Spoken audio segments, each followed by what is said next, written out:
I never expected that the good friend I met online, with whom I often discussed study materials, was actually the campus goddess, a beautiful senior. Before I knew who she was, I had casually commented on her looks and figure. Yet, not only did she not get angry, she even asked if I wanted her to be my girlfriend and proactively discuss different positions with me. On the first day of school, while sitting in a taxi, I messaged my bro, "Hey, did you check out the link I sent last time?" He replied, "Yeah, but it was just okay. Nowhere near as good as mine. The actress in mine not only has a great body but also amazing skills."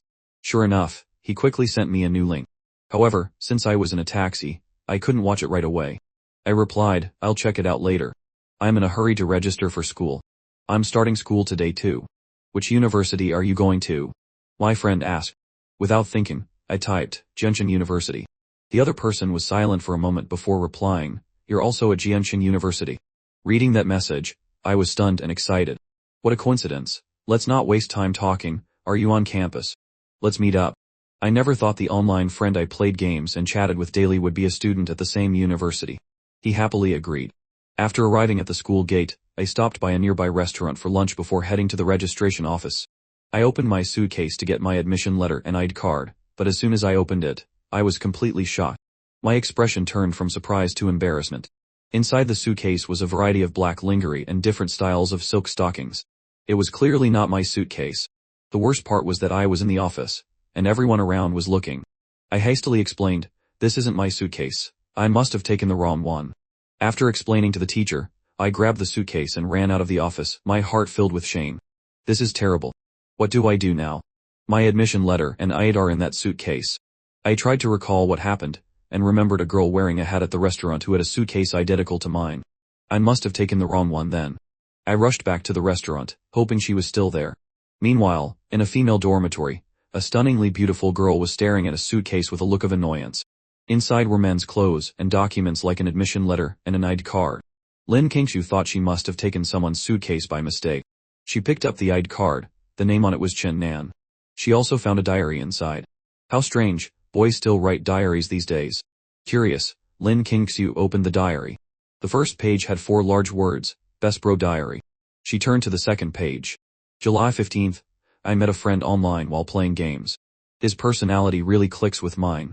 Lin Kingshu smiled, finding it interesting that someone would write a diary about an online friend. She continued reading.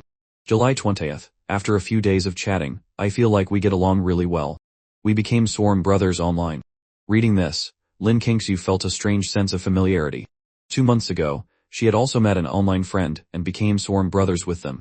A look of surprise appeared on her beautiful face. An hour ago, she was talking to that brother and learned that he was a new student. Could it be? Lin Kingshu continued reading.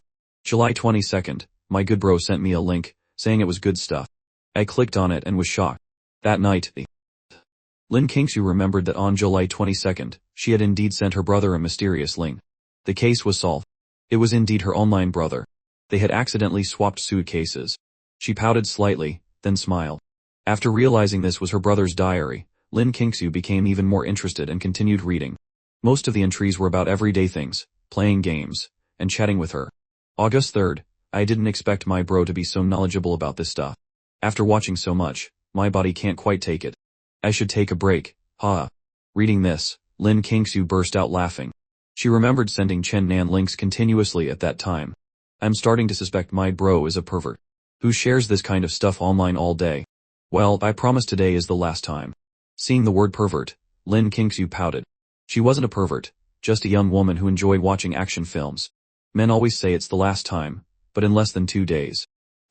Lin Kingshu looked at the remaining pages and thought, the diary only goes up to August 30th, which was yesterday. After reading the diary, Lin Kingshu's embarrassment about the suitcase mix-up vanished. Now she felt very happy. She never expected her online friend of nearly 2 months to be revealed in this way. Thinking about how she wanted to meet him just an hour ago, she now changed her mind. At that moment, I walked out of the restaurant, dejected. I couldn't find the girl. What now? Without my admission letter and ID, how could I register? Just then, my phone rang. It was a call from my supervising teacher. Chen Nan, come to the office. Your suitcase has been found. Yes, I let out a sigh of relief. Without daring to delay, I dragged the suitcase to the office. When I arrived, I saw a very beautiful girl in the office. Next to her was a suitcase identical to mine. The teacher, Li Yun, said kindly, Chen-nan, come over and see if this is your suitcase. I quickly replied, yes, that's it, thank you so much. I can't believe our suitcases are identical. I took the wrong one by mistake, I'm so sorry. I looked at the beautiful girl in front of me and apologized awkwardly. In fact, from the moment I entered, Lin Kingsu's eyes had not left me. He's quite handsome, Lin Kingsu thought to herself. She hadn't paid any attention at the restaurant, and the way he apologized was quite cute. She wanted to tease him. A smile played on her lips. It's okay. It's good that we got our things back. Seeing that Lin Kingsu wasn't complaining, I also breathed a sigh of relief. Luckily, she was an understanding and kind girl. Only then did I dare to look her in the eye. Her smile was beautiful, and my heart beat faster. I had only ever seen girls this beautiful on my phone, and on TV. I never expected to see someone so beautiful in real life. I unconsciously looked away, not daring to look directly into her eyes. My gaze shifted downwards, and I saw her full chest. Whoa, impressive. It wasn't polite to stare there, so I continued to lower my gaze and saw her straight, fair legs. Because Lin Kingsu was wearing shorts, it perfectly matched my preference. Don't look anymore. I tried to act normal and looked away. Oh. Lin Kingsu had noticed all my small gestures. Oh, so you can be shy. You weren't like this when we chatted online. You were so bold then. Lin Kingsu found Chen-nan more and more interesting. Alright, now that you've found your suitcases, hurry up and complete your registration, the supervising teacher said with a smile. Oh, right, here's your suitcase. I quickly pushed the suitcase towards Lin Kingsu. Lin Kingsu also smiled brightly and returned my suitcase. Then, she pulled her suitcase out of the office. I took out my admission letter, an ID card and quickly completed the registration.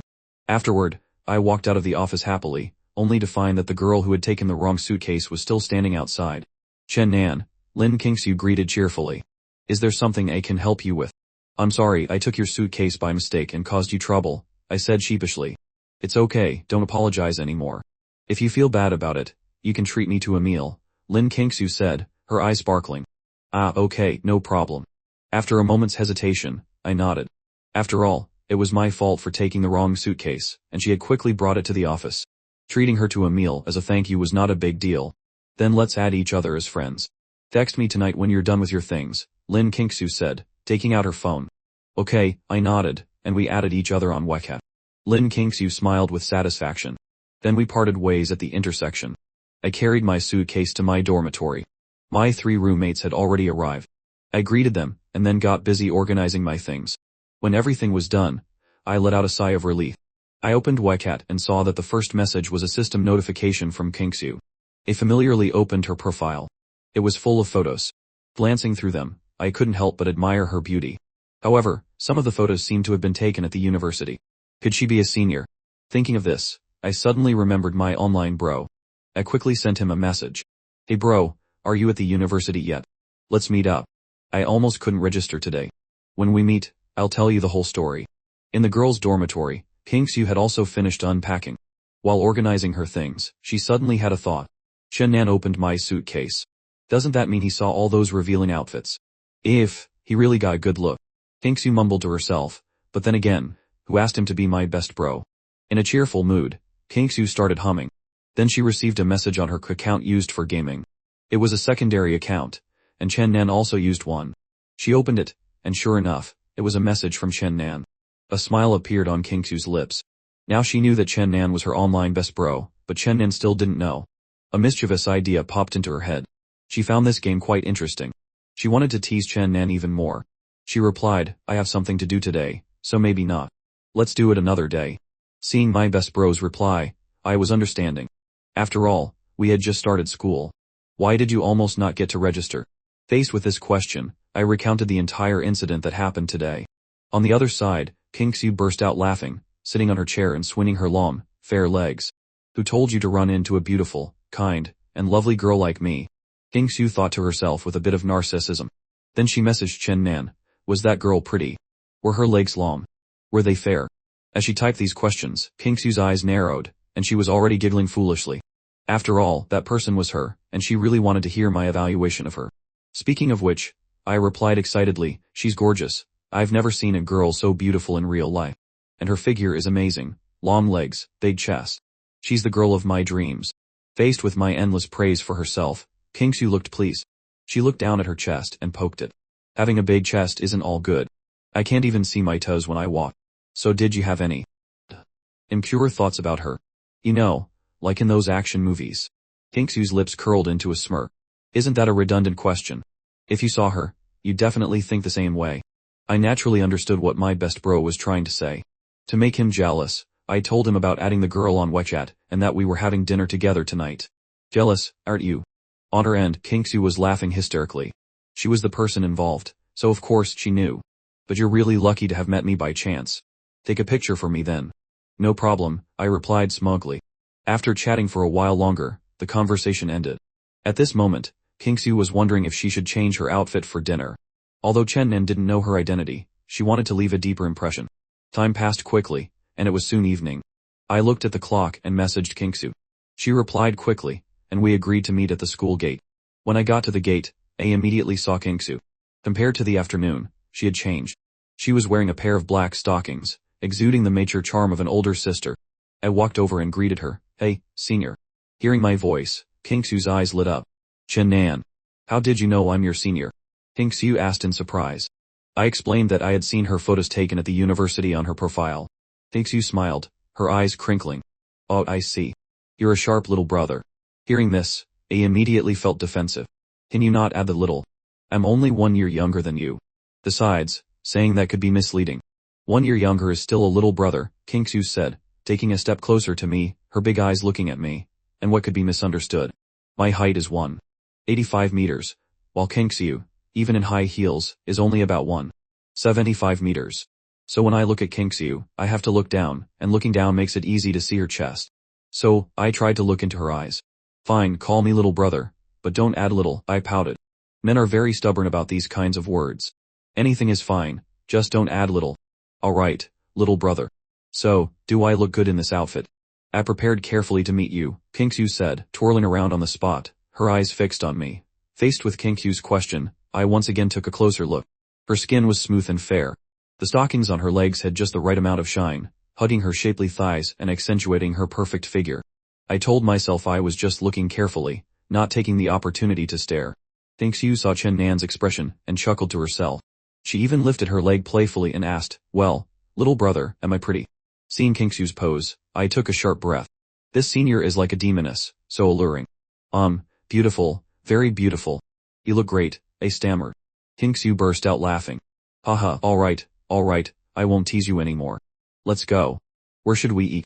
I'm new here, so I don't know. You suggest, I replied. How about hot pot? I know a delicious hot pot place nearby, Kingsu said enthusiastically. I nodded. Okay, you lead the way. But we have to take a taxi. It's a bit far to walk, Kingsu said as she took out her phone to call a car. We stood by the road waiting for the car in a slightly awkward atmosphere. Kingsu silently cursed this blockhead. You're so talkative online, but in person, you can't say a word.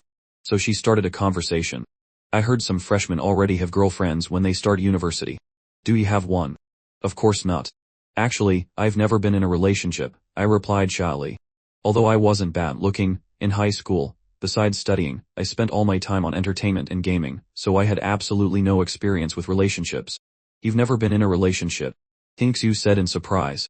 Looking at the handsome Chen Nan, she didn't believe he had never been in a relationship. She had heard that some guys like to pretend to be innocent to attract girls. Seeing that Kingsu didn't believe me, I looked at her with a serious expression. It's true. I've really never been in a relationship. Alright, I believe you, Kingsu said with a smile, seeing Chen Nan's expression. Never been in a relationship, how cute. I shyly turned away, scolding myself internally. Why am I explaining so intensely, as if I've never seen a girl before? Soon, the taxi arrived, and we quickly got to the hotpot restaurant. Following the staff's arrangement, we found a slightly secluded spot. You can order whatever you like, I handed her the menu. Kingsu smiled and looked at me. Really? Then don't regret it. It's okay, I replied. Okay, he agreed. Kingsu really didn't hold back. She ordered enough for almost 2 people. Senior, can you eat that much? I asked weakly. Of course I can, Kingsu replied confidently. I nodded and said nothing more. I wasn't worried about the money, as my family was well off. I was just worried about wasting food. Under Kingsu's skillful guidance, I gradually opened up during the conversation. As we talked, the dishes arrived one by one. We started to focus on eating. Watching Kingsu's eating speed, I realized that what she said earlier was true. Kingsu ate very quickly, not at all like a prim lady. Eat up. Why are you staring at me? Kingsu asked. I was watching her and hesitated before replying. Nothing, I just didn't expect you to be so unreserved. Hearing this, Kingsu chuckled softly. I'm not like this in front of just anyone. This last sentence made me think. Not unreserved in front of just anyone, but like this in front of me. Does she have feelings for me? But I quickly dismissed the thought. After all, we had just met for the first time. How could she have feelings for me? Oh, right, I almost forgot something. I suddenly remembered that I had forgotten to take a picture of her for my best bro. Seeing Kingsu engrossed in her food, I secretly took out my phone and carefully took a picture from across the table. Then, I sent a self-destructing photo to my best bro. After all, it was a sneak shot, and my best bro was a pervert. What if he did something inappropriate with the photo? Across from me, Kingsu saw a notification on her phone. She glanced at it and then unlocked her phone. She gave Chen Nan a surprised look. At that moment, he was pretending to eat normally. Seeing this, a smile appeared on Kingsu's lips. So you know how to pretend, huh? Kingsu opened the self-destructing photo. Although it was only for a few seconds, she recognized herself at first glance. Below it was a message. Well, bro, I wasn't lying, was I? Ahaha. So cute, Kingsu thought to herself. Kingsu wondered what Chen Nan would think if he knew the truth. Teasing him was so much fun. She chuckled to herself. However, I didn't reply to the message right away and continued to eat as if nothing had happened. A while later, Kingsu wiped her mouth and stood up. I'm going to the restroom for a bit. Soon she came back. By this time, we had finished eating. We stood up to leave. As we passed other tables, I could feel the envious gazes. Having a beautiful girl like Kingsu by my side, I felt quite proud. I walked to the counter and said, hello, I'd like to pay. At this moment Kingsu spoke up. No need, I've already paid. I was surprised. The staff also confirmed, yes, your girlfriend has already paid. I was about to protest that she wasn't my girlfriend, but Kingsu had already pulled me out of the restaurant. Let's go. Once outside, I finally spoke. Senior, didn't I say I would treat you? I quickly realized that Kingsu must have paid when she went to the restroom. Kingsu turned around and looked at me with a smile. It's okay, consider it my treat to welcome you to the university. I could feel the sincerity in her words, so I smiled and replied, then next time, you must let me treat you. Okay, Kingsu replied playfully. To her, this meal was simply treating her brother. We took another taxi back to the university. I sat in the passenger seat, and Kingsu sat alone in the back. Only then did she have time to reply to her brother's message. Whoa, she's so beautiful. You're so lucky to have dinner with such a pretty girl. Kingsu complimented herself twice while glancing at Chen Nan in the front. Sure enough, his phone lit up with a message. I bowed my head to reply. Not only that, but she paid for the meal. I didn't have to spend a dime. I don't need to say more about my skills, do I? I boasted smugly, unaware.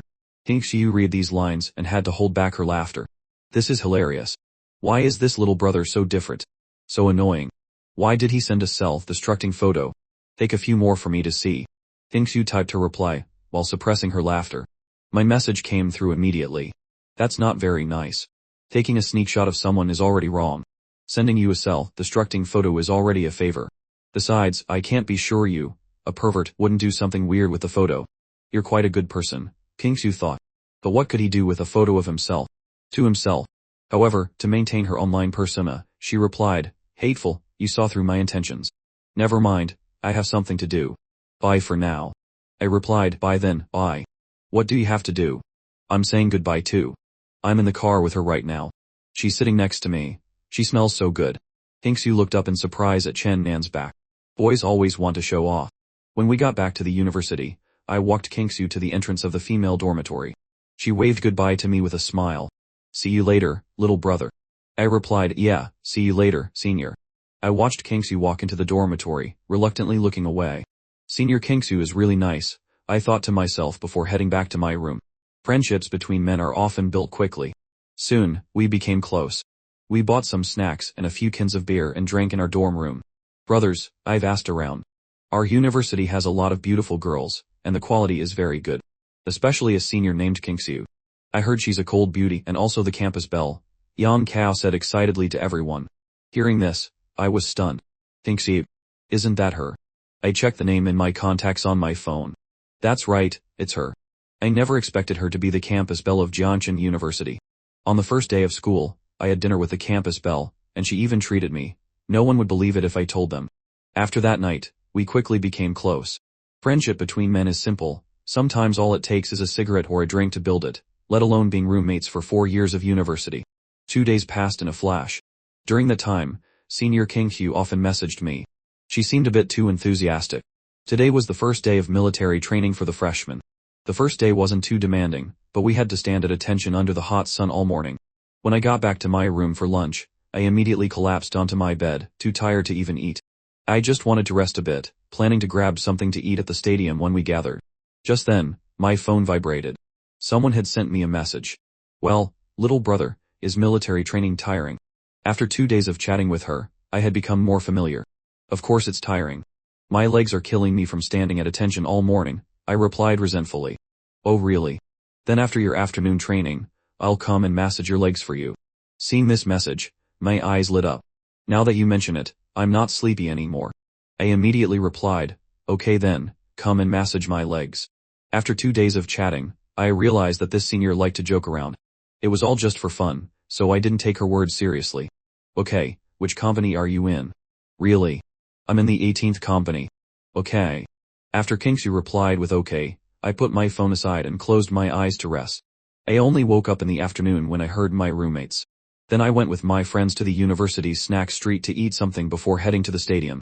Next was standing at attention under the scorching sun and practicing formations. By this time, my throat was dry, and my lips were starting to chafe. So thirsty. I need to buy a bottle of water during the break. While feeling sluggish, I suddenly saw a familiar figure and immediately perked up. She really came. She was wearing a tank top and a short skirt, her fair skin almost exposed to the sun, her long hair cascading over her shoulders. I thought what she said at noon was just a joke, but now she really came. Whoa, that girl is so beautiful, my roommate next to me exclaimed. Due to the distance, he didn't recognize that Kingsu was the campus belle he had mentioned a few days ago. She seems to be looking in our direction. Is she here to find her boyfriend? Li Jie, another roommate, said softly. I wonder which pig is lucky enough to have scored this flower, Young Cow added. He felt a little offended. A moment later, the instructor finally let us take a water break. The freshmen rushed forward to get water. At this moment, under everyone's watchful eyes, King Q walked towards me. She stopped in front of me, smiled, and handed me the bag in her hand. Thirsty, right? I bought you some fruit tea.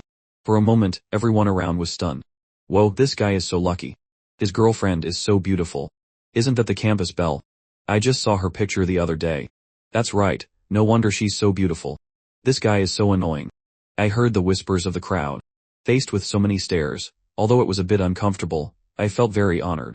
Let's go over there, I said, leading her to the shade in front of the stadium. What's wrong? Didn't you call me here? Why are you so shy? Seeing Chen Nan's expression, King Q teased him with a smile. What's there to be shy about? I just thought it was too hot in the sun. It's cooler here, I said stubbornly. Here, drink up. King Q handed me the fruit tea again. I hesitated for a moment before taking it. Thank you, senior. I'll treat you next time. Next time is when? You said you'd treat me last time, and you still haven't. Little brother, I don't want to eat empty promises. King Q looked at me with a pout. Alright. Then tonight. I'll treat you tonight. That's more like it. King Q finally beamed. Then she looked down at my legs, a smile playing on her lips. Little brother, do your legs still hurt? Do you want me to massage them for you? I almost spat out the fruit tea in my mouth. Is she really going to do it? But there are so many people here. If she really massages my legs, will I die on the spot? But immediately, King Q's expression turned serious. You still dare to think about it? I replied, can't I even think about it? You coward, King Q pouted. But, senior, I find you a bit strange. After a moment of hesitation, I still spoke up. Strange in what way? Hearing this question, King Q was slightly surprised. I just find you a bit too enthusiastic, Senior King Q, I said, voicing my doubts. Enthusiastic? You don't think I like you, do you? King Q smiled, her beautiful eyes looking at me seductively. Although I had considered this possibility, in this situation, how could I dare to admit it? If I nodded and she said no, wouldn't I become a laughing stock? Let me think. If you really like me. I pretended to think, acting as if I was really considering the matter. Go to hell. You still dare to think about it. I'm 800 times more valuable than you, King Q said angrily, lightly hitting me. I was just kidding. Senior King Q is so beautiful. Of course you're a match for me, I said with a grin. That's not right. This kid tricked me. King Q immediately glared at me. Who said I'm a match for you? You narcissist. I grinned broadly, my mood instantly lifting. It's so hot. If it wasn't to bring you tea, I wouldn't have come out. I was in my air-conditioned dorm room, Kingsu said. Then thank you very much, senior, I replied. Since I was already benefiting, I wouldn't be polite. You have to treat me to a big meal tonight. No refusing, Kingsu said. Okay, I agreed immediately. After all, I had promised to treat her last time. Now that she had braved the sun to bring me tea, it was only right to make it up to her. After a short break, it was time to assemble. Senior, I have to go to training, I said to Kingsu beside me. Then I'll head back too. See you tonight, Kingsu nodded and replied. When I returned to the line, my friends were amazed. Whoa, how did you get the campus bell to bring you water? I answered honestly, we're just friends. Lee J beside me looked at me with envy. If the campus bell brought me something in front of everyone, I would agree to marry Jam Ruonan. I could clearly feel that the atmosphere in the team had changed. After an afternoon of training, I was exhausted. Luckily, there was no training in the evening. My roommates wanted to ask me to dinner, but unfortunately, I already had plans. After being teased by them for a while, I messaged Kingsu. When we met, Kingsu wanted to eat at the cafeteria. This confused me. Senior, didn't you say a big meal? Kingsu smiled brightly and replied, that's right, a big meal is a large portion of braised chicken with rice. I'm telling you, the one on the second floor of cafeteria no. 3 is amazing. Let's go, she urged me to hurry up. Looking at her vibrant and unpretentious demeanor, my heart stirred with ripples. On the second floor of cafeteria no. 3, Kingsu led me straight to a stall and said to the server, Mayam, 2 large portions of braised chicken with rice, please. Just a moment, dear, the server smiled and replied. It seemed Kingsu came here often. The server saw me next to Kingsu and smiled, oh, you brought someone with you today. You have a boyfriend now. Before I could reply, I heard Kingsu say, yes. We'll go find a seat first. Call us when it's ready. Then she led me to a nearby table. At this point, I just silently looked at Kingsu, wanting to say something. Seeing my strange gaze, Kingsu was a little surprised and asked, what's wrong? Why are you looking at me like that? After a moment of hesitation, I spoke up. Senior, why did you just admit that I'm your boyfriend? Oh, that. Because she talks a lot. If I had answered otherwise, she would have asked more questions, Kingsu replied without hesitation. Then she tilted her head and looked at me with a smile. Little brother, you're not overthinking things, are you? I shyly looked away. Of course not. This senior is truly a captivating demoness. A moment later, we got our food and returned to our seats. This braised chicken with rice smelled so good. I looked over at Kingsu, she had already started eating. A while later, I looked up and saw that Kingsu had some sauce on the corner of her mouth. I kindly reminded her, Senior, you have some sauce on the corner of your mouth. Then I took a tissue out of my pocket and handed it to her. But Kingsu, with a spoon in her left hand and chopsticks in her right, winked playfully. Little brother, can you wipe it for me? Hearing this, I was stunned. Can't you put down your spoon and chopsticks and wipe it yourself? Seeing Kingsu's expectant eyes, I finally gave in. Alright, don't look at me like that. I leaned forward and carefully wiped the corner of her mouth with a tissue. At such a close distance, I realized that Kingsu's face was so beautiful that it had no flaws. I couldn't even see her pores. I could also smell a faint, pleasant scent from her. In just a few short seconds, I quickly retreated as if a great weight had been lifted. Done. Thank you, little brother, Kingsu said sweetly. Kingsu's voice was naturally a bit on the big sister side, but suddenly saying this in a sweeter tone gave me goosebumps. Haha, that's hilarious. Kingsu looked at my expression and couldn't help but laugh out loud. You were just teasing me, weren't you? Really? I don't find it funny at all, I said, a little annoyed. Oh, don't be angry, little brother. I was just kidding. Forgive me, okay. Seeing that it seemed genuinely angry, Kingsu put down her spoon and chopsticks and apologized coquettishly. In her heart, she wondered if she had teased me too much. But then she saw the corner of my mouth curving into a smile. She immediately understood that I was pretending.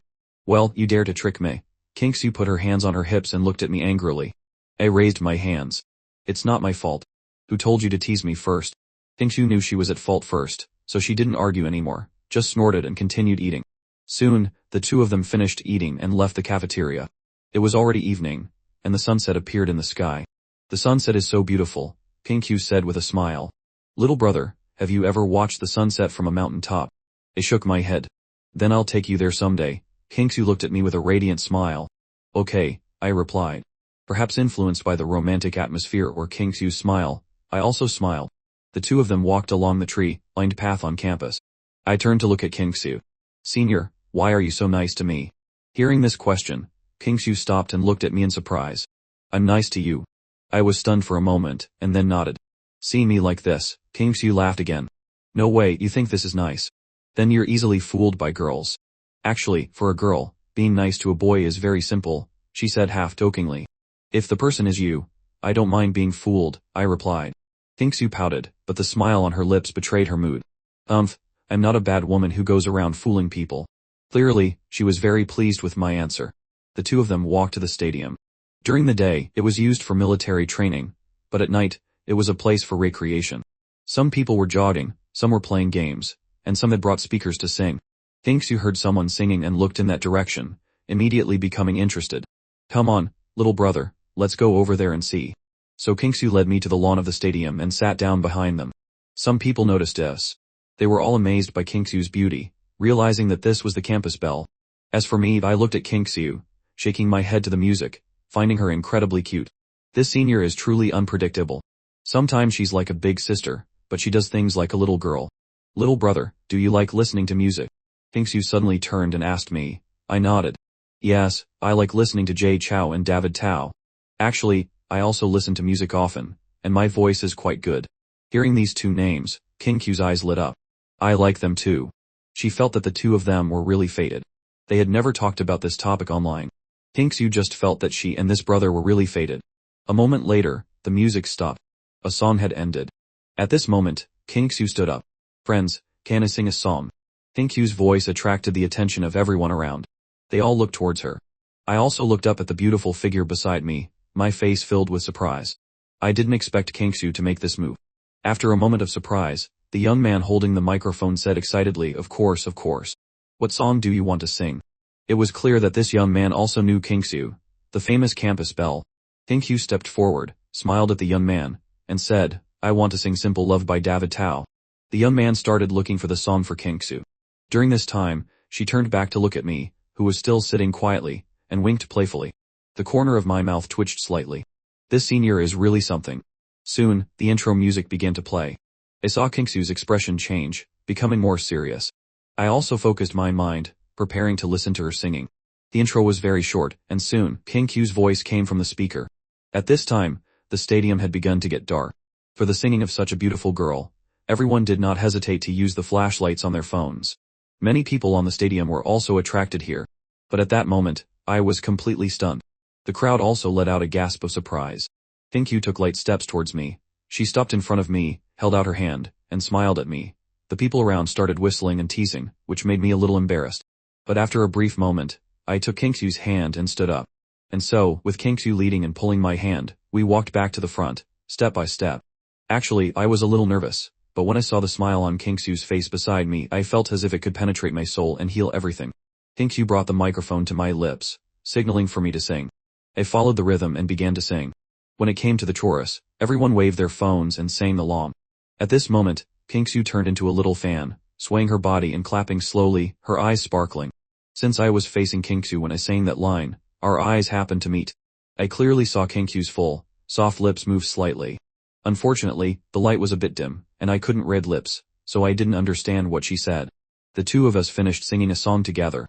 A large crowd had gathered around us. They seemed to want to hear more. Some extroverted people shouted, "That was great," followed by thunderous applause from the whole stadium. "Thank you, everyone," Kinksu said politely. When people asked for another song, Kinksu firmly refused. Then she walked back to the lawn and sat down. "Not bad, little brother," Kinksu looked at me and praised with a smile. She didn't expect me to sing so well, exceeding her expectations. Perhaps because I was in a good mood, I joked, "You sing so well, of course I can't embarrass you. I even won a singing award before." Hearing this, Kinksu said proudly, "I also won an award in a talent show in high school." "Whoa, that's amazing. I admire you so much," I pretended to be amazed. "You're overacting," Kinksu said annoyedly, lightly hitting me, but it didn't hurt. Then she propped her hands behind her on the lawn and looked up at the sky. "There are stars tonight," she said. I also looked up at the sky. Indeed, there were many stars tonight. They say that everyone represents a star. When you find your star, it means happiness has come to you, I said slowly, looking at the starry sky. Kinksu looked at me in surprise. "Really? This is the first time I've heard that." Then she curled her lips into a smile. "Then I must be the brightest star." At that moment, she was both cute and confident, both charming and proud. That was Kinksu. "Then try to find which star is yours," I also said with a smile, telling her to find her own star. "Let me see." "Found it. It's that star." Following the direction Kingsu pointed, I looked towards the southern sky and indeed saw a different star, brighter than the ones around it. Doesn't that mean that Senior Kingsu's happiness has arrived? He said with a light laugh. However, I didn't get a reply from Kingsu. She just smiled and looked at me. After all, the two of us were sitting very close to each other. Let's go. I have to go back to the dormitory. I've almost digested my food. Kingsu stood up and said, not delving further into the topic. I also nodded, and then walked Kingsu to a fork in the road. Since the male and female dormitories were in different directions. You go back. Kingsu waved goodbye to me. I also waved back. However, when Kingsu had walked a few meters, I suddenly remembered something and called out to her, Senior. Kingsu heard my voice and turned around in surprise, asking, what's wrong? Looking at Kingsu standing a few meters away from me, I asked, Senior, what did you say when I was singing just now? A moment of silence. I was a little expectant of her answer. Kingsu replied playfully, her face radiant with a smile. Then she turned and continued to walk forward. Watching Kingsu's figure gradually disappear, my heart stirred with ripples. So charming. I chuckled softly and shook my head, then stopped thinking about it, and walked in the opposite direction back to the dormitory. When I got back to the room, all the brothers were there. Gu Qingming saw me come back and waved his hand, his face beaming. We're planning to have a joint party with my girlfriend's dorm. Their dorm is full of single girls. What do you think, Chen Nan, are you coming? Yang Kao spoke up. I think. Google search suggestions display of search suggestions is required when using grounding with Google search.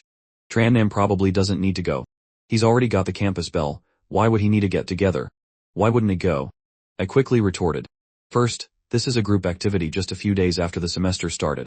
Building a good relationship with my roommates is very important. Second, I thought to myself, in my heart, I only see them Tuet as a friend. The occasional flirting is just for fun. Besides, a get-together is just for socializing. Whether we hit it off or not is another matter. No way, Tran Nam. You don't want the campus bell. Or are you trying to play the field? Luong Si looked at me, stunned. In his mind, I definitely had something going on with the campus bell. Otherwise, why would she bring me water under the hot sun? We were practically already together. Get lost, you idiot. I've already told you, she and I are just friends who happen to meet. There's nothing more to it, I explained, annoyed. Really? You don't have any feelings for her? Luong Si pressed. His question made me think. Them Toyet was the campus belle, with a perfect face and figure. More importantly, she had a great personality. Any normal guy would definitely be interested in her. But I felt we had known each other for too short a time. I also didn't know if them Toyet's attitude towards me was as a friend or something more. Seeing my silence, Luong Si continued his analysis. Look, I'm being serious. You say you're just friends, but she brought you water in the scorching sun. Do normal friends do that? She definitely has feelings for you. And she even invited you to eat. What female friend is that proactive? I couldn't deny that Luong Siu had hit a nerve. Even Lai Chi nodded in agreement. Hearing my friend say this, the thought really started to form in my mind, maybe them Toya actually liked me.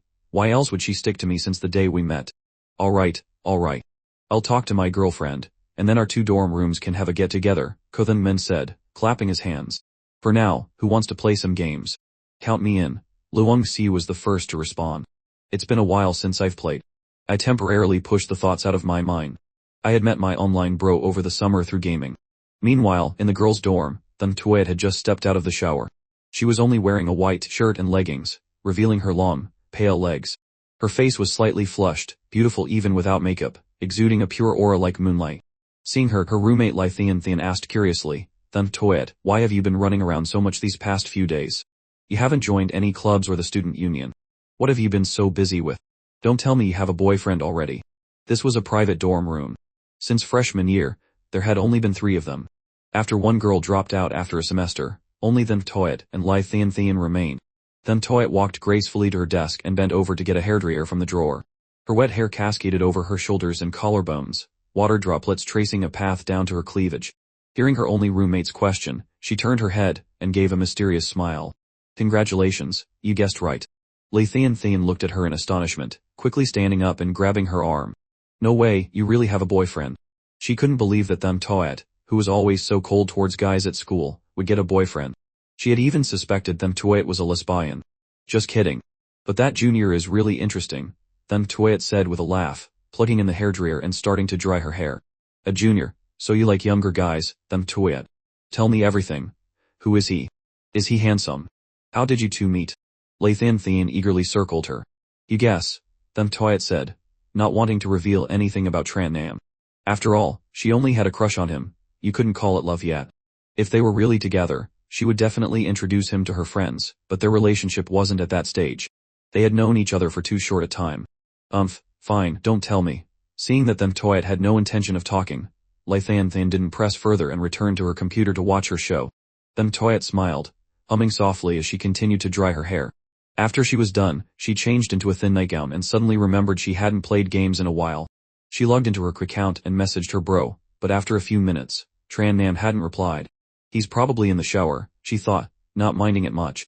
She opened her computer, logged into the game, and planned to play a round of League of Legends. But then she saw a familiar name, First Love Student. It was Tran Nam's nickname, and he was in a match. That jerk, he's playing without me, Them Toyet thought angrily.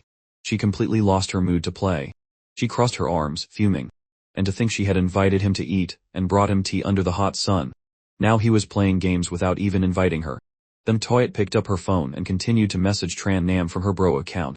Kid, you're playing games without your bro now. You've betrayed us. Feeling that wasn't enough, she added another message, traitor. Still no reply from Tran Nam. He was in a match. Jerk. After waiting a while, Them Toyet saw Tran Nam's game account finish the match, but it showed a team of 3 had already queued up. This made the small flame of anger in her heart erupt. What the hell, he's playing with other people now. Found someone new, huh? Them Toyet's eyes widened in disbelief as she stared at the computer screen. Her so-called close bro had betrayed her in Lee. Meanwhile, I was oblivious and had already started a new match, my phone on silent mode to the side. 2 hours later, around 10 we finally finished. That's it, I'm not playing anymore. I'm going to shower before the hot water runs out, Ko then Min said warily.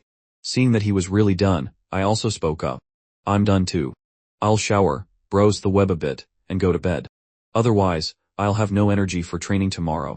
Alright, I'll play 2 more rounds by myself then, Luong Siu said, not forcing the issue. Only then did I have time to check my phone. Seeing a flood of messages from my bro Onk, I immediately replied, I'm here. I was just playing with my roommates. In the girls' dorm, Them Toyet was already in bed, watching videos under her blanket. The sudden notification made her eyes light up, but her expression immediately filled with annoyance. You little rascal, you're finally replying to me. Them Toyet pouted and replied, don't even talk to me. From now on we're not bros anymore. The team is officially disbanded. The text was dripping with resentment. Seeing the message, I found it amusing. This bro of mine was so dramatic, just like a girl. But on second thought, he had never used his mic, we always type. Maybe he really was a girl. After all, there are girls who like action movies. So I immediately type, bro, why do you talk like a girl? You're not actually a girl, are you? Seeing this message, Them Toyet felt a jolt of anxiety. She didn't want to reveal her identity. No, I'm 100 a man. Then send me a voice message so I can hear. Unexpectedly, Tran Nam was persistent. Them Toyet had to lie, saying her family was nearby and it wasn't convenient. Tran Nam seemed to understand and finally stopped asking. That was close, Them Toyet thought, looking at the phone with a sigh of relief. Immediately after, Tran Nam sent another message. Hey bro, have you ever had a get-together with the girls' dorm? Seeing this, Them Toyet immediately sat bolt upright in bed, staring intently at the message. Is he planning to contact other girls? Bro, you're planning to link up with a girls' dorm? I replied quickly. Yeah. Receiving the affirmative answer, Them Toyet felt like she'd been struck by lightning. An uncomfortable feeling, like swallowing a fly, settled in her stomach, as if the prized cabbage she had worked so hard to grow was about to be eaten by a pig. Damn it, I treat him so well, and he still wants to have a get-together with another girl's dorm. What a scumbag. Furious, Them Toyet immediately typed, hey bro, didn't you have that campus belle senior a few days ago? Why do you want to hang out with other girls now? Them Toyet really wanted to know the answer. She didn't understand why she was so angry seeing this message. Clearly, she and Tran Nam were just friends and she shouldn't interfere in his private life. Her and I are just friends. Besides, the get-together was suggested by a guy in my room. His girlfriend is also a freshman. Coincidentally, our room and his girlfriend's room are all single, so he wanted to introduce us. Seeing Tran Nam's message, Them Toyet fell silent. She hesitated for a moment before tapping, you already have a beautiful senior like the campus belle, and you still want to contact others. Don't you want to win the beauty over? Very quickly, Tran Nam replied, of course I do. She's so beautiful, who wouldn't? To be honest, bro, among all the girls I've met, she's number 1. But I don't think I have a chance. Plus, I don't know what she thinks of me. If I pursued her and she said she only sees me as a friend, wouldn't I become a joke? Phew. Then Toet breathed a sigh of relief. Tran Nam's praise improved her mood quite a bit. At least in his heart, she was rated very highly. You coward, Then Toet thought silently as she read the last message. How will you know if you don't try? Didn't you say she invited you to eat a few days ago? Maybe she's interested in you. Then Toet had never actively invited a guy to eat in her life. Tran Nam was the first. The other person typed, speaking of which, when I went to training today, she even came to bring me tea. And we had dinner together tonight. Look at him being so smug. Then Toet's lips curled into a slight smile. She's being so proactive, she must like you. As she sent this sentence, Then Toet couldn't help but smile. For Then Toet, who had never liked anyone growing up, she seemed to have strange feelings for this junior who was a year younger than her. It was a feeling of liking someone, unrelated to how long you've known them. Who can really explain that feeling? Really, bro? Actually, I also feel like she might like me a little. I'm not bad looking either, bro, not much worse than Daniel Wu or Jerry Yun. Oh, so narcissistic. Then Toet thought, though she did think Tran Nam was quite handsome. Then why don't you pursue her? How do you know you can't win her over if you don't try? As a man, you have to be bold. Why are you so hesitant? Then Toet typed, encouraging Tran Nam to pursue her. The thought of it was a little exciting. You're right. I'll see. We've only known each other for a few days. Anyway, I'm not talking anymore, bro. I'm going to browse the web a bit then go to sleep. I have to wake up early for training tomorrow. You little rascal, Then Toet pouted when she saw the message. The two ended their conversation. However, 2 minutes later, Then Toet received another message from Tran Nam, this time on WhatsApp. Good night, Sister Then Toet. Then Toet smiled with satisfaction. Good night, Junior. The next day, during a break from training, I impulsively took out my phone and sent a message to Then Toet. What are you doing? There was no immediate reply, she was probably in class. It wasn't until the morning training session ended that I received a message from her. I had classes all morning, just finished. I didn't see my phone. What's up? Miss me? Lying in my dorm room, my eyes lit up when I saw Then Toet's message. She's so direct, I thought. Do you miss me? He sent back with a grin. After a few minutes without a reply, I didn't think much of it, and replied, then I don't miss you either. Instantly, Then Toet's message came through. I'll kill you, you jerk. Haha, Sister Toet is so cute, Tran Nam smiled. If I really dated Sister Toet, it would be a lot of fun. At that moment, the door opened and Ko Then Min walked in, beaming. Good news, everyone. Everyone looked at him. What good news? Is training cancelled this afternoon? Luong Xiu, who was playing games on his computer, turned his head to ask. I also quickly checked the group chat. There was no notification about training being cancelled. It's not that. Remember the get-together I mentioned yesterday? It's set for tonight, Ko Then Min said proudly. Everyone dress nicely tonight. If you like someone, I'll have my girlfriend introduce you. Whoa, Brother Ko is so efficient, thanks, Brother Ko. Thanks, sister-in-law. Luong Xiu was so happy he forgot about his game, his face full of excitement. The others also looked thrilled. Brother Ko, you're the man. Just then Toet sent another message. I have to go practice for a performance this afternoon. So tired. Seeing the message, Tran Nam was surprised. What performance? A minute later, Then Toet replied, the freshman welcome night party. I signed up for a performance. I'll tell you a secret, it's a dance performance. I never knew you could not only sing well but also dance beautifully. Tran Nam was surprised. Beautiful, a good singer, and a good dancer. Talented people always have their reasons. You're so talented. I'll have to look forward to watching it, I replied. Haha, then you just wait and see. After sending that message, Then Toet sent another. Or maybe tonight I'll find a place to perform just for you to see first. Seeing her message, Tran Nam's lips curved up. This girl was at it again. Perhaps it was this personality that allowed them to get along so well. I thought for a moment and decided to tell Then Toet about the get-together tonight. Not tonight. My dorm is having a get-together with my roommate's girlfriend's dorm. Tran Nam simply thought of it as a group outing, but in Then Toet's eyes, the meaning was different. A dorm get-together. Junior, are you trying to find a girlfriend? On the other side, Then Toet had just finished lunch with Lai Thin Thin and returned to her room. Seeing the message, her heart sank.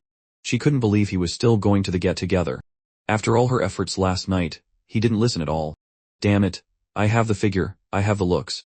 Who can compare to me? But Then Toet didn't know what Tran Nam was thinking. Moreover, a girl's thoughts are often more delicate and sensitive than a boy's, prone to overthinking. I was about to reply, that's not it, but then I thought, what if I replied yes? What would she think? Maybe this was a chance to see if she had feelings for me. So, I replied, I want to see. It would be a waste to go through college without being in a relationship. Who knows, maybe I'll meet someone suitable. Damn it, still want to meet someone suitable. Don't you think I'm suitable? Am I not pretty? How can those wildflowers out there compare to your Toyette? You little rascal. At this moment, Them Toyette was full of resentment, her unhappiness clear on her face. Then you go ahead, Them Toyette replied curtly. But she knew that she and Tran Nam were just friends and she had no right to interfere in his private life. Damn it, Them Toyette muttered indignantly, then turned to Lai Than Than. Than, why aren't you saying anything? Lai Than Than thought to herself, oh my god, I get dragged into it even when I'm quiet. On the other side, Tran Nam saw Them Toyette's message and wondered, what does this mean? A bit vague. As expected, her skills were still higher than his. A simple probe like this wouldn't work. But there was no rush. Okay, Tran Nam replied. Okay what? Okay, damn it. Them Toyette was so angry her lungs could explode. She tossed her phone aside and decided to ignore Tran Nam. Wasn't her meaning clear enough? This little rascal couldn't even see it. The afternoon training session passed quickly. Tran Nam and his roommates returned to their room and started getting ready. Luong Xiu and Lai Chi were especially enthusiastic, even spraying on cologne. Tran Nam was indifferent, just taking a shower and changing into clean clothes. After getting ready, they went to the meeting point at the school gate. After a brief introduction, the group took a taxi to a restaurant. Thanks to the talkative Luong Xiu, the initial awkward atmosphere was quickly broken. Tran Nam also chimed in with a few sentences to ease the awkwardness. Back at school, Them Toyette had just finished her practice, exhausted both physically and mentally. Returning to her room, she took a shower. She was alone in the room. She picked up her phone and saw Tran Nam's message at the top of the list. They hadn't spoken since lunch. He's probably at the get-together now. Thinking of this, a look of annoyance crossed Them Toyette's pretty face. The anger was starting to build. You little rascal, she cursed silently. She wondered if those wildflowers out there would steal her junior's heart. She knew that although she had only met Tran Nam a few days ago, they had been talking online for a long time, and understood each other quite well. She felt that Tran Nam was a good person who never hid his thoughts. She felt she had a crush on and liked Tran Nam, so she didn't want him to interact with any other girls. Suddenly, an idea came to her. She could use her online bro identity to probe the situation. Let's see about that. Them Toyette's lips curled into a confident smile. No girl is better than me. Bro, what are you doing? At that moment, at the dinner table, I was chatting with everyone when my phone vibrated. I reflexively took it out and saw a message from my bro, so I replied, at a get-together. I told you about it last time. Less than a minute later, my bro messaged again. Oh yeah. Quick, let me see if there are any pretty girls with long legs. Then Them Toyette added, is anyone as pretty as your campus belle senior? I didn't think much of it and replied, I'm not taking pictures. It's awkward with so many people. There's a girl sitting next to me who's quite pretty, but honestly, she can't compare to her. Hearing this, Them Toyette's mood relaxed a little. As long as she's not prettier than me, it's fine. However, knowing that Tran Nam had a girl sitting next to him still made Them Toyette a little jealous. Can't you sit with the guys? Do you have to sit with a girl? At that moment, I suddenly remembered our plan to meet up. Hey bro, it's been a few days. What's the plan with meeting up? Seeing this message, Them Toyette's heart skipped a beat.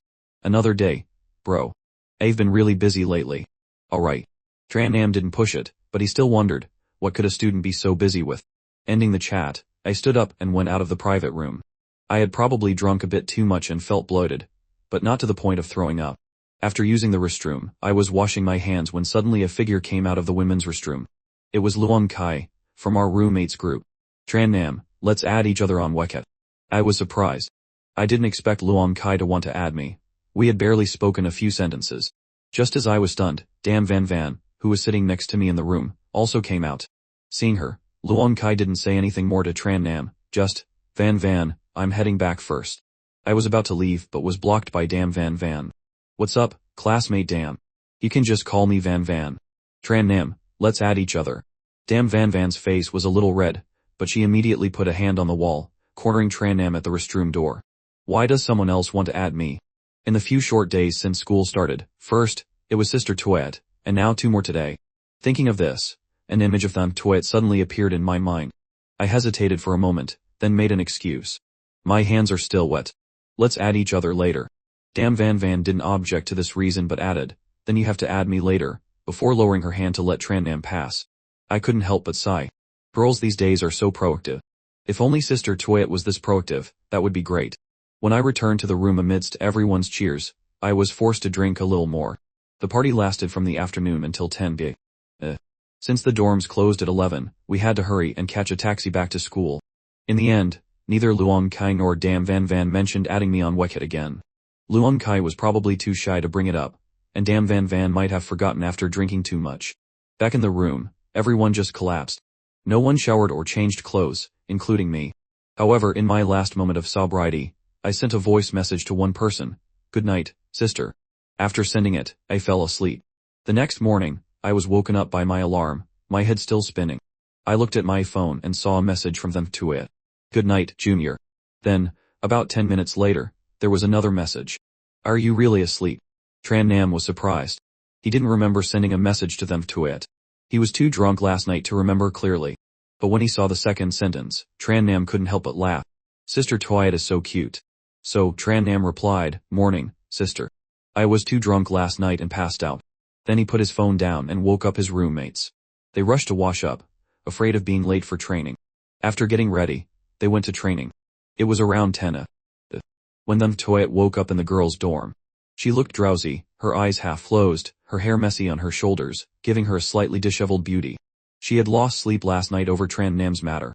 Her mind was in a turmoil, and she only fell asleep around 1 a.m. Out of habit, she fumbled for her phone next to her pillow. Seeing that Tran Nam had replied, she suddenly felt wide awake. So he was drunk. He still remembered to wish me good night even when he was drunk. "You little rascal, you like me, don't you?" Them Toyet's mood instantly brightened, a smile gracing her lips. Tran Nam sent a comforting message and invited her to have lunch together. After that, Them Toyet got up and started to wash her face and put on makeup. What should I wear? She rummaged through her closet and pulled out a shirt, a sweater vest, and a short skirt and academic-style outfit. Suddenly, her eyes landed on an unopened item, a pair of black stockings. Her eyes lit up, and she took them out too. You're lucky. I just bought these stockings and haven't even opened them yet. I'll wear them once especially for you, as a reward for you, you little rascal." She remembered when they were chatting online as bros, Tran Nam often shared pictures of girls with long legs in black stockings. Them Toyet had naturally remembered this little preference of his. After changing, Them Toyet looked at herself in the mirror with satisfaction. Not bad at all. On the training ground, I was as tired as a dog. Finally, the grueling training session was over. I saw Them Toyet's message and soon after, I met her. I immediately stared, my eyes wide. The academic-style outfit combined with the black stockings was overwhelmingly pure. Seeing Tran Nam's expression, Them Toyet was secretly pleased. "Little boy, let's see if you're not mesmerized. So, Junior, how did the get-together go last night? Did you add any pretty girls on WeChat?" Them Toyet asked deliberately, not forgetting about last night. "Are you jealous?" Tran Nam heard a different meaning in her words. "I didn't add anyone." "Really? I don't believe you." Them Toyet looked at Tran Nam with suspicion. I sighed softly. "It's true, sister. The thought that you were still waiting for me made me resolutely refuse all temptations." Who's waiting for you?" Them Toyet tried to hide the smile on her face. I caught that moment. Very good. She really does have feelings for me, my heart rejoiced. A person's subconscious expression can't lie. "Let's go, I'm starving." After getting their food, they were looking for a place to sit when suddenly a voice called out, "Tran Nam." Tran Nam looked up in surprise at the two girls opposite them. It was Dam Van Van and Luong Kai from last night. The voice just now belonged to Dam Van Van. She had a surprised look on her face. Next to her, Luong Kai wasn't as surprised, just glancing at Them Toyet a couple of times. "What a coincidence," I said politely. Them Toyet also looked at the two of them. Being smart, she figured it out after a moment's thought. These must be the two girls Tran Nam had the get-together with last night. She didn't say anything and directly sat down next to me. Faced with Them Toyet's action, I was a little surprised. Usually she would sit opposite me when we eat. Why did she choose to sit next to me today? There were clearly two empty seats opposite Yiz. Dam Van Van glanced at Them Toyet a couple of times, secretly admiring how beautiful she was. He already has a girlfriend. She looks like a senior. So she directly asked Tran Nam, "Is this your girlfriend?" Faced with Dam Van Van's question, I was momentarily at a loss for words. But I didn't expect Them Toyet next to me to speak up. "Yes, little sister. I'm Nam's girlfriend." She smiled gently, looking like a kind older sister. Hearing this answer, Dam Van Van was slightly disappointed but still managed to force a smile. "You're so pretty, sister. You two make a great couple." Them Toyet smiled and nodded. "Thank you for the compliment." After that, Dam Van Van didn't ask anything else and quietly went back to eating. Next to her, Tran Nam stared at Them Toyet, speechless. This was the second time she had claimed to be his girlfriend in front of others. If the first time was a coincidence, was this time also a coincidence? The three biggest illusions in life: someone definitely likes me, But Tran Nam felt this wasn't an illusion. Tran Nam's silence made Dam Van Van and Luong Kai even more convinced that they were a couple. What's wrong? Do you want me to feed you, baby? Them Tayat's gentle voice rang in Tran Nam's ear. No, no need. The word baby made my ears feel pregnant. It sounded so good. Next, Them Toyat occasionally picked up food for Tran Nam, and even fed him. This made me feel like I was living in a dream, as if I was really in a relationship with Them Toyat. Dam Van Van and Luong Kai left before they even finished eating. As they left, Them Toyat watched their retreating backs with a triumphant look on her face. Then she said to Tran Nam next to her, So, Junior, did I embarrass you? He smiled and replied, Your acting was so good, sister. I almost thought you were really my girlfriend. What if I really were your girlfriend? Then Tayat moved closer. I could even feel her breath. This made my heart, as a pure boy who had never been in love, beat a little faster. Before I could answer, Them Toyat spoke again. Do you like me? Faced with this question, I answered without hesitation, I do. What about you, sister? Do you like me too? Them Toyat seemed not to have expected Tran Nam to actually answer and ask her back. When she heard Tran Nam admit he liked her heart felt as sweet as honey. Many people had told her they liked her before, but none of their words sounded as pleasant as Tran Nam's. She became even more certain of her feelings. She liked Tran Nam. But she was a proud senior. How could she admit it so easily? Then you'll have to work hard to pursue me, Them Toyat said, unable to hide her smile. This statement was a subtle hint to Tran Nam that she liked him too, but to become a couple, a formal confession, and a bucket of flowers were still missing. I also understood the meaning behind Them Toyat's words and was overjoyed. I nodded. Yes, sister. I promised to complete the mission. I humorously gave a salute. Them Toyat giggled. All right, put your hand down. As I obediently lowered my hand, my chopsticks fell to the ground. Be careful, Them Toyat said in surprise. It's okay, sister, I said and bent down to look for the chopsticks under the table. My head accidentally touched Them Toyat's leg. I turned my head, and was faced with her beautiful legs. I couldn't help but stare for a few more seconds, thinking to myself, these legs are truly beautiful. When Tran Nam emerged from under the table, Them Toyat handed him a napkin. Wipe it. Tran Nam took it. Sister Toyat is the best. After figuring out Them Toyat's feelings, Tran Nam's way of speaking became bolder. Of course. If Sister Toyat isn't good, who is? You have to cherish Sister Toyat, Them Toyat said proudly. Yes, Sister Toyat. All right, let's eat. Or should we continue our act, sister? Tran Nam ate this meal very happily. He even walked Them Toyat all the way back to her dorm. He had never been in a relationship and didn't know what it felt like. But perhaps it was just like today. In his heart, he had already started planning.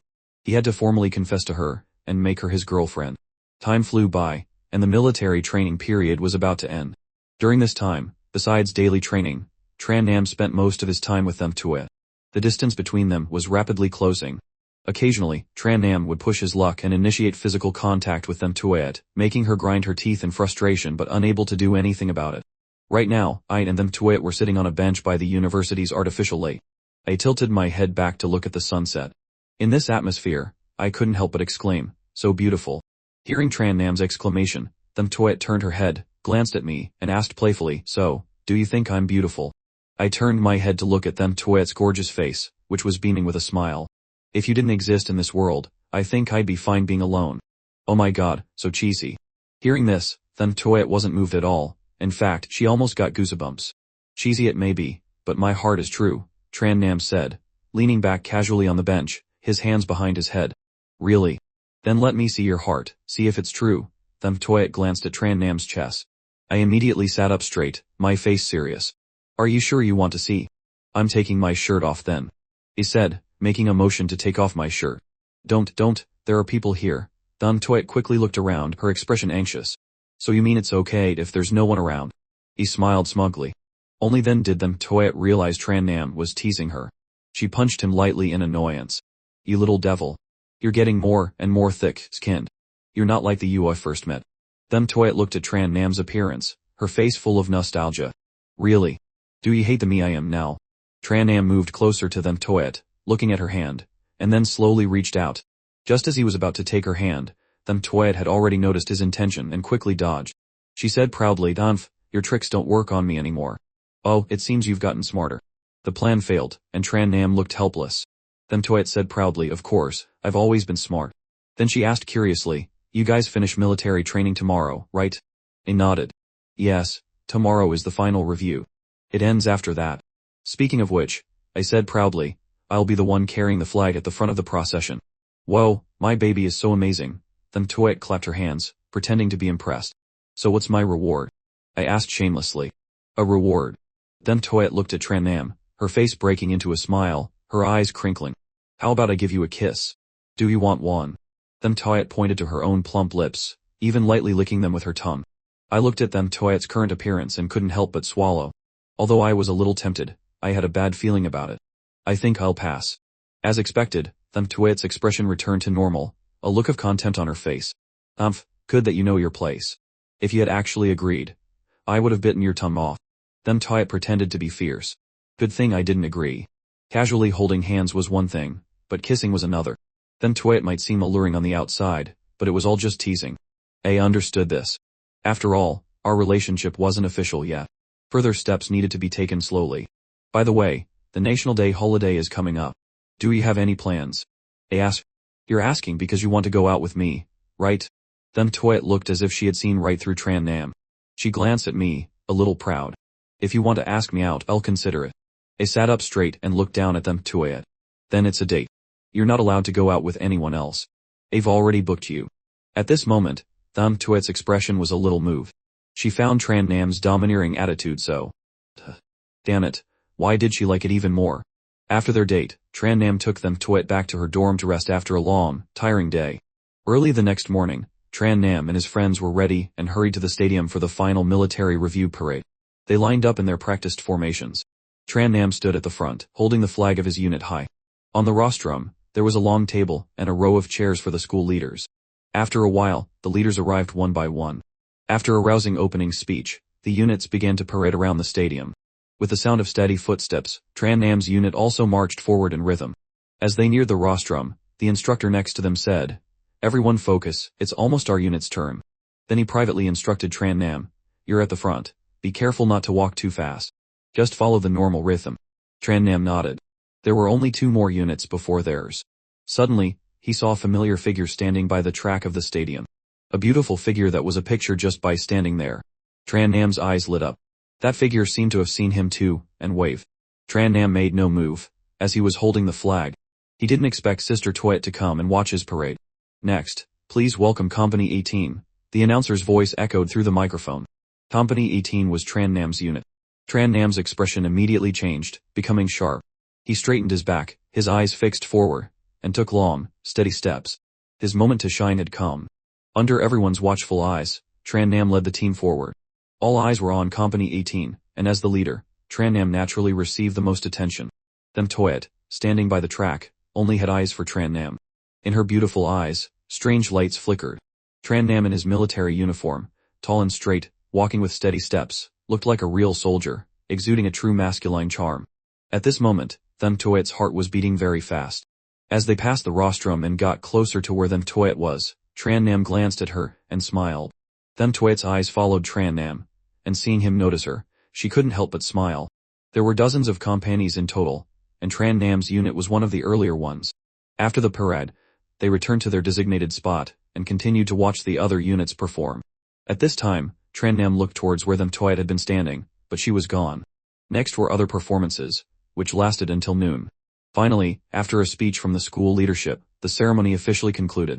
I declare the 2024 Military Training Summary Ceremony of Jianshan University a complete success. The stadium erupted in thunderous applause.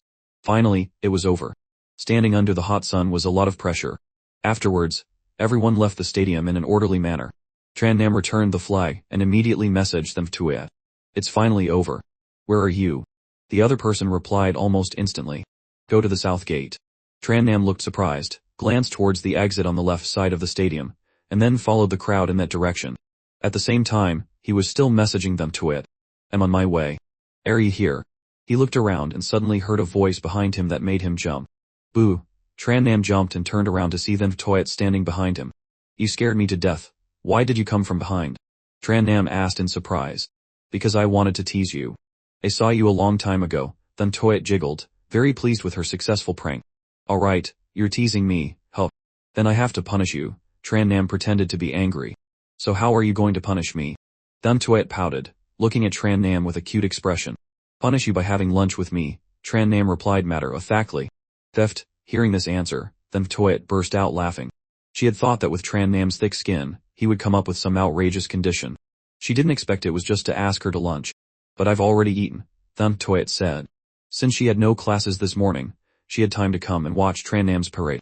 However, because it was too long and the sun was too hot, Thumb Toet only watched for a while before leaving. Afterwards, Lai Thian wanted to eat, so she ate with her friend. After eating, she sent Lai Thian off and went to find Tran Nam. But I can go with you. Thumb Toet changed her tone and said charmingly. Tran Nam also smiled. Then let's go. He excitedly took Thumb Toet's hand. Before Thumb Toet could react, she received envious looks from those around her. Seeing Tran Nam's happy face, the corners of Thumb Toet's mouth curved up slightly. Well, I'll just let him hold my hand. With a beautiful girl by his side, eating in the cafeteria felt different. Tran Nam ate with gusto.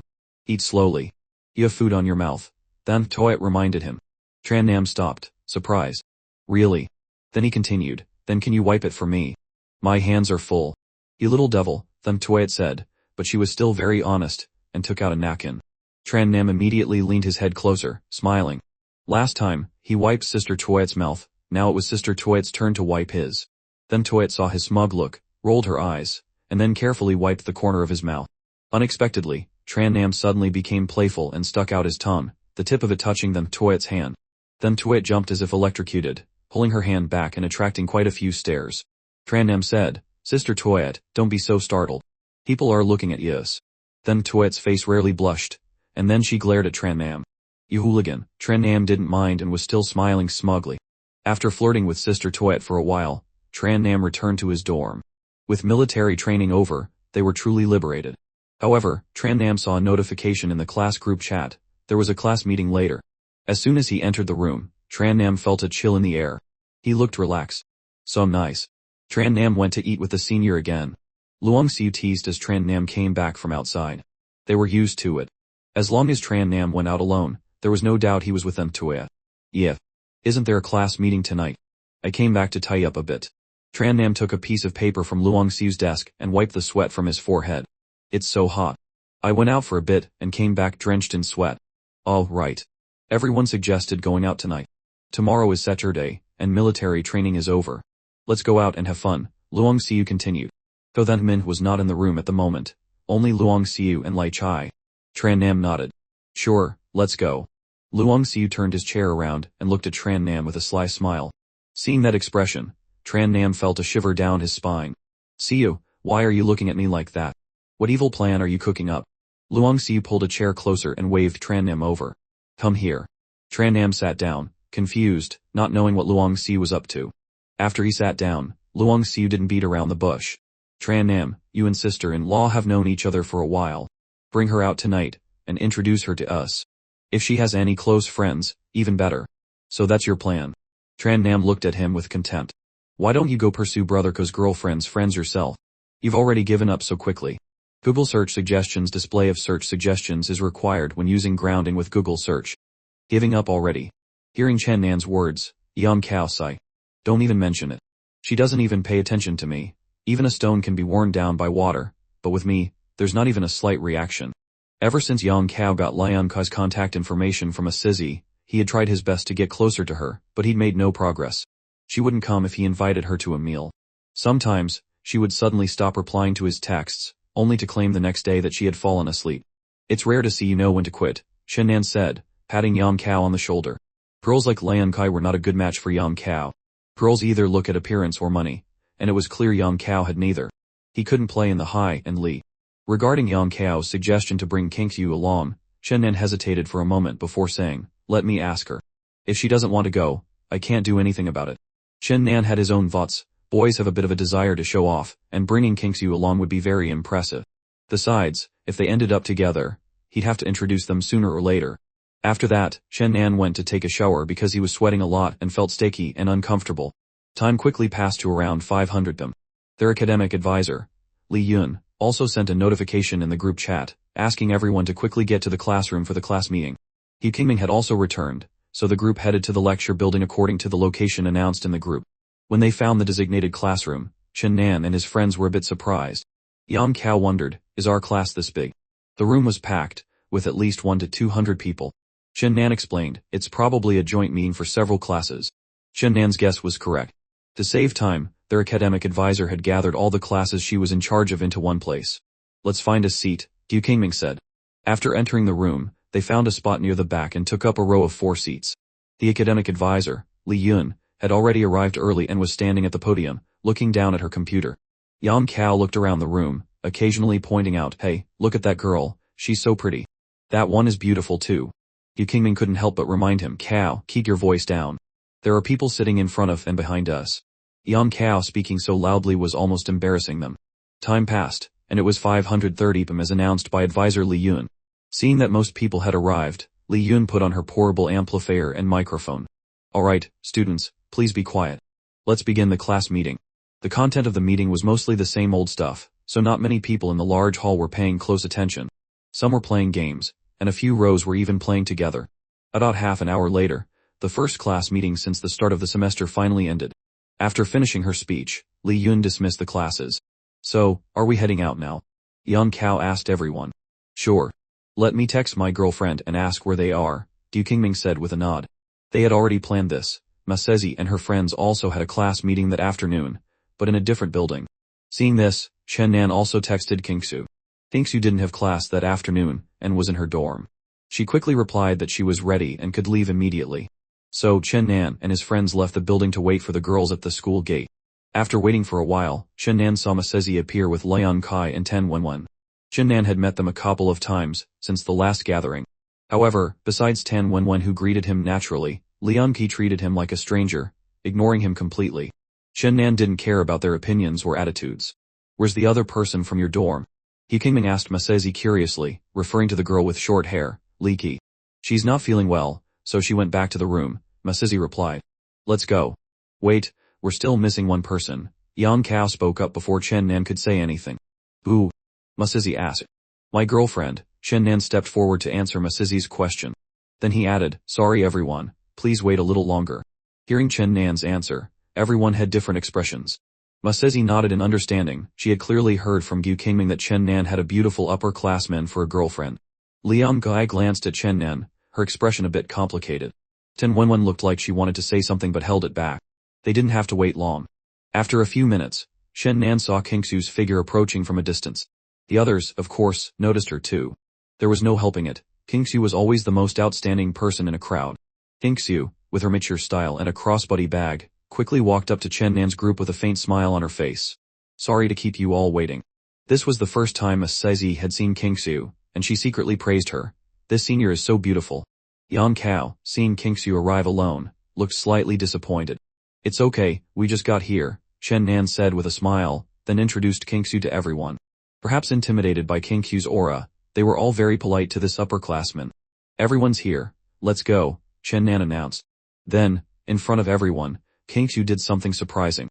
She slowly walked to Chen Nan's side and naturally looped her arm through his. Ah, the honeymoon face is so sweet. Yan Kao teased from the side. Sister, when are you going to introduce someone to me? Get lost, Chen Nan said in annoyance. This guy really knew how to stir up trouble. Asking for an introduction right after meeting her. Was there anything else in his head besides women? It had to be said, Kingsu was very thoughtful. Outside, she helped Chen Nan make a good impression. Since there were too many people, they called 3 taxis, 2 would have been a bit tight. They had already decided in the afternoon that after dinner, they would go for karaoke. The karaoke room was already booked, and of course, the guys would pay while the girls were free. So, they took a taxi to a hot pot restaurant. This place was found by Gu Qingming, and coincidentally, it was the same hot pot restaurant Chen Nan and Kingsu had gone to on their first meeting. Seeing the familiar name, Chen Nan couldn't help but smile. What a coincidence. He glanced at Kingsu beside him, and the corners of her mouth also curved into a smile. It truly was fate. He remembered the last time he came here for hot pot, Chen Nan had said he would pay, but Kingsu secretly paid the bill for him. The 8 of them fit perfectly at one table. During the meal, thanks to Kingsu's personality, she naturally blended in with everyone. So how did you two get to know each other? Masezi asked, her face full of curiosity. Gu Qingming and the others had asked in the dorm before, but Chen Nan hadn't answered. Chen Nan also looked at Kingsu curiously, wanting to hear her answer. Kingsu smiled brightly and drew out her words, well, as if thinking about how to answer. Everyone looked at her. Kingsu slowly said, perhaps it was from the first time I saw him. I liked him right then. Kingsu's words were very direct. Who can really explain that kind of feeling? Whoa, you're so straightforward, sister, Masezi praised. Here, straightforward was not a bad thing, on the contrary, she greatly admired Kingsu's personality. It was much better than those who scheme a lot. Our Chen Nan is so lucky, Yang Kao, sitting to Chen Nan's right, said as he patted his shoulder. Chen Nan glanced at Yang Kao. Couldn't this guy keep his mouth shut even while eating? Then, Chen Nan looked at Kingsu. Her expressive eyes winked at him as if asking, how was that? Was my answer good enough? Seeing Chen Nan and Kingsu exchanging glances, Tan Wenwen also spoke up. I'm so jealous of you couples always showing off your affection. Tan Wenwen was an open-minded person. Even though she had asked for Chen Nan's wet hat before, she didn't feel awkward seeing him again now and joked around naturally. Masaizi glanced at Tan Wenwen and said with a smile, hey, besides my boyfriend and Chen Nan, you can pick whoever you like. Among the 4 guys here, besides Chen Nan and Gu Qingming, that only left Yang Kao and Li Jai. Hearing this, Yang Kao's eyes lit up. Even if he couldn't pursue Lian Kai, pursuing Tan Wenwen would be good too. Li Jai also looked over. Clearly, he was also eager for love, just not as obvious as Yang Kao. Under the expectant gazes of the two, Tan Wenwen replied, never mind, I don't plan on being in a relationship right now. Everyone understood this was just a polite refusal. After all, Tan Wenwen had been very proactive with Chen Nan at the last gathering. Not wanting a relationship. Who was she kidding? After finishing the hot pot, they left the restaurant satisfied. It was now past 800 them. Should we head over now? Gu Qingming asked for everyone's opinion. He was of course talking about going to karaoke. Everyone nodded in agreement. When Gu Qingming booked the room online, he had deliberately found a place near the hot pot restaurant to avoid the hassle of taking another taxi. So, they didn't take a taxi but walked according to the directions. Kingxu was beside Chen Nan, the distance between them only the width of a phone. Chen Nan's hand started to get restless and began to wander to the side, easily taking hold of Kingxu's hand. Feeling his warm hand holding hers, Kingxu gave Chen Nan a reproachful look but said nothing, clearly giving her consent. Kingxu whispered, in a voice only Chen Nan could hear, I'm giving you face outside. The corner of Chen Nan's mouth curved up. Alright, he continued, so, can I have a kiss? Hearing this, Kingxu smiled and said, sure. Chen Nan's heart leaped with excitement. Could their relationship make a breakthrough today? But Kingxu's next words were like a bucket of cold water. Same as before, if you're not afraid of being muted, go ahead. Chen Nan's face immediately soured, which made Kingxu laugh. We're not at that step yet. Chen Nan, of course, understood what that step meant. The two hadn't officially confirmed their relationship. Suddenly, a thought popped into Chen Nan's head. She only said I couldn't kiss her on the lips. So, a kiss on the cheek should be fine, right? After all, in some foreign countries, kissing on the cheek is a form of greeting. One little kiss from me shouldn't be too much, right? Looking at Kingxu's beautiful and delicate face, her skin so fair and smooth it looked like it could be broken with a pinch, an indescribable restlessness welled up inside Chen Nan. In a fleeting moment, Chen Nan lunged forward like a dragonfly skimming water, lightly touching his lips to Kingxu's cheek before quickly pulling back. His heart was pounding. Oh my god, what did I just do? I was too impulsive and just kissed her. As for Kingxu, she was completely frozen, her eyes wide open, standing stunned on the spot, not knowing how to react. She hadn't recovered from the moment. Since Chen Nan and Kingxu were walking at the back, the people in front didn't notice the unusual situation. A few seconds later, Kingxu finally reacted. Her rosy lips moved slightly. You. This. At the same time, she raised her hand to touch the spot where Chen Nan had just kissed her. Chen Nan was prepared to be scolded by Kingxu, but unexpectedly, she just continued, next time, don't do that without my permission. Hearing this, Chen Nan was stunned. He hadn't expected Kingxu to react this way. He thought she would get angry and scold him. Chen Nan stared at Kingxu's face. He wasn't sure if it was an illusion, but her face seemed to have turned visibly red. Whoa, she's blushing. Her face turned red just from a kiss on the cheek. Chen Nan found it a bit hard to believe. Normally, when they talked, Kingxu often teased him, even making slightly risked jokes with a laugh, and sometimes even countering his own. Chen Nan thought she must have been in a relationship before. Yet now, she was blushing just from a kiss on the cheek. Chen Nan blurted out, sister, have you never been in a relationship before? Being asked so suddenly, Kingxu was like a cat whose tail had been stepped on. Her expression became unnatural. What's it to you? Don't ask. Let's go. After saying that, she quickly walked towards the group.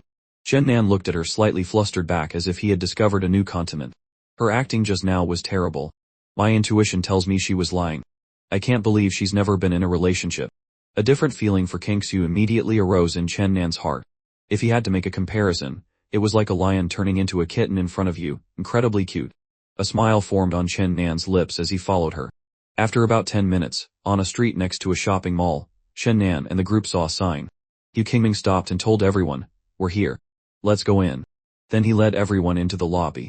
The lobby was several dozen square meters wide. Chen Nan even saw a few people sitting on the sofas in the lobby, looking at them. Yu Qingming went to the reception desk and gave his phone number. A staff member then led them to their reserved room, room 808. It was a medium-sized room that could hold more than 10 people. The staff member then left to prepare the drinks and snacks they had ordered.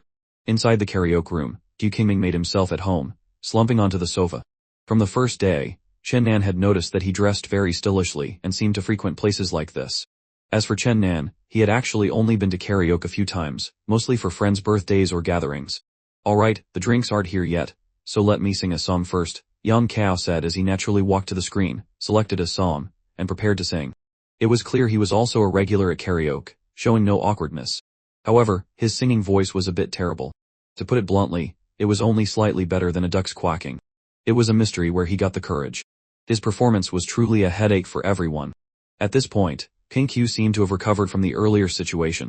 She leaned closer to Chen Nan and asked, "Aren't you going to sing a song?" She remembered Chen Nan had sung quite well last time. Under the colored lights of the karaoke room, the small space was filled with a special atmosphere, further stimulating the hormones among everyone. King Q seemed to have an extra filter on her, looking even more beautiful and charming. "No problem. I'll sing one just for you later as an apology," Chen Nan replied with a smile. He was, of course, apologizing for what had happened earlier. King Q rolled her eyes at him. "Get lost. You think a song is a good enough apology? I'm not an 18-year-old girl. I'm almost 20. Hearing King Q say this, Chen Nan found it a bit funny but also caught the important keyword in her sentence, almost 20. Chen Nan had just turned 19. It was normal for her to be a year older than him.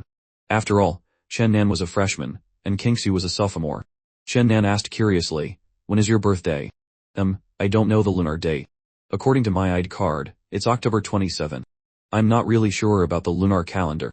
I've always celebrated my solar birthday from my ID, King Q replied after a moment of thought. Chen Nan nodded. He didn't understand the lunar calendar either. Since he could remember, his parents had celebrated his birthday a few times, and on his lunar birthday, they would give him red envelopes and remind him. October 27th, huh? That's about 2 months away, Chen Nan calculated. That's right. If my little brother wants to give me a gift, he should prepare it in advance, King Q said, looking at Chen Nan playfully. Chen Nan looked at her and feigned a troubled expression. Choosing a gift is so hard. Girls like surprises, but I don't know what you like. King Q huffed lightly, then continued, "Anyway, I don't care. I want to see your gift then." "Alright then. In that case, I'll have no choice but to reluctantly wrap myself up and send myself to you. Handsome, capable, good at cooking and laundry, and can even warm the bed when it's cold," Chen Nan said with a sigh, lying through his teeth. King Q glanced at Chen Nan, not angry but surprisingly replied, "Alright then. But before you wrap yourself up, you'll have to get the cut first." The profound meaning was understood by those who got it. Hearing this, Chen Nan couldn't help but shiver. After the drinks were brought in, the atmosphere became lively, especially under the lights, which boosted everyone's courage. "Come on, everyone, let's have a drink." After singing 2 songs in a row, Yang Kao saw the drinks had arrived and urged everyone to toast. Next, those who wanted to sing sang, and those who wanted to play games played games. Of course, the game was a drinking game. In the room, only Yu Qingming knew it a little. Chen Nan also knew the basic rules, but when he asked King Q, he found out she didn't know how to play. Seeing Chen Nan's surprised look, King Q said calmly, "It's not that I don't know at all. I've seen friends play before, and they taught me, but I think I forgot." No problem. It's very simple. Let your boyfriend teach you." "Chen Nan, you know how, right?" Masezi said with a smile, looking at Chen Nan. Chen Nan nodded and briefly explained the rules to King Q. King Q nodded. "I get it. That fast?" Chen Nan asked in surprise. "Of course, don't underestimate me," King Q said proudly. As it turned out, King Q really did know how to play. For several rounds in a row, she didn't lose once and didn't have to drink at all. On the other hand, Chen Nan lost twice. This made Chen Nan look at her with new respect. "Amazing." King Q snorted twice, her face full of pride. Soon, the song Chen Nan had chosen came on. He signaled to Li Ji to pass him the microphone. At this moment, besides King Q, everyone else also looked at him. "Chen Nan, don't be like Yang Kao," Yu Qingming teased, clearly alluding to Yang Kao's bad singing. "What do you mean, don't be like me? Don't he sing well?" Yang Kao retorted, then looked at the others as if asking for confirmation, but no one paid him any attention. They all turned their heads away. Yang Kao felt a bit embarrassed and shifted his target to Li Ji. Jay, tell me, did I sing well just now? Lee Jay didn't want to be bothered by young Cow, so he reluctantly appeased him. Yes, it was good.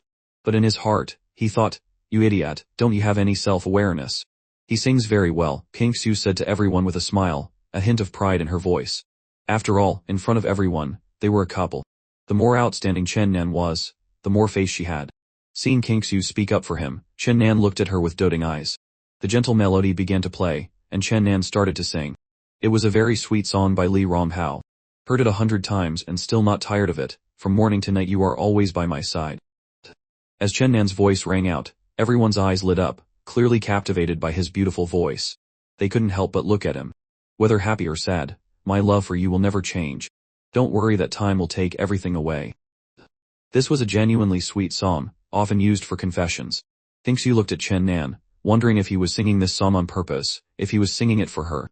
Girls always overthink things, latching onto small details and magnifying them, creating countless fantasies. When the song reached its climax, Chen Nan deliberately looked at King Su. Lovers often part and reunite, but our love grows deeper.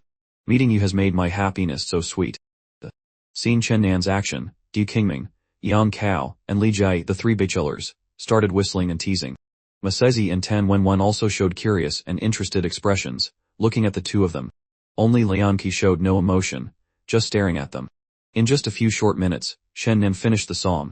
Du Qingming was the first to clap. Bravo, Chen Nan, you sing really well, much better than Cao. What do you mean, better than me? I admit he's good, but he's still a bit behind me, Yang Cao retorted. Confidence is a man's best quality, but blind confidence is not. What are you even singing about? You're far worse than Chen Nan, Li Jie also spoke up. He had wanted to say it earlier, but Yang Cao kept pestering him, so he had to appease him and buy time. Seeing Yang Cao getting carried away, he couldn't hold back any longer. Alright, you've shown your true colors, let me teach you a lesson, Yang Cao said as he lunged towards Li Jie. Don't mess around, Li Jie shouted, struggling under Yang Cao. The scene was quite an eyesore. Come on, there are girls here. Cao, be more mindful, Chen Nan, who had just finished singing, couldn't help but advise. Yang Cao was truly thoughtless, acting on impulse, a complete simpleton with over-the-top confidence. I can't believe Chen Nan sings so well. It seems he even sang this song especially for you. Masezi looked at King Su with a playful smile. Aren't you going to react? Kiss. Following Masezi's encouragement, everyone started clapping and cheering. Faced with Masezi's teasing, King Su had her own way of handling it. She waved her hand for everyone to quiet down, then said with a smile, with boys, if you smile at them too much, they'll get ahead of themselves. As she said this, her eyes, crinkled with laughter, were fixed on Chen Nan, clearly talking about him.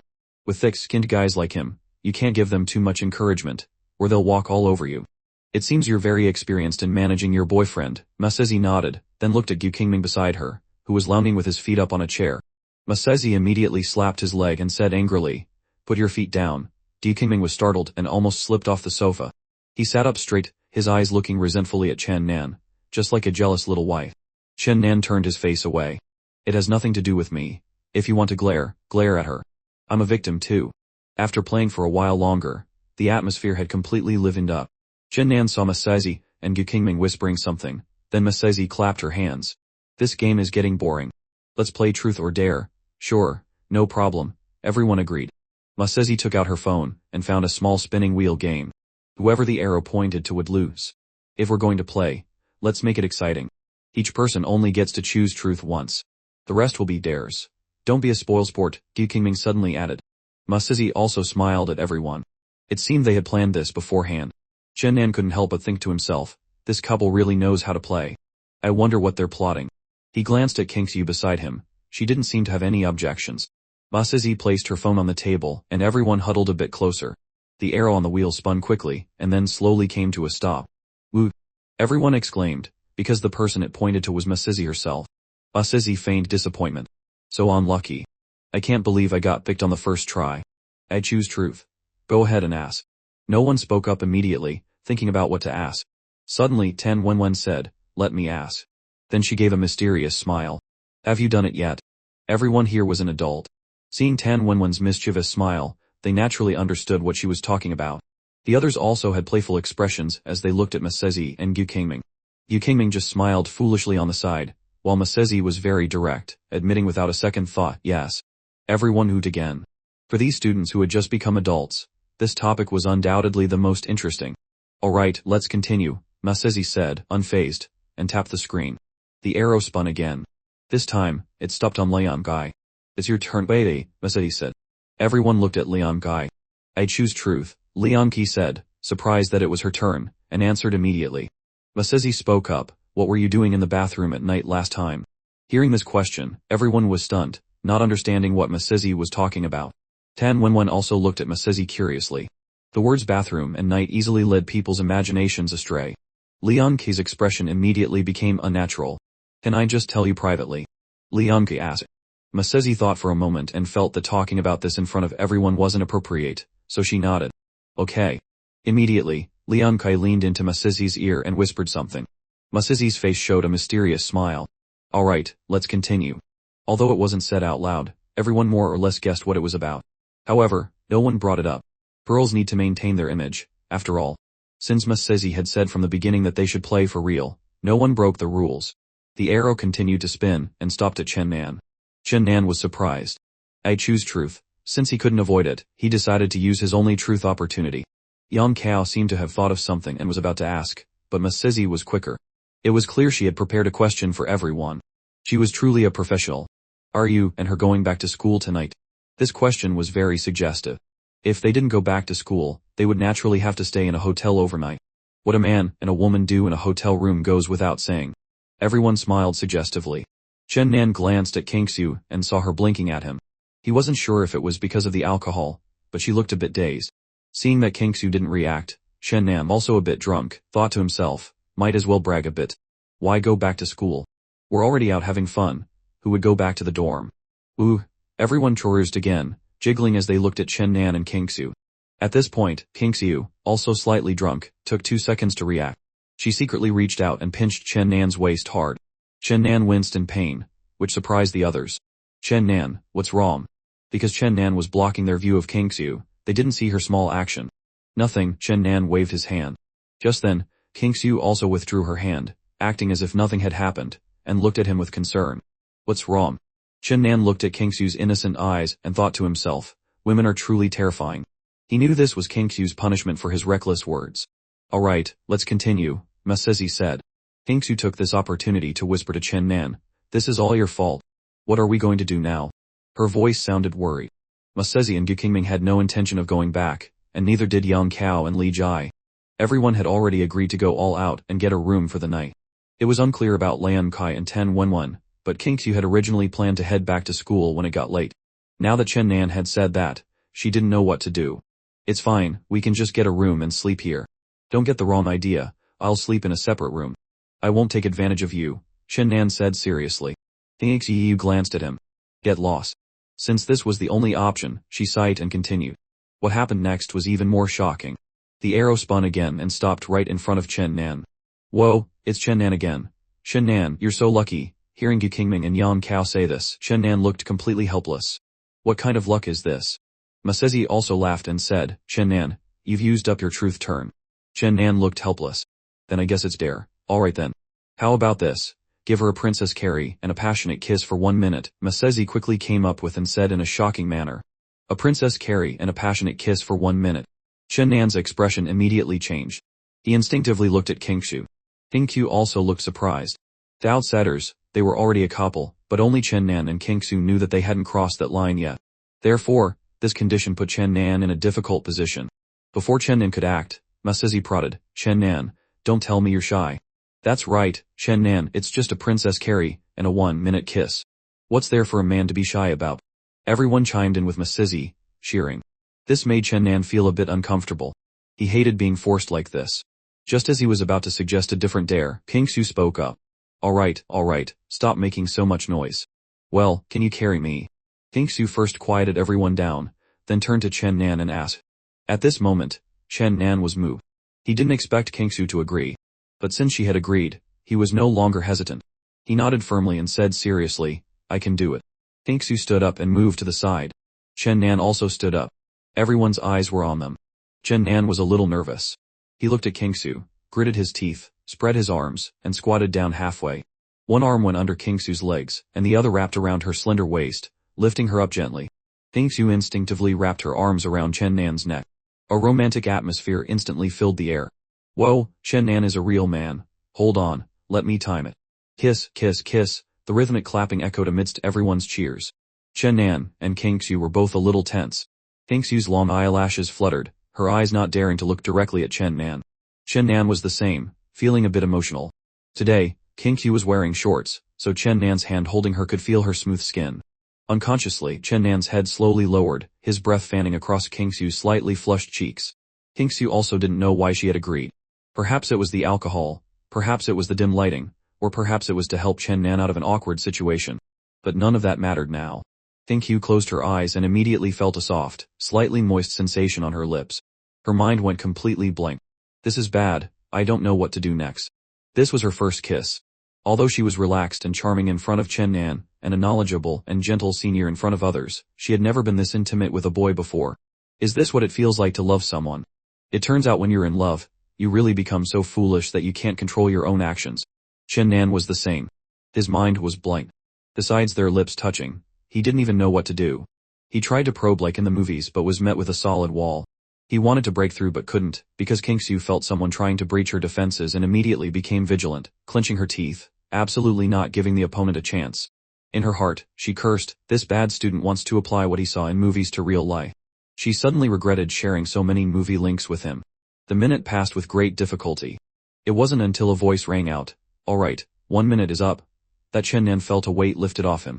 He raised his head and took a deep breath, almost suffocating. Kingsu was the same, panting, her chest heaving with her breaths, slightly oxygen deprived. "Put me down, quick," Kingsu said in a small, slightly resentful voice.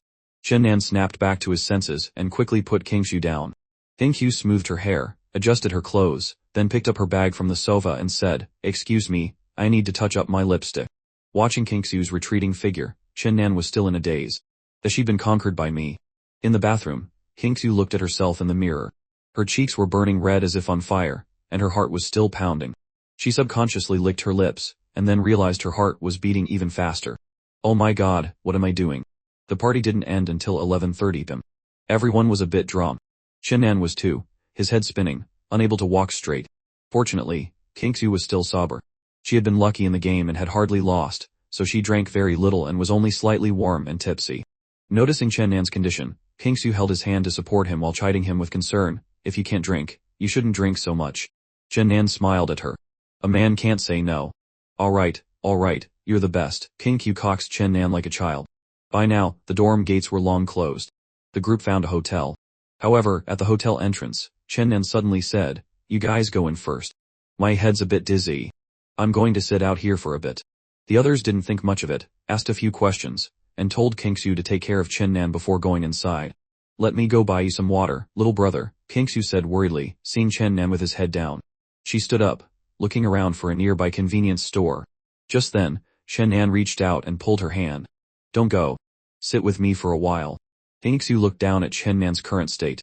His eyes seemed a bit glazed over as he looked at her blankly.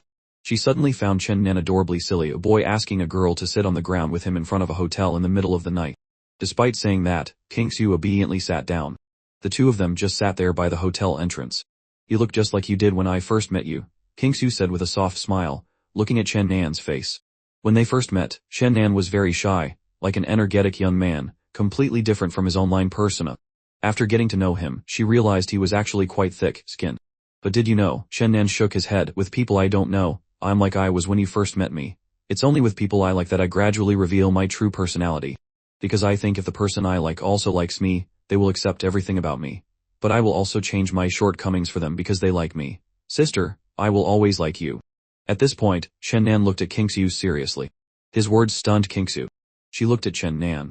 At this moment, Chen Nan seemed very sober, his eyes clear of any impurities. Suddenly, the corners of Kingsu's mouth curved into a captivating smile. She felt the same. Chen Nan was the first person to make her heart flutter. She would definitely continue to like him. Getting Kingsu's answer, Chen Nan smiled like a happy child. A drunk little brother is so cute, Kingsu couldn't help but reach out and pinch Chen Nan's flushed, warm cheek. "Don't pinch my face. Sister. Sister, let's go in." After getting some fresh air, Chen Nan felt a bit more sober and spoke up. Actually, Chen Nan had deliberately said he wanted to sit outside for a bit because he couldn't share a room with Kingsu. To avoid the others teasing and saying things that would make Kingsu uncomfortable, Chen Nan had separated them so they would go up first. When they checked in, Chen Nan and Kingsu each got a room, 2 adjoining rooms. At the door of her room, Kingsu looked at Chen Nan and said, "Good night, little brother. Go wash your face and get some sleep." "Yes, you too. Good night, sister." With the sound of the electronic door lock opening, the two said good night to each other, and the doors closed. Inside his hotel room, Chen Nan immediately ran to the bathroom, turned on the tap, and washed his face thoroughly with handfuls of water. Looking at himself in the mirror, his mind cleared up a bit. Thinking about what had happened at the karaoke bar, he still hadn't fully recovered. The scene kept replaying in his mind. That soft feeling, the explosion of hormones at that moment, the love welling up in his heart. But the two of them still didn't have an official status. He hadn't officially confessed. In the end, their relationship was just ambiguous. More than friends but not yet lovers. On the other side, Kingsu was the same. After entering her room, she suddenly felt restless. The scene from earlier flashed in her mind.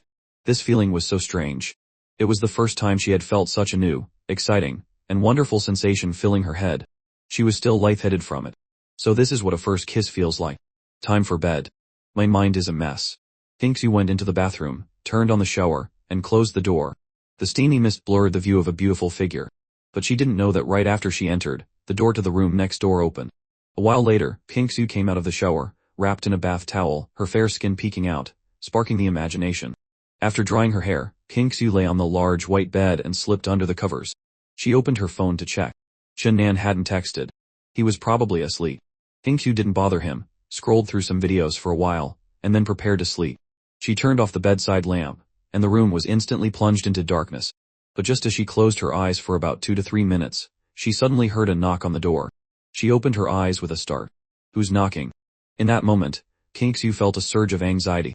It's not a bad guy, is it? Or a hotel staff member? Kingsu called out towards the door. Who is it? I'm about to sleep. Be quiet. It took 2 or 3 seconds before Kingsu heard a voice. It's me, sister. Hearing Chen Nan's familiar voice, Kingsu relaxed. So it's my little brother. What's he doing here? Hold on, little brother. Kingsu threw off the covers and sat up. It didn't seem appropriate to be in a towel, so she got dressed. Looking through the peephole on the door, it was indeed her little brother. Kingsu opened the door and saw a sight she would never forget. Chen Nan was standing outside, holding a bucket of roses, looking at her. Kingsu was stunned by the scene, a mix of surprise and joy. Little brother, this is beautiful. Where did you get the roses? Kingsu asked in surprise, looking at the bucket in Chen Nan's hands. They're beautiful, right? Well, girls like beautiful things, and beautiful flowers are one of them. I ran down to buy them, Chen Nan said, looking a bit tired, with sweat on his forehead as if he had just done some strenuous exercise. I just looked on my phone and found a 24-hour flower shop nearby, so I ran down to buy them, Chen Nan said with a radiant, jiggling smile. That's right. Chen Nan had been thinking about this earlier, so he searched on his phone. In a moment of passion, he ran out of the hotel. Seeing Chen Nan, covered in sweat but still smiling foolishly, Kingsu was truly touched. She looked at Chen Nan with eyes that seemed to melt. Why did you buy me flowers? It's so late. Instead of getting a good night's sleep, you went out to buy flowers, Kingsu mumbled. It sounded like she was scolding him, but it was actually out of affection and worry. Sister, I was just thinking. I feel like I can't let you be wrong. Sister, will you be my girlfriend? At this point, Chen Nan imitated a scene from a movie, and got down on one knee, holding up the bucket, and looking at Kingsu expectantly.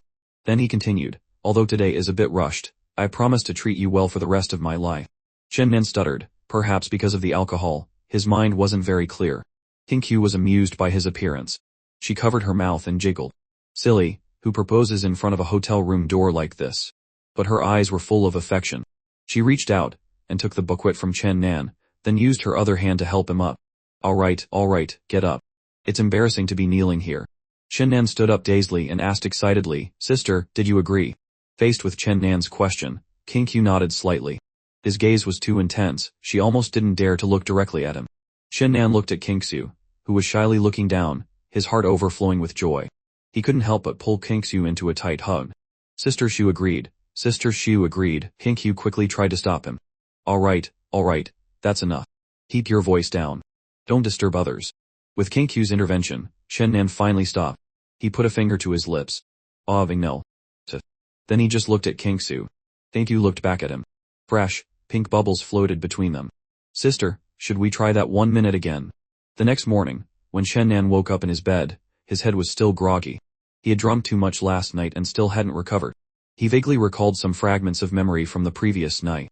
It seemed that after drinking, he went to the hotel, then ran out to buy a bucket of flowers, then confessed to his sister, and she had agreed. Chen Nan's memory became clearer and clearer. He clapped his hands excitedly and said, "That's right, that really happened." He now had a girlfriend. He immediately took out his phone and texted Kingsu. "Sister, good morning." She was probably in the room next door. He wondered if she was awake yet. "Oh well, I'll take a shower first." Chen Nan was in a very happy mood as he got up and went into the bathroom. After showering and drying his hair, Chen Nan received a reply from Kingsu. "I just woke up."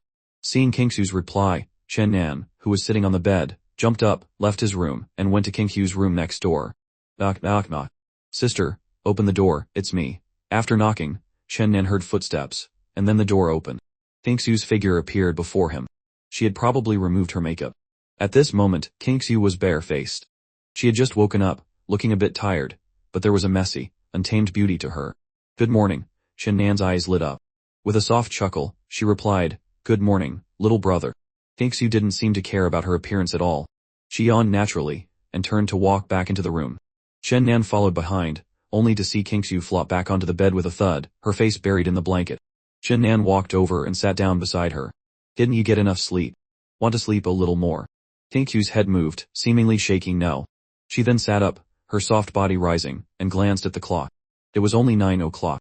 She suddenly turned her head, her eyes locking onto Chen Nan. She said nothing, just stared. Chen Nan was baffled. Her gaze gave him goosebumps. "Oh. Why are you looking at me like that?" he asked. A smile crept onto Kingsu's lips. "Little brother," she said softly, "do you remember what happened last night?" When asked about this, Chen Nan's face flushed slightly, and he nodded. The next moment, Kingsu pulled the bucket of roses he had given her from the headboard. "Last night, someone came back to the room drunk and ran out to buy flowers to confess to me. Remember?" Kingsu looked at Chen Nan with a mischievous grin, teasing him. "So what? You already agreed," Chen Nan retorted defensively. "Haha," Kingsu burst out laughing. She loved seeing Chen Nan's embarrassed expression. Seeing himself being laughed at, Chen Nan felt he was losing face. Seeing that Kingsu showed no signs of stopping, he took a deep breath, spun around, and pinned her down. Kingsu lost her balance and fell back onto the bed. When she opened her eyes, she was met with Chen Nan's gaze from above. "What's so funny?" A smirk played on Chen Nan's lips. It was his turn for a counter-attack. "It is funny. What are you planning to do to me in broad daylight?" Kingsu refused to back down, tilting her head up proudly. Chen Nan glanced around the room. The door was tightly shut. He looked back at Kingsu. "What do you think I'd dare to do? Don't forget, you're my girlfriend now. It's perfectly reasonable for me, as your boyfriend, to do something, right?" Chen Nan's voice held a hint of a threat, combined with his mischievous expression, which made Kingsu's face freeze. She grew a little nervous. "What? What are you going to do?" "Don't do anything stupid.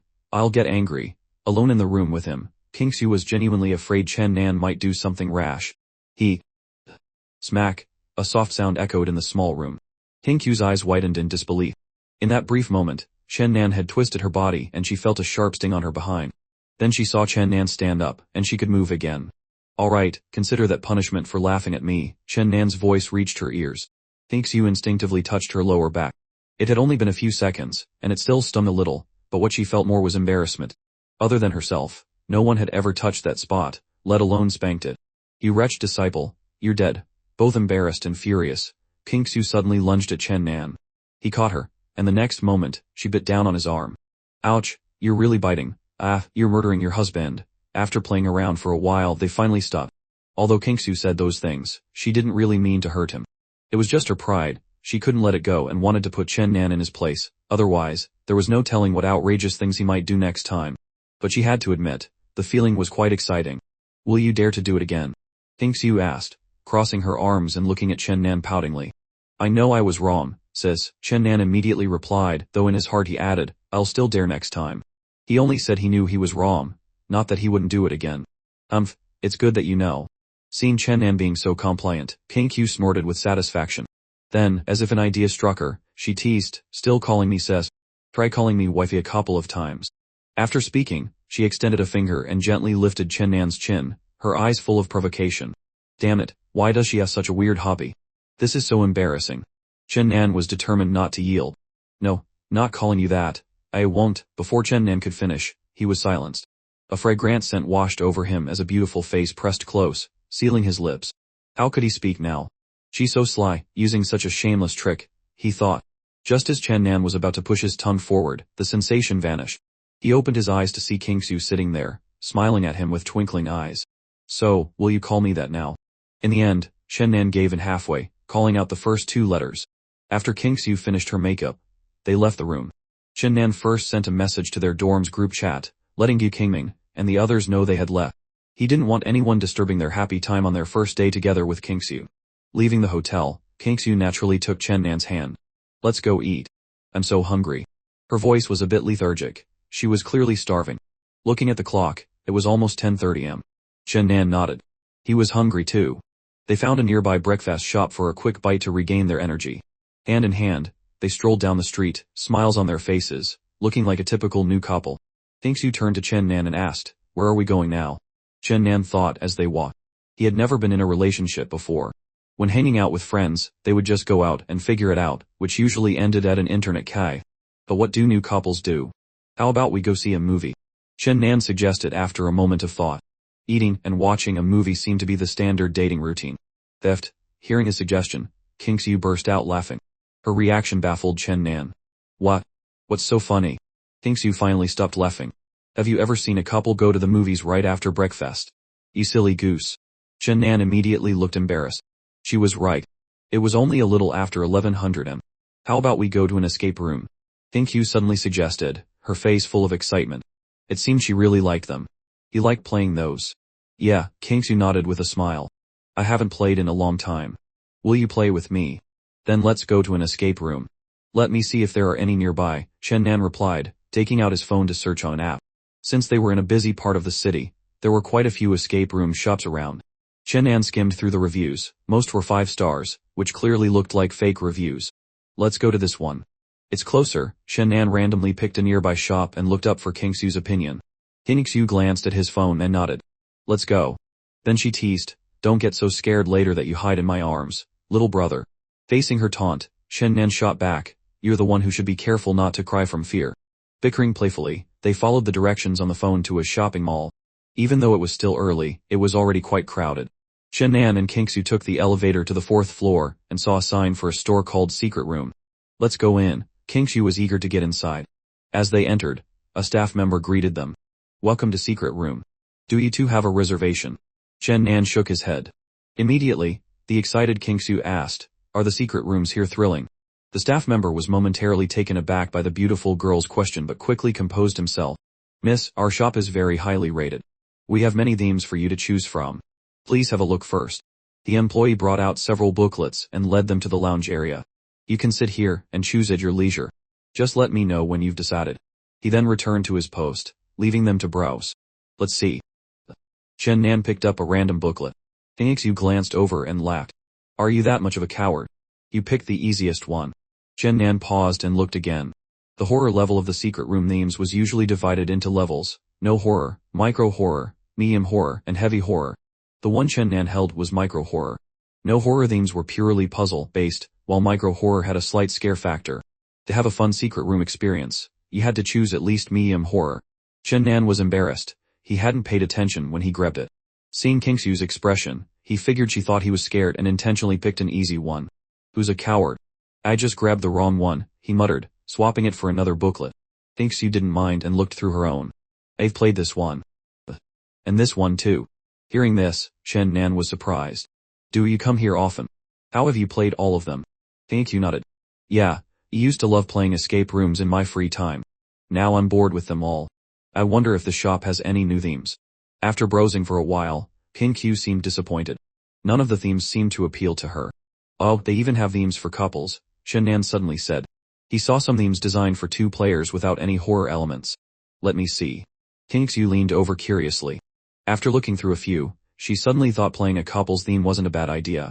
As a new couple, playing a couples themed escape room could be a good way to strengthen their bond. Since you want to play it, I'll indulge you, Kingsu said with a feigned look of resignation, as if she was doing him a big favor. Huh. Chen Nan looked at Kingsu, who was now busy choosing a theme. He hadn't said a thing. The next moment, he understood. It was she who wanted to play it. This girl is such a tsundere, Chen Nan thought with a secret smile. Soon, Kingsu had made her choice. Let's play this one. What do you think? Chen Nan glanced at it and nodded. He didn't really care. If Kingsu wanted to play it, he would play with her. As long as he was with her, anything was fun. After choosing, they went to the counter to inform the staff. The employee led them to a designated room. It was a bit small but decorated in a very pink, romantic style. The staff member said, since this is a couple's theme, there are some tasks. He seemed to struggle with his words, but from his awkward expression, Chen Nan and Kingsu could guess what the tasks were. Chen Nan's eyes lit up. It seemed choosing this theme was the right decision. There are no cameras in the room, so you can complete the game at your own pace and find the way out. If you run into any trouble, contact us with the walkie-talkie, the employee said. Chen Nan and Kingsu nodded in understanding. Enjoy your game, the employee said before closing the door. Now, in the room of less than 20 square meters, only Chen Nan and Kingsu remained. They looked around. There was a display screen with a pen and headphones next to it. There was also a small side room. Chen Nan went up and opened the door to the small room. Since it was a couple's theme, there were no horror elements, so he opened it confidently. Inside, another screen was lit up, displaying the large words, "Guess what I'm acting out," with a start button below. What are you looking at? Kingsu tiptoed behind him, peeking curiously. Chen Nan leaned slightly to give her a better view. Guess what I'm acting out. So, for this puzzle, we just need to answer the questions correctly to pass, Kingsu realized. So this stage tests our chemistry, Chen Nan said with a smile. Then I'll act and you guess, Kingsu immediately said, holding her head high with confidence. Chen Nan wasn't sure if she was genuinely confident, but she certainly had the chest for it. Alright, Chen Nan said. Kingsu sat down in front of the screen and put on the headphones. All they had to do was press start, write the answer on the screen, and confirm. If it was correct, they'd move to the next question. Chen Nan stepped into the small room and pressed the start button. The first word was winking. Chen Nan's eyes lit up. He didn't expect it to be this easy. He smiled and walked out. Kingsu saw Chen Nan give her an oak sign, understanding that the word must be simple. Let's start, she said. Her ears were filled with music, so she couldn't hear him. Chen Nan first held up 3 fingers and mouthed the words, making it easy for Kingsu to guess it was a 3-word phrase. Then, he began his performance. He closed his eyes and started taking deep breaths, inhaling and exhaling. The sight made Kingsu chuckle. After laughing, she confidently said, sneeze. Hearing her answer, Chen Nan opened his eyes and looked at her with a puzzled expression. Was his acting that bad? He shook his head and waved his hands, signaling her to guess again. It's not that. Kingsu was also confused. It clearly looked like a sneeze. But the next moment, her eyes lit up. Snoring. Chen Nan's face broke into a grin, and he gave Kingsu a thumbs up. Kingsu smiled smugly. This wasn't hard for her. She quickly wrote the answer on the screen and successfully moved to the next question. Chen Nan went back into the small room. When he saw the next phrase, he froze. Flirting with your eyes. Chen Nan stared at the 3 words. It was a bit embarrassing, but luckily there were no cameras. At worst, he'd just lose face in front of her. It was a small sacrifice to complete the game. He walked out, again holding up 3 fingers. Kingsu nodded, signaling she was ready. Chen Nan, slightly embarrassed, struck an odd pose, closing one eye and winking repeatedly with the other. Seeing his strange action, Kingsu frowned. What's that? Winking. Chen Nan shook his head. Then, as if an idea struck him, he pointed to his eyes, and then made a flirtatious glance again, combining it with a pose that looked more vivid. Kingsu thought for a moment and ventured, flirting with your eyes. This time, even though Chen Nan signaled she was right, he didn't look happy. It was genuinely embarrassing.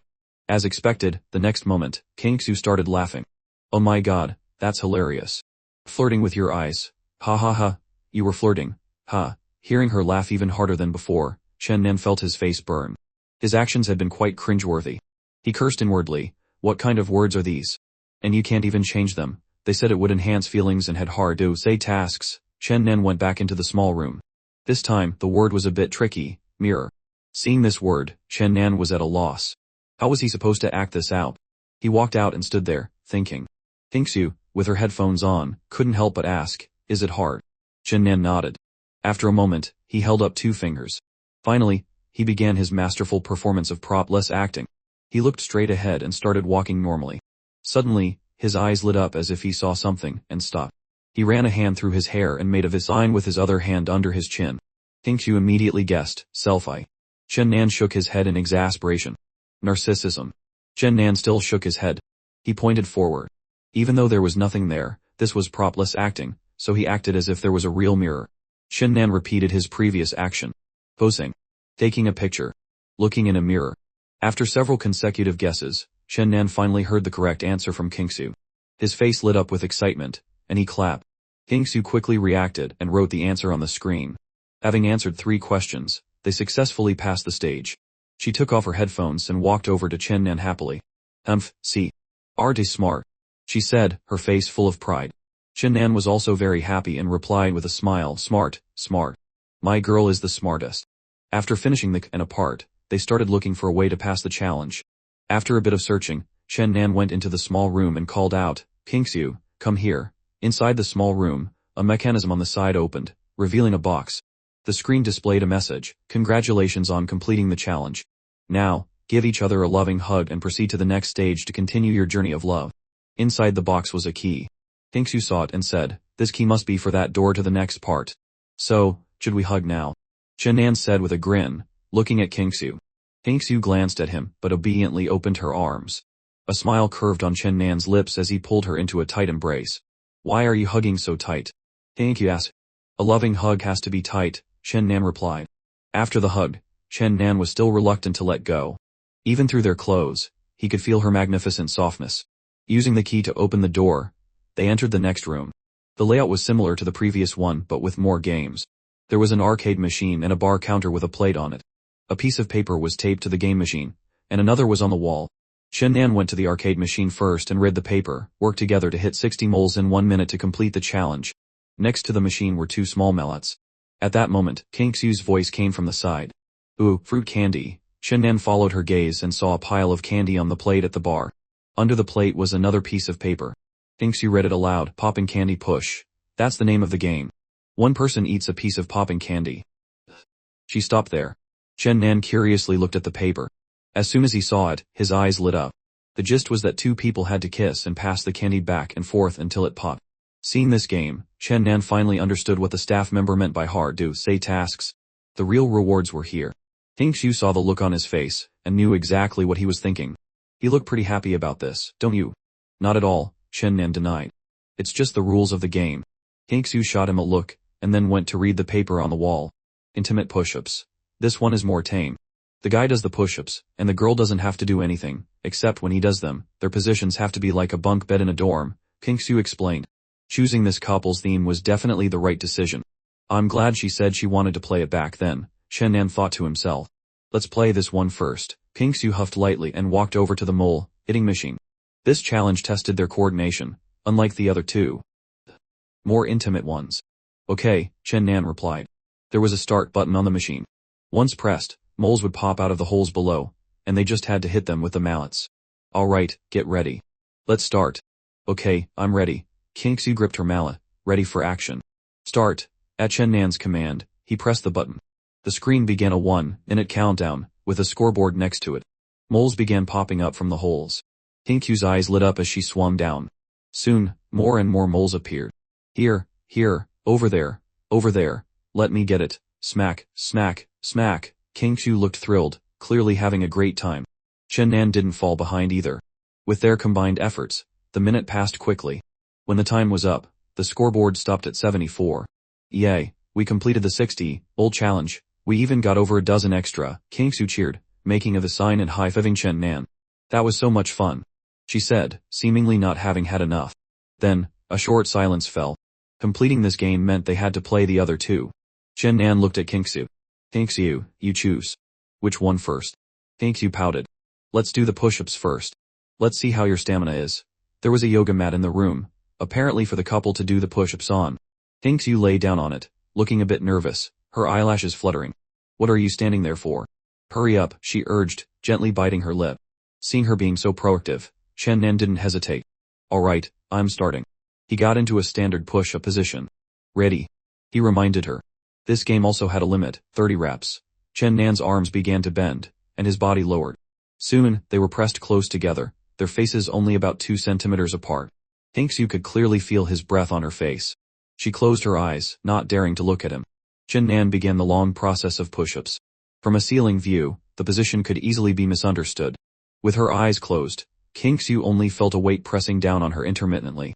She could barely breathe. She didn't know how many times she was pressed down before she felt her whole body lighten. The pressure was gone. She opened her eyes to see Chen Nan standing, smiling at her and holding out a hand. "Why aren't you getting up, Kingsu? Can't bear for it to be over." Kingsu blushed and pouted. "Who can't bear it? You pervert." She swatted his hand away and stood up by herself. "So, my stamina is pretty good, right?" "Not even out of breath," Chen Nan said proudly. Thankfully, the 3 weeks of military training at the start of the semester had compensated for his previous lack of exercise. What's there to be proud of?" Kingsu glanced at him, her face still slightly red from the recent situation. Chen Nan casually walked over to the plate, picked up a piece of fruit candy, and ate it. It's pretty good. It pops as soon as you bite it." Seeing his action, Kingsu was suddenly reminded of the one game they hadn't completed yet, popping candy push. As the name suggested, they had to push until the candy popped. The question was, what were they pushing with? The thought of it made her heart race. Are things progressing this fast? Before she could finish her thought, Chen Nan's voice interrupted. "Are you rested? If you are, let's start the last game." Hearing this, Kingsu stared at him. Why is this disciple in such a hurry? Oh well, she thought it was bound to happen sooner or later. All right, I hear you, she said. "Here, try one. It's really good," Chen Nan said with a smile, offering her a piece of candy. Kingsu took it, unwrapped it, and put it in her mouth. A sweet taste instantly spread across her taste buds.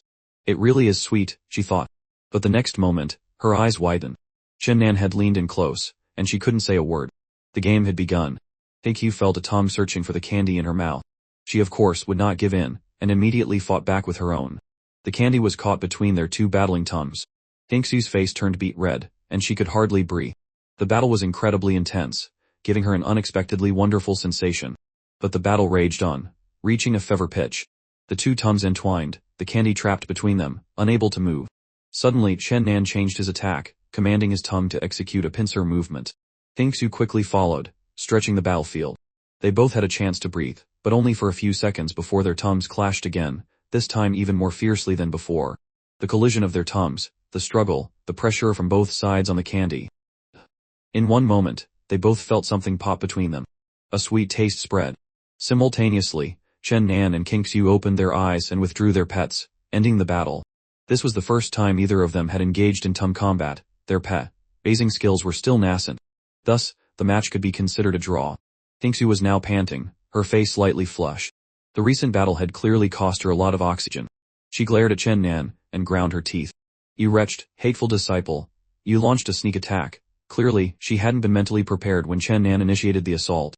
It was part of the game, Chen Nan chuckled, still relishing the aftertaste of the battle. "Thank you, you're so sweet." All right, don't be mad. Let's find the key to pass the stage," Chen Nan comforted her. Kingsu pouted and glared at him without a word, though her heart was still fluttering with embarrassment. With their combined efforts, they finally found the key in a hidden crack in the wall, opening the door to pass the stage. This couple's theme only had 2 stages, so after opening this door, they were out of the secret room. As they walked out, Chen Nan tried to hold Kingsu's hand, but she dodged it. She was still pouting. "Come on, don't be angry. I was wrong. I shouldn't have launched a sneak attack," Chen Nan coaxed patiently. Kingsu looked at him. Seeing his serious expression, her own softened a little. After all, she wasn't truly angry. They were a couple, how could she be mad over such a small thing? She was just pretending. The game had started so suddenly before she was ready. "Do you really know you were wrong?" she asked, looking at him seriously. "I really know I was wrong." Seeing a change in the situation, Chen Nan quickly nodded in reply. Seeing his sincere apology, Kingsu didn't blame him anymore. But to save face, she put on a proud look. "Then as punishment, you have to buy me cake and milk tea. Then I'll temporarily forgive you." Seeing Kingsu give him an out, Chen Nan understood she was looking for a way to step down. "She's such a tsunder," he thought with a smile. "No problem, wifey." What did you call me?"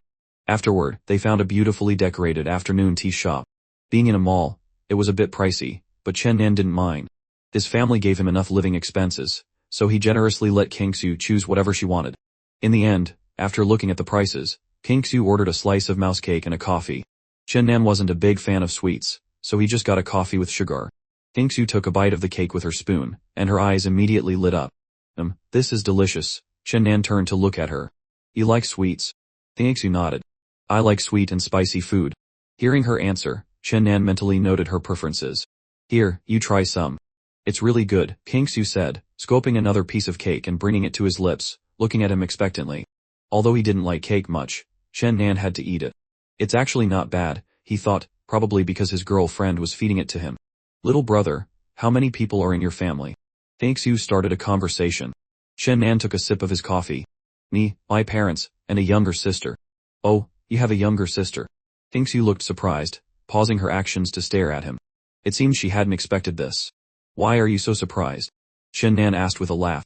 He indeed had a younger sister in high school, about to enter university in a year. She was only a year younger than him. It's just a bit unexpected. You never told me, Yu nodded. You never asked, Chen Nan shrugged helplessly. Yu shot him a look and then asked curiously, do you have a picture of your sister? Let me see. Why say me sister? She's our sister now, Chen Nan said as he took out his phone and unlocked it. He remembered his sister had posted photos on her moments. He opened the moments of a person named Chen Kekten, his sister's name. Yu leaned over curiously to look. When she saw the person in the photo, she exclaimed in surprise, oh, your sister is so pretty. Of course, everyone in the Chen family is good looking, Chen Nan boasted shamelessly. In the photo, a girl in a school uniform stood in a field of flowers. Combined with her innocent appearance, she looked like a muse. Your sister must be very well behaved. It's so nice to have a sister like that, Yu said admiringly, her eyes full of longing. She was an only child, and had always wanted a younger brother or sister. Well behaved. That word has nothing to do with her, Chen Nan said with a dismissive click of his tongue. Don't let her appearance fool you. She acts all obedient and understanding in front of others, but she's full of tricks. You don't know how to appreciate what you have. If I ever get a chance to meet your sister, I'll definitely tell her what her brother said about her, Yu said, glaring at him. Chen Nan's eyes whitened. Hey, don't do that to Mei. If Kekten finds out I've been bad-mouthing her again, there's no telling what schemes she'll cook up to torture me. That afternoon, Chen Nan and Yu wandered around for a while. In the evening, they found a nice restaurant for dinner and then went to the cinema. They had booked tickets that afternoon for a recently released movie. After picking up the tickets in the lobby, they found a place to sit, buying popcorn and drinks. All around them were other couples, likely there to see the same movie. Yu ate popcorn, while scrolling through videos to pass the time. Chen Nan couldn't help but tease, hey, how do you eat so much and not get fat? Hearing this, Yu froze, then glanced at him shyly. That's a lady's business. You don't need to worry about it. She then ignored him. Chen Nan sighed internally. It seemed all the fat went to the right places. In the end, wasn't he the one who would benefit?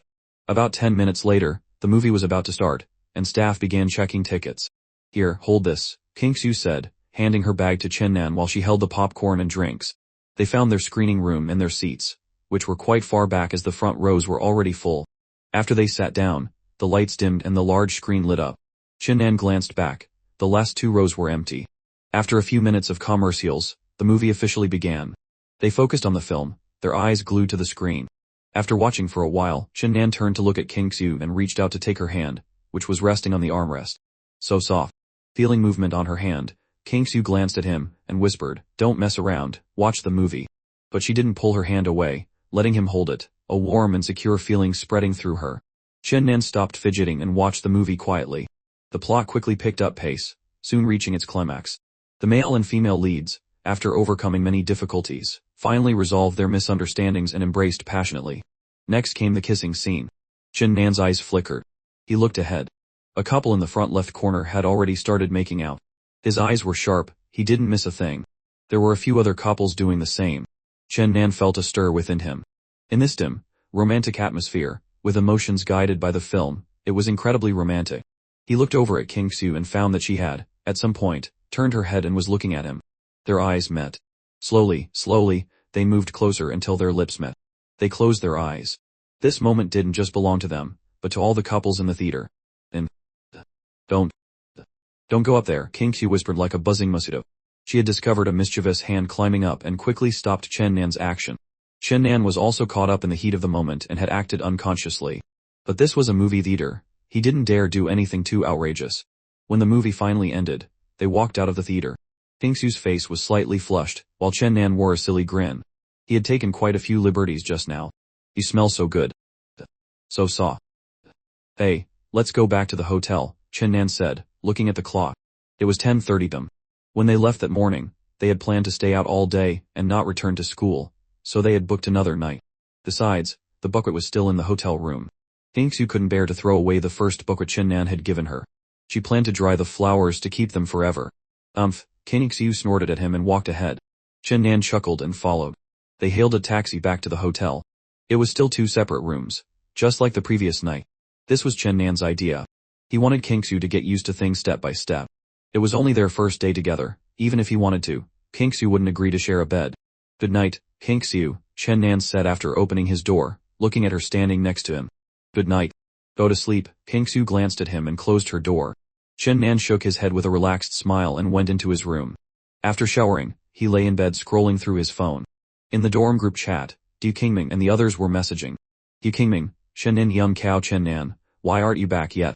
Still got energy left. Du Qingming, Shen Nan, how was the experience? Li Jai, say something. These guys were teasing him again. Shen Nan smiled as he read their chat and replied with a going to sleep emoji. His reply instantly agitated the other 3 in the group, who started messaging non-stop. Shen Nan ignored them, set the group chat to do not disturb, and scrolled through videos. Then, a new WeChat message popped up. Good night, little brother. It was from Kingsu. A smile touched Chen Nan's lips. Good night, sis. See you tomorrow.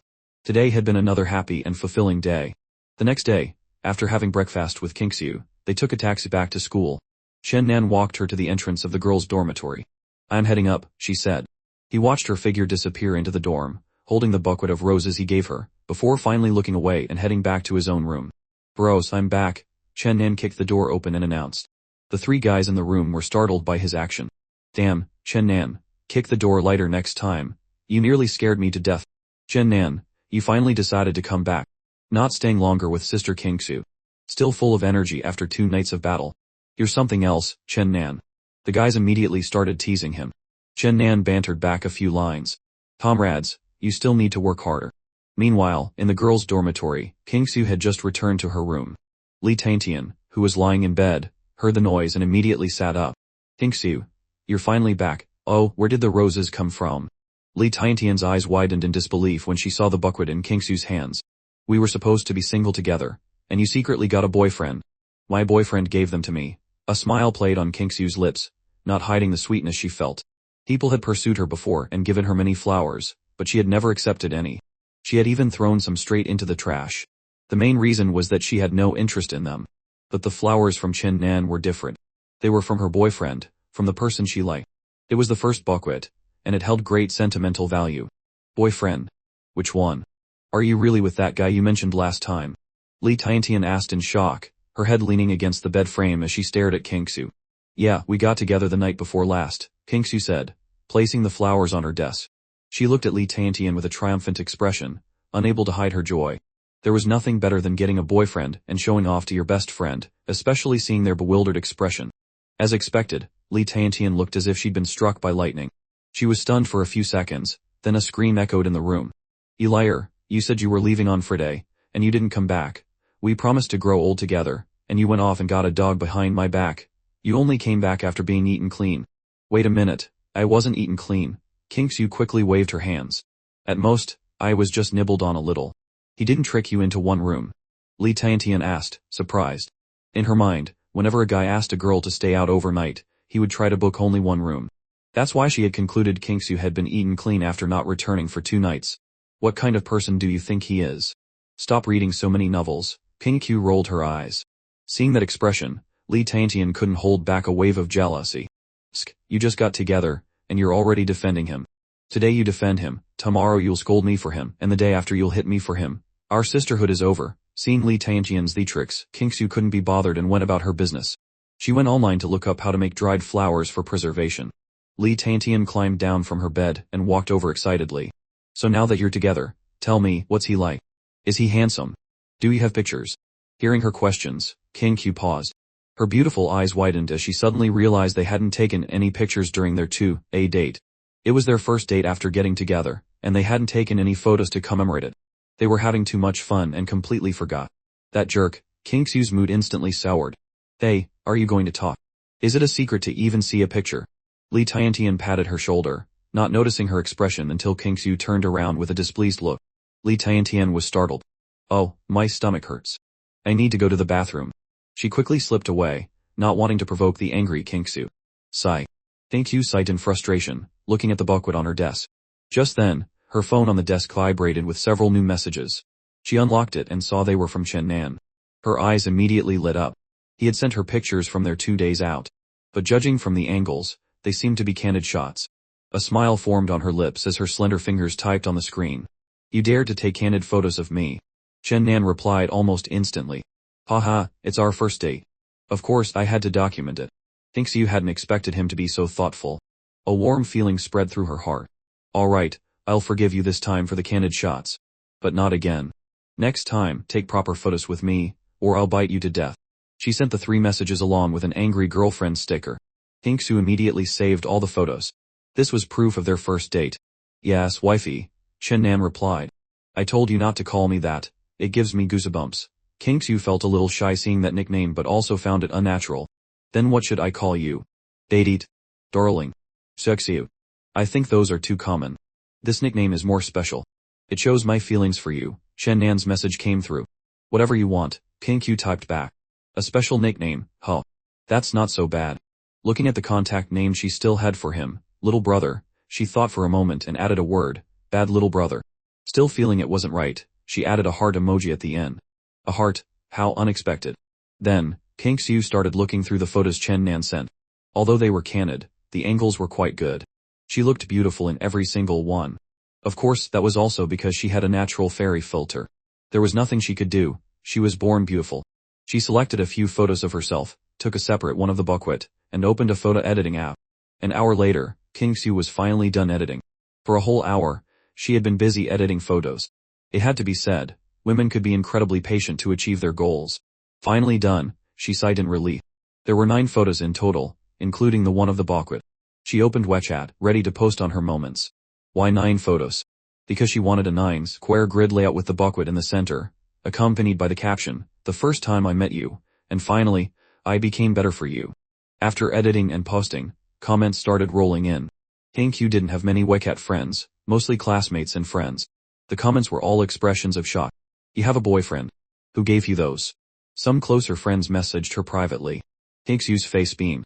This was exactly what she wanted, to go public with their relationship, and receive blessings and envy from everyone. But soon, her smile faded. One comment stood out. Little Chu, you have a boyfriend. Why don't you introduce him to your dad? Kingsu's expression immediately froze. Oh no, I forgot to block dad. Just then, Kingsu saw Chen Nan comment on her post. Wifei, Manhwa. What the hell? Kingsu immediately messaged Chen Nan. We've been exposed. I forgot to block my dad, and he commented. Over in the men's dorm, Chen Nan, who was in the middle of lunch, saw Kingsu's 2 messages and nearly spat out his food. Exposed so soon. But it was fine. It's perfectly normal for university students to be in a relationship. Chen Nan playfully sent a message back, so, when are you taking me to meet our dad? Seeing this message, Kingsu wanted to die from anger. She was worried sick, and here he was, joking around. Just then, another message came for Kingsu. The sender was dearest dad. It was her father. Little Chu, you have a boyfriend and you didn't tell me. What does he look like? Why didn't you post a picture for me to see? What's his personality like? Is he good to you? A barrage of questions left Kingsu speechless. However, Kingsu wasn't a shy person. The reason she was worried was that this was her first relationship, and she didn't know how to bring it up with her father. She had planned to wait until they had been dating for a while before revealing the news. Who knew that in her excitement of posting to her moments, she would forget to block her dad. But since the cat was out of the bag, Kingsu had no choice but to face her father's questioning. Dad, we just started dating. I didn't have time to tell you. Soon after, another message from her dad arrived. Where is he from? How tall is he? Is he handsome? 3 consecutive questions. Kingsu patiently answered each one. Dad, he's from Jiangchen, about 1.8 meters tall, and quite handsome. I won't show you a picture yet. I'll bring him to meet you when the time is right. Please stop asking. Kingsu had anticipated and answered the follow-up questions. 2 minutes later, her dad replied. Alright. Since you're dating, you need to know how to protect yourself. You're a grown girl now, don't let people take advantage of you. Take care of yourself. The concern from a father. As the saying goes, a daughter is a father's little padded jacket, always held close to his heart. No one wants their daughter to be deceived by a bad person. Don't worry, Dad. He's really a good person. Kingsu felt a warmth in her heart. After a few more exchanges, they ended the conversation. Only then did she remember to reply to Chen Nan. My dad told me to be careful not to be deceived by you. On the other side, Chen Nan saw Kingsu's message and smiled as he typed a reply. How could I ever deceive you? Everyone knows I'm an honest and reliable guy. Father-in-law is worrying for nothing. Q pouted. You, an honest and reliable guy. A ghost would have to believe that. Shameless. Who's your father-in-law? I'm not talking to you anymore. I have to go look up how to make dried flowers. Alright, wifey, go get busy. And with that, they ended their chat. In the men's dorm, Yan Kao called out, brothers, who's up for a game? Come, let me show you my skills. They had class that afternoon, and after that, classes would officially begin the next day. Chen Nan's academic advisor had already sent the class schedule to the group chat. The next morning at 7:30, the alarm blared, and Chen Nan groggily crawled out of bed. Brothers, wake up. First day of school today, Chen Nan yawned as he woke everyone up. After getting ready, he took his books and went to the designated academic building. When he arrived at the classroom, there were only about 20 people there, with 10 minutes left before class started. Chen Nan and his friends were among the early ones. If I had known there would be so few people, I would have slept a few more minutes, Yan Kao grumbled. They found a row of empty seats in the back and sat down, a perfect row of 4. Chen Nan suddenly remembered he hadn't sent a morning greeting to his sister. He took out his phone and messaged Kingsu. Sister, good morning. First day of school today. He even sent a picture to prove it. Seeing this, Du Qingming next to him followed suit. Yan Kao saw the two of them and immediately scoffed. You two are really something. Hey, Li Jie, don't be like them. Let's play our own game. We're both single. We can't break into their lovey-dovey circle. In the last 10 minutes, students trickled into the classroom.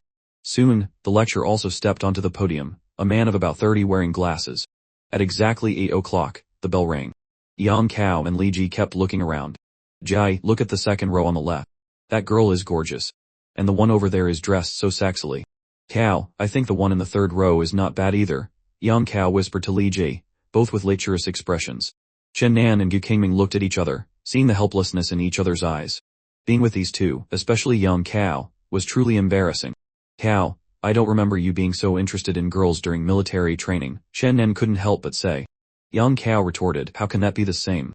During training, everyone wore uniforms, so you couldn't see their figures. And everyone was bare-faced, not as pretty as with makeup. Chen Nan had to admit that the girls looked a world apart from how they did during military training.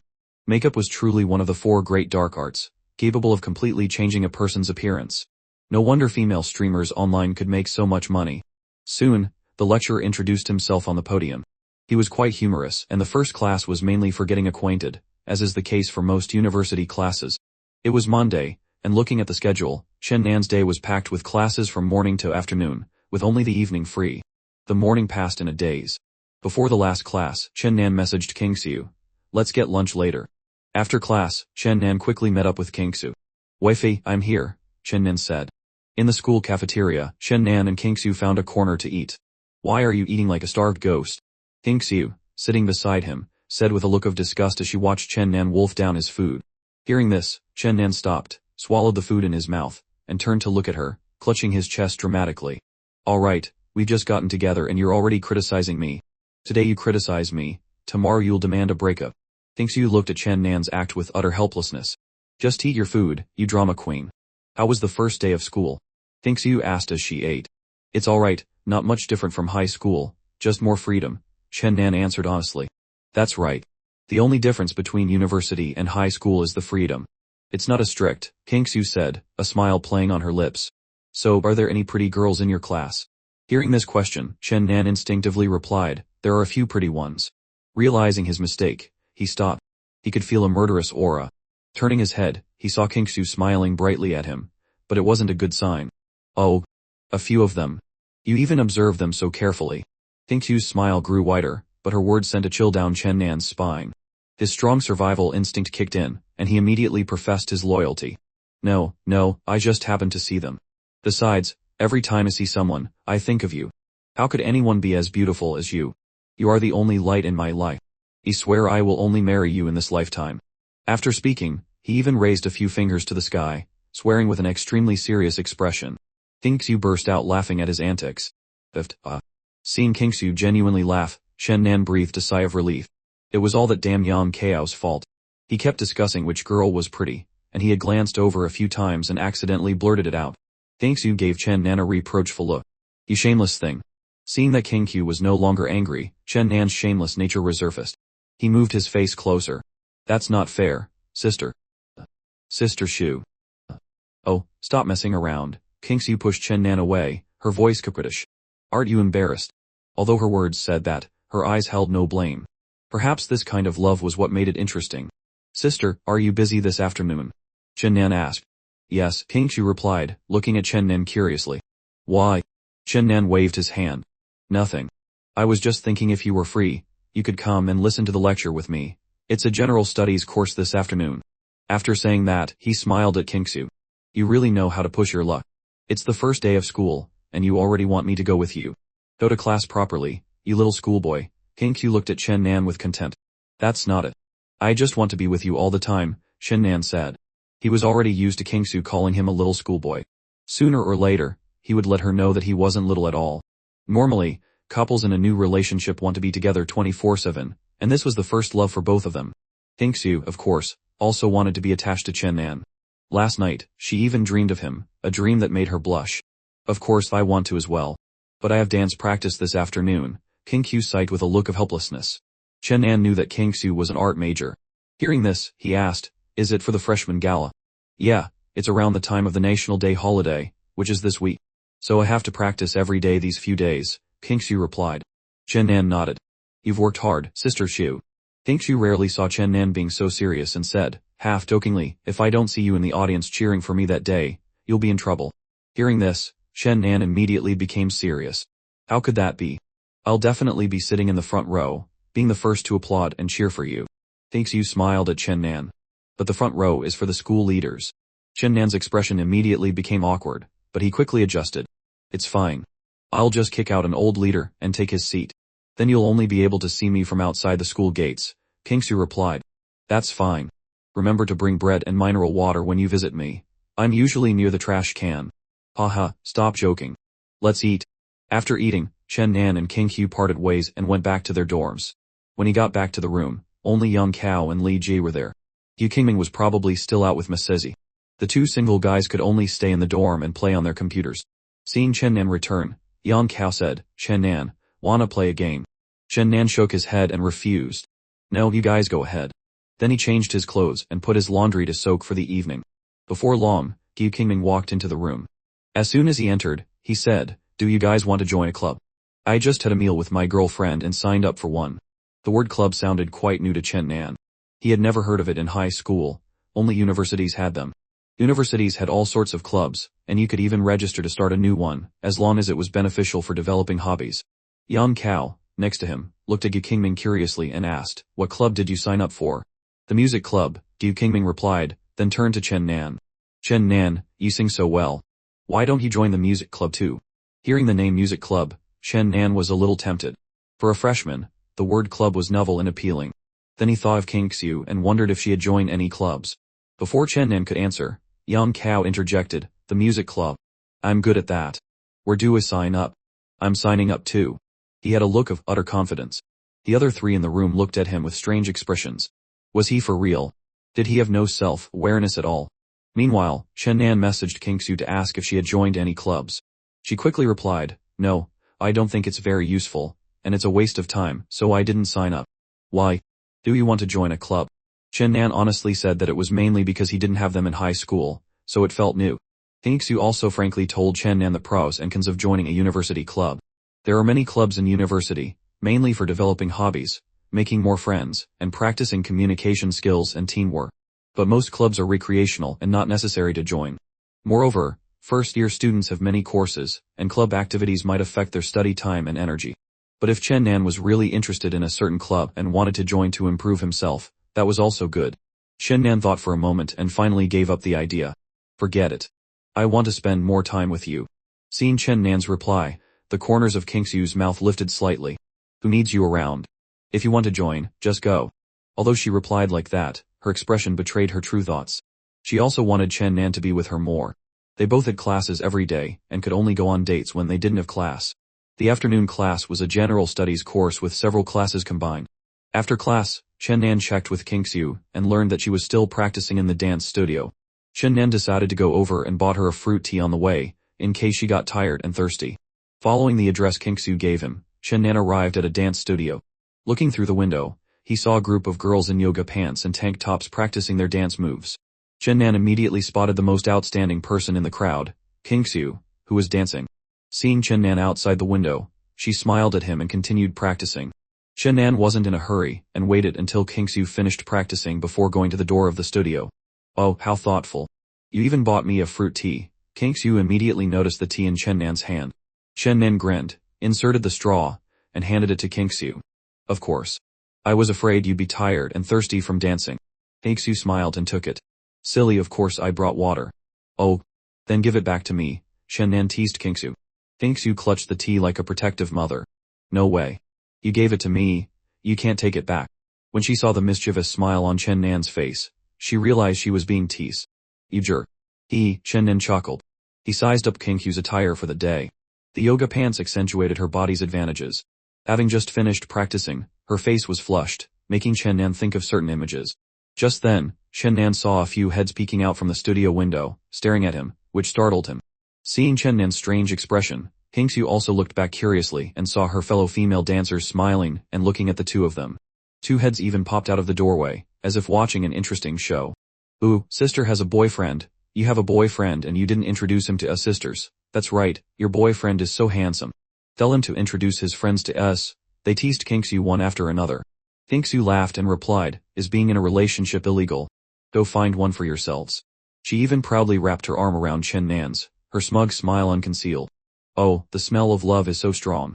You all should go find someone too. Shennan smiled as he looked at the senior sisters teasing him, and then introduced himself. Hello, seniors. I'm Kingsu's boyfriend. Oh, he's a junior. A freshman. Just finished military training. Right. Sister, you're really a cradle robber. Knowing that Shennan was a freshman, the girl's expressions became even more excited. Kingsu was not to be outdone and retorted, so what if he's a junior? I like robbing the cradle. What are you gonna do about it? Stop looking and go practice. Kingsu waved her hand to shoo them away like she was chasing flies, but she was smiling the whole time. It was clear she was in a good mood. Shennan's appearance had given her a lot of face in front of her sisters. Shennan also smiled at Kingsu beside him. You're quite something, aren't you? So impressive. Kingsu glanced at him, a dangerous signal in her eyes. Are you making fun of me too? I wouldn't dare, I wouldn't dare. In my heart, you are always the most amazing person. Shennan quickly surrendered. After some playful banter, Kingsu had to continue practicing. Shennan stayed in the studio, sitting in a corner waiting for Kingsu to finish. However, he couldn't concentrate on scrolling through his phone or watching videos. When there's a group of girls in yoga pants dancing in front of you, who would want to watch dance videos on their phone? Shennan stared intently at the girls, his eyes unblinking. Such beautiful dance moves, so long. Through the mirror, Kingsu also noticed Shennan's unusual expression from behind. Taking advantage of a turn, she glanced at Shennan, who was engrossed in watching the dance. Shennan met Kingsu's gaze and immediately understood. That look seemed to say, if you look around one more time, you're done for. Shennan immediately, and obediently lowered his head, honestly looking at his phone. He didn't know how long it had been. Shennan sat on the floor until his legs were numb, changing positions several times, before Kingsu and her friends finished practicing. We're leaving first. Kingsu, you take your time and play with your little brother. We'll close the door, and make sure no one disturbs you too. Remember to keep it down, don't get too carried away. The senior sisters said bold things. Kingsu shooed them away. Hurry up and go, what nonsense are you all talking about? Let's go, we won't disturb your good time. Have fun, bye. Seeing that everyone had almost left, Kingsu walked up to Shennan and sat down. I'm so tired. She didn't care about her image, and massaged her tense thighs from the practice. Shennan saw such a real and cute Kingsu. You've worked hard, sister. Let me massage them for you. Trying to take advantage of me again. Hearing this, Kingsu looked up at Shennan, her beautiful eyes glancing at him as she spoke in a coquettish voice. Shennan shamelessly smiled and said, what are you talking about? I saw how tired you were, your legs must be sore. I just want to fulfill my duty as a boyfriend. Nonsense, Kingsu pouted, while stopping her movements. After waiting for a while without anything happening, she looked at Shennan and continued, didn't you say you were going to massage them for me? Why haven't you started yet? At this moment, only Shennan and Kingsu were left in the dance studio. Hearing this, Shennan's eyes lit up with joy. Yes, madam. Looking at Kingsu's slender and firm legs wrapped in yoga pants, his large hands directly placed on them, starting to massage up and down. While massaging, he smiled and said to Kingsu, how is it, sister? Is this pressure okay? Kingsu nodded in satisfaction, her face full of comfort. Good, little brother. Your skills are quite good. Shennan chuckled and continued to massage diligently. However, the more he massaged, the less honest he became. Kingsu suddenly felt that something was not right. Why is it getting higher and higher? Although it was comfortable, she felt a little embarrassed. She lowered her head to look at Chen Nan and saw that he was getting bolder. She warned him, "You naughty schoolboy, don't move around. Just massage the calves." Chen Nan looked at Kingsu with an innocent expression and argued, "But dancing also makes the thigh muscles sore. I just want to help you feel more comfortable." Hearing the word comfortable, Kingsu's face turned slightly red. She felt that something was strange. "In short, you are not allowed to massage my thighs. Just now when you were massaging my thighs, I felt something wrong with my body." Alright. After massaging for a while longer, Kingsu went to the changing room to change her clothes. Then the two left the dance studio. On the way, Chen Nan felt his phone vibrate. He took it out and saw that it was his mother calling. Chen Nan immediately answered, "Hello, Mom, what's up?" Beside him, Kingsu, who was walking happily, froze when she heard Chen Nan say Mom and looked over at him. Chen Nan smiled and whispered, "It's my mom." Hearing this, Kingsu stood quietly by the side, not daring to make a sound, nervously watching Chen Nan take the call. "Haven't you eaten yet? I'm about to go eat with your future daughter-in-law." He didn't know what was said on the other end of the line, but Chen Nan smiled mischievously at Kingsu. Kingsu's eyes widened. "You exposed me." She lightly punched Chen Nan. Chen Nan paid no attention and continued talking to his mom. "Mom, we just started dating." "Yes, just started." "Yeah, I pursued her." Hearing this sentence, Kingsu rolled her eyes, a string of curses forming in her mind. "What do you mean you pursued me? Who was the one who ran out in the middle of the night to buy flowers and confess to me? This is infuriating." Yes, I'll send you a picture later. Your daughter-in-law is very beautiful." There's a chance. I'll bring her back to meet you after a while." "Yes, I know. We're going to eat now." "Yes, Mom, bye." After saying that, Chen Nan hung up. Kingsu immediately accosted Chen Nan. "You've got some nerve, don't you?" "Who pursued whom?" Chen Nan felt a sharp pain in his arm. Kingsu was pinching him. Oh, my bad, he quickly begged for mercy. Kingsu then let go of him, ignored him, and walked quickly ahead. Chen Nan hurriedly chased after her, trying to hold her hand. "Don't touch me." Kingsu swatted his hand away. Chen Nan had no choice but to pull Kingsu back. "Come on, Sister Xiu, I know I was wrong. I just wanted to show off to my mom, to show off that I have such a beautiful, smart, and clever daughter-in-law." After a series of compliments, Kingsu's expression clearly improved. The corners of her mouth slightly curved up, but she quickly suppressed it, pretending nothing was wrong, and pouted, "Who wants to be your family's daughter-in-law?" Chen Nan looked at Kingsu, rolled his eyes, and sighed. "Fine. If you don't want to be my family's daughter-in-law, then I'll have to find someone else." Hearing this, Kingsu immediately glared at Chen Nan, bit her lip, and said, If you dare to find another girl, you're done for. You naughty, hateful schoolboy, daring to use reverse psychology on me. I wouldn't dare. In this lifetime, I won't look at anyone else but you." Chen Nan held Kingsu's hand and said with a grin. It's good that you know your place." Kingsu's anger finally subsided a little.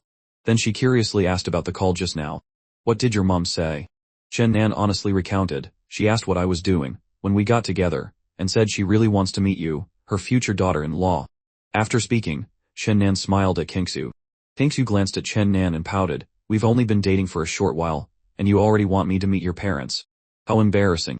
Chen Nan looked at Kingsu in surprise and teased, "Oh, you know how to be shy too." Thinking back, since being with him, Kingsu had indeed become a little shyer. After all, I'm meeting your parents." "If you were meeting my parents, you would definitely be nervous too," Kingsu retorted. "Nervous? Absolutely not," Chen Nan said confidently. "At that time, I'll dye my hair blonde and ride a motorcycle over. We'll see who's nervous then, me or my father-in-law." With these two things in hand, what father-in-law wouldn't be worried? "Get lost, go to hell." Kingsu looked at Chen Nan in annoyance. "Are you kidding? Let's go eat." Chen Nan chuckled and put his arm around Kingsu's shoulder. At 187 meters tall, Chen Nan led Kingsu away like he was leading a pouting little girlfriend. Although Kingsu seemed reluctant, she still let him lead her. Perhaps this is what it's like to be in love, to bicker and tease, and gradually grow closer. Time flew by, and soon it was the National Day holiday. The freshman gala was also approaching. For the past few days, Chen Nan had seen the stage being set up in the stadium. In the men's dorm, Yang Kao was also talking to everyone about it. "Brothers, the freshman gala is tomorrow night. Are we going?" Li Jai, next to him, chimed in, "Are there sexy girls dancing? If not, I'm not going." "You idiot. Haven't you seen the videos from previous years at Junction University? I can only say the quality is extremely high." Yang Kao looked at Li Ji with disdain, and then found videos from previous years online for him to see. Li Ji leaned over, his eyes lighting up. Oh my god, this choreography is amazing. Let's go, we have to go. Chen Nan couldn't help but chuckle as he listened to their discussion. He was definitely going, because his sister Shu had a performance. She had been very busy these past few days, and they hadn't seen each other for 2 days. Suddenly, Chen Nan thought of his online best friend. They hadn't chatted in a long time, and he hadn't been online. Moreover, after such a long time, they still hadn't met. So he opened the chat application and sent a message to his best friend. What have you been up to, bro? Have you forgotten about me? When can we meet up for a meal? On the other side, Kingsu was practicing her dance. After finishing a routine and taking a break, she suddenly saw a message from Chen Nan's secondary account. I've been really busy lately, bro, Kingsu replied. Reading the second sentence, Kingsu thought for a moment. Now that they were together, maybe it was okay to tell Chen Nan her online identity. Then she sent another message, deciding to reveal her identity to Chen Nan. How about tomorrow night? Isn't the freshman gala tomorrow night? Let's meet then. It's time to end this online bro identity. Seeing that his bro had finally agreed to meet, Chen Nan's eyes lit up with excitement. Meeting an online friend was like opening a surprise box, full of anticipation and nervousness. Okay, see you tomorrow night then, bro. In Chen Nan's mind, an image formed. Maybe his bro was a bit chubby, a bit short, looking like an otaku. But that was fine. After all, he was his bro. It wasn't for any other reason, just for those lonely nights when only his bro shared links and discussed content, mainly for the companionship. Seeing this message, Kingsu also chuckled, the corners of her mouth slightly curving up. She wondered what Chen Nan would think when he found out that his long-time online best friend was actually his older sister, his girlfriend. Time flew by, and it was the day of the freshman gala. Before the gala started, Chen Nan had lunch with Kingsu, and there was also a new third wheel, a girl with a round face and big eyes staring at Chen Nan. That's right, it was Li Tian. Kingsu and Chen Nan sat together, with Li Tian sitting opposite them. She had always been curious about her best friend's boyfriend and finally got to meet him today. Little brother Chen Nan, seeing is believing, Li Tian exclaimed. Chen Nan looked at his sister's best friend in surprise, with a questioning look in his eyes. Li Tian continued, I hear your name every day in the dorm room. She. Before Li Tian could finish, Kingsu shot her a dangerous look, a warning not to say anything foolish. Alright, I won't say any more, Li Tian pouted. Every night in the dorm, Kingsu would call out Chen Nan's name. Sometimes, even in her sleep, Li Tian could hear a sentence or two. It was truly embarrassing. Little brother Chen Nan, I can't believe you managed to win over our sister. You have to cherish her, or I won't let you off, Li Tian said, waving her small fist, looking a bit fierce. Chen Nan found it amusing. With a height of less than 160 meters and a baby face, that gesture didn't look fierce at all, but rather a bit cute. Fortunately, she finally said something considerate. Kingsu saw that her best friend had finally said something meaningful, and nodded in satisfaction. Then she turned to Chen Nan. Did you hear that? You have to treat me well. Chen Nan, of course, couldn't resist and quickly agreed. I promise to treat you well for the rest of my life. If I have a bowl of rice, you can have a sip of the soup. No, if I have a bowl of rice, I'll let you eat first, and I'll drink the soup. Feeling that this statement wasn't quite right, Chen Nan quickly corrected himself. Kingsu then asked, treat who well? Hearing this question, Chen Nan was a little surprised but quickly understood the main point. In this lifetime, I will only treat Kingsu well. Not just this life, but the next life, and the life after that, and the life after that. Seeing Chen Nan's serious and slightly amusing expression, Kingsu felt extremely satisfied and happy. As long as two people are truly in love, a single sentence can make the other person happy for a long time. Li Tian, sitting opposite them, watched the two of them being all lovey-dovey and thought to herself that she shouldn't have come. Wouldn't it have been better to stay in the dorm and play games or watch movies? She came out here to torture herself. She silently cursed all couples, hoping their condoms would break when they did it, to contribute to the national birth policy. The freshman gala started at 600. At 500, Chen Nan and the guys from his dorm went to the stadium to grab seats near the stage. This position would allow Chen Nan to have a clear view of Kingsu's performance. Yu Qingming's girlfriend, Sezi, was also there. Chen Nan also saw Kingsu in her performance costume, waiting with the others on the side. Kingsu was looking around and saw Chen Nan, happily waving at him. Chen Nan smiled and waved back. The people next to him saw Chen Nan's gesture, and also looked over. Masezi asked in surprise, Chen Nan, your sister has a performance too. Chen Nan nodded. Yeah. Yang Kao interjected, oh, that's great, sister-in-law has a performance and you didn't tell us brothers. Do you still consider us brothers? Chen Nan gave him a disdainful look. What's the point of telling you? Aren't you here to watch the sexy girls dance? By the way, Kingsu and her friends are performing a classical dance this time, he added. Hearing this, Yang Kao immediately protested. Who said that? I am here to learn and to cheer for my sister-in-law. As it got closer to 600, the stadium filled up with more people. Chen Nan looked behind him and saw a sea of black heads. The sky was also tinged red, the sunset enveloping the entire stadium. The freshman gala officially began. On stage, the opening remarks started. The MC, probably a senior student, held a script and began to speak. Yang Kao, next to him, looked displeased and complained, "Who wants to listen to this boring speech? Get on with it." Although Chen Nan agreed, the procedure was still necessary. After a while, the speech finally ended. Alright, now let's welcome the first performance of the night. He will be performing a song. Then, a male student walked onto the stage, looking a bit nervous, and began to perform. How should I put it? The singing was okay. Hearing Yang Kao's reaction was enough to know. What is this singing? It's not even as good as mine. Everyone turned to look at him. However, the person on stage still sang better than Yang Kao. If the singing was good, Yang Kao would probably say, "He's just a little worse than me." And if the singing was bad, he would probably be so arrogant as to think that no one could sing better than him. Chen Nan quietly waited for Kingsu to take the stage. Besides her, he had no interest in anyone else's performance. As the sky grew dark, the lights in the stadium began to turn on, and the atmosphere gradually heated up. Soon, it was the part that Yang Kao had been most looking forward to. He said excitedly, it's here, brothers. The sexy dance is here." On the stage, a group of girls appeared in super short shorts and crop tops, revealing their navels. The audience below erupted in cheers. Whoa, Chen Nan couldn't help but pay more attention. Won't they get cold with their navels exposed in summer? I must criticize this seriously.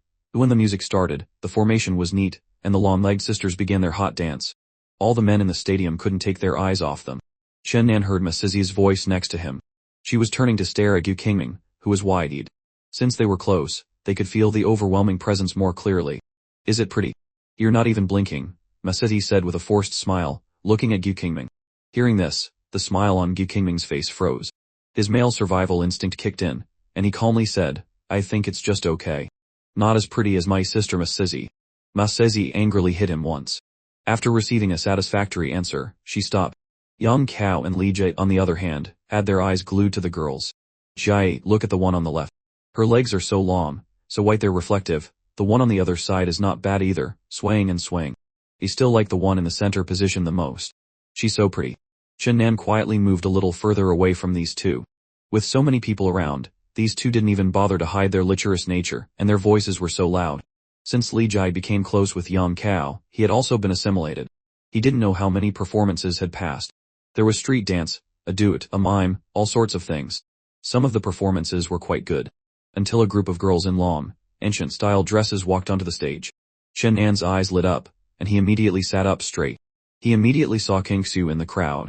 Next is the classical dance performance by the senior sisters from the dance major. At this moment, in Chen Nan's eyes, there was only the figure of the girl he loved. Kingsu stood on one leg, the other gently lifted, her body slightly leaning forward, her two hands gently raised like a dancing crane.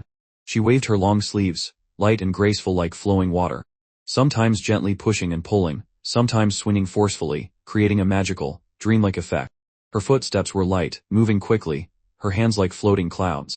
Then, she suddenly used the tips of her toes as an axis and spun quickly a few times, her skirt fanning out with a spin, drawing graceful curves in the air like a blooming flower. Standing in the center, she attracted everyone's attention.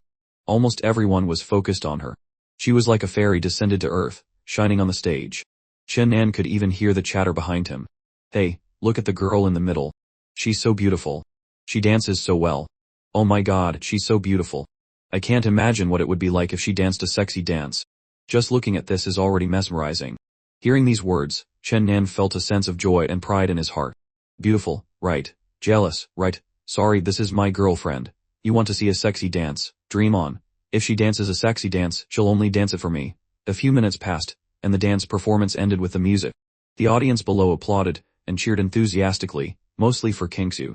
Standing on the stage, Kingsu was used to this situation. Every time there was an event, and she went on stage, she would receive such a reaction. But her eyes were only on Chen Nan. From a distance, they looked at each other, and both could see the love in each other's happy smiles. His sister's performance was over, and Chen Nan was no longer interested in watching. He suddenly remembered his bro, and sent him a message. They had agreed to meet tonight, but he was nowhere to be seen. Bro, where are you? But he didn't get a reply. The gala lasted until almost 800 before it ended. The crowd in the stadium gradually dispersed. Only then did Chen Nan receive a message from his bro. "You'll know where I am in a bit." Chen Nan didn't understand. "Do you think I'm a psychic? How would I know where you are?" After telling the guys in his dorm, Chen Nan went to find Kingsu. By this time, she had changed into her regular clothes, having returned her performance costume. "Sister," Chen Nan saw Kingsu and ran over happily. Kingsu stood still, watching the person she loved run towards her. This was a scene she had dreamed of many times. The next moment, she felt a strong, reassuring hug. Chen Nan looked at the girl in front of him, his face beaming, and praised her. "Sister, you danced so well." "Of course," Kingsu said with a proud smile. "Don't you know who I am? The #1 sentimentalist in Gusu district." The #1 sentimentalist in Gusu district was Chen Nan's game name. Only his best friend Ankuk and the guys in his dorm knew it. Hearing Kingsu say his game name, Chen Nan was instantly stunned. His mind was full of question marks, his mouth slightly agape, looking at Kingsu in disbelief. "How do you know my game name?" Kingsu smiled at Chen Nan. She liked seeing this silly expression on his face. "Why that expression? Didn't you want to meet your online best friend? Aren't you meeting him now?" Kingsu smiled and took a step forward, leaning slightly towards him, her eyes as cunning as a fox's. Only then did Chen Nan understand everything. His girlfriend was the best friend he had known online for 2 months, the person he called bro. Oh my god. This news was like a bomb exploding in his head, leaving him unable to recover for a moment. "Wait a minute. You mean you're my bro online?" Chen Nan asked again, just to be sure. "That's right," Kingsu nodded, casually taking out her phone and switching to the chat application, opening the conversation between the two of them. Chen Nan saw a series of messages, finally stopping at the sentence, "You'll know where I am in a bit." So that was it. That's why she said he would know where she was in a bit. It turned out her true identity was Sister Xiu, his girlfriend. Chen Nan took a deep breath and said, "Sister, is it possible that you just picked up my bro's phone and are playing a joke on me? Or did you kidnap him? Where is he now?" Kingsu was taken aback by the question. "You idiot," she said, angrily punching Chen Nan. "Just kidding," Chen Nan chuckled, catching her fist. "I can't believe it's such a coincidence. So, the previous questions are all answered now." "What questions?" Kingsu looked at Chen Nan. "Back when school just started, I was wondering why you were so enthusiastic. It turns out you already knew my identity," Chen Nan explained. Then he suddenly remembered something. "By the way, sister, how did you identify me in the first place?" Hearing this question, Kingsu flicked Chen Nan's forehead. "You idiot. Was it because of the diary in your suitcase? The Brotherhood diary or something?" Kingsu imitated Chen Nan's voice, teasing him a little. "Oh, so it was that diary." Chen Nan's question was also answered. But it seemed that since starting university, that diary had not been updated. Seeing Kingsu teasing him, Chen Nan was not one to be outdone. "I wonder who it was that shared study materials with me online every day and asked me what I thought. I can't believe you hid it so well. I never thought you had such a contrasting side, and such a complete contrast at that. It's true what they say, when a girl gets thirsty, men are nothing. Who says girls can't watch it? On the internet, your identity is what you make it." Having her little secret exposed, Kingsu crossed her arms in front of her chest and proudly defended herself. Alright. So when will I have the honor of having a deeper discussion with you? Not about movies, but about life." Chen Nan pulled Kingsu closer and whispered in her ear. Under the dim lights of the stadium, from a distance, they looked like a couple cuddling. Hearing this sentence, Kingsu's face gradually turned red, and scenes flashed through her mind. Those positions, those movements. There was even a corkscrew. No way. Kingsu quickly broke free from Chen Nan's embrace and muttered shyly, "How can a person do those movements?" Seeing Kingsu muttering to herself, Chen Nan also breathed a sigh of relief. "This sister of mine, teasing me, hiding from me, leaving me in the dark," Chen Nan continued. "It's okay, we can start with the simple movements." Kingsu was overwhelmed with embarrassment. Seeing the smile on Chen Nan's face, she glared at him. "Go to hell, you pervert." Then she turned and walked away without looking back. Chen Nan had to chase after her. They had such fun conversations online, he just wanted to practice a little in real life. A woman's heart is truly hard to guess. Since Kingsu had been busy with the freshman gala all afternoon, she hadn't eaten anything. Chen Nan took her out to eat at a food street near the school. "I want to eat this, and that too. I want this one too." Chen Nan followed Kingsu as she walked through the food street. Great food, spiced chicken wings, potato starch noodles. Chen Nan was amazed. It was hard to imagine how a girl's stomach could hold so many things. "It seems you're really hungry," Chen Nan remarked as he sat down. Kingsu was focused on dealing with the food. She looked up at him and sighed, "Of course. I've been so busy these past few days. I didn't even have time to eat in the afternoon." I only had some snacks at night. I'm starving. Just as Chen Nan was about to reach for her bowl of spice chicken wings, she blocked him like a protective mother. Don't touch it. This is mine. Chen Nan couldn't help but laugh. Is that necessary? Besides, I'm the one who paid for it. Hearing this, Kingsu hesitated for a moment, but finally defended herself. So what? You bought this to appease me when I was angry. Alright, then you eat it. Chen Nan then lowered his head and started playing on his phone. Kingsu looked at Chen Nan's posture, then at the chicken wings. Google Search Suggestions display of search suggestions is required when using grounding with Google Search. There was only one day left. After school on Friday, September would end. The 7th National Day holiday was approaching. In the afternoon, the guys in the dorm were all packing their things, preparing to go home. Among the four, only Gu Qingming and Chen Nan were local to Jianqing. Green mountains don't change, clear waters flow forever. See you in 7 days, brothers. As they parted, Yang Kao struck a pose like a wandering swordsman, holding his fist in his palm. Get lost, your godfather will be waiting for your return, Chen Nan said, waving his hand dismissively. Chen Nan, Gu Qingming, Kao, and I have always been like this. We can't help with big things and are too lazy for small things. Our brotherhood is in our hearts. If you need anything, just call me, Li Jie also joked. After the two left, only Chen Nan and Gu Qingming remained in the dormitory. Hey, Chen Nan, do you have any plans for the holiday? Gu Qingming asked with a smile. Chen Nan thought for a moment. He didn't really have any plans. Just hang out with her. What about you? I've had it all arranged for a while now, Gu Qingming said proudly. I'm planning to go to Yucheng to hang out with Sizzy. Hearing the name Yucheng, Chen Nan was a bit surprised. Yucheng was in the southwest region and was also known as the Mountain City, famous for its magical beauty. The number of tourists visiting each year was the highest in the country.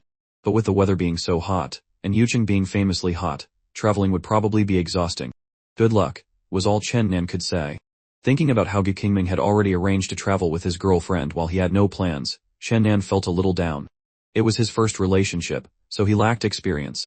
He thought about maybe taking advantage of these few days to go on a trip with Sister Xiu, but then decided against it. During the National Day holiday, tickets to popular tourist cities were probably already sold out.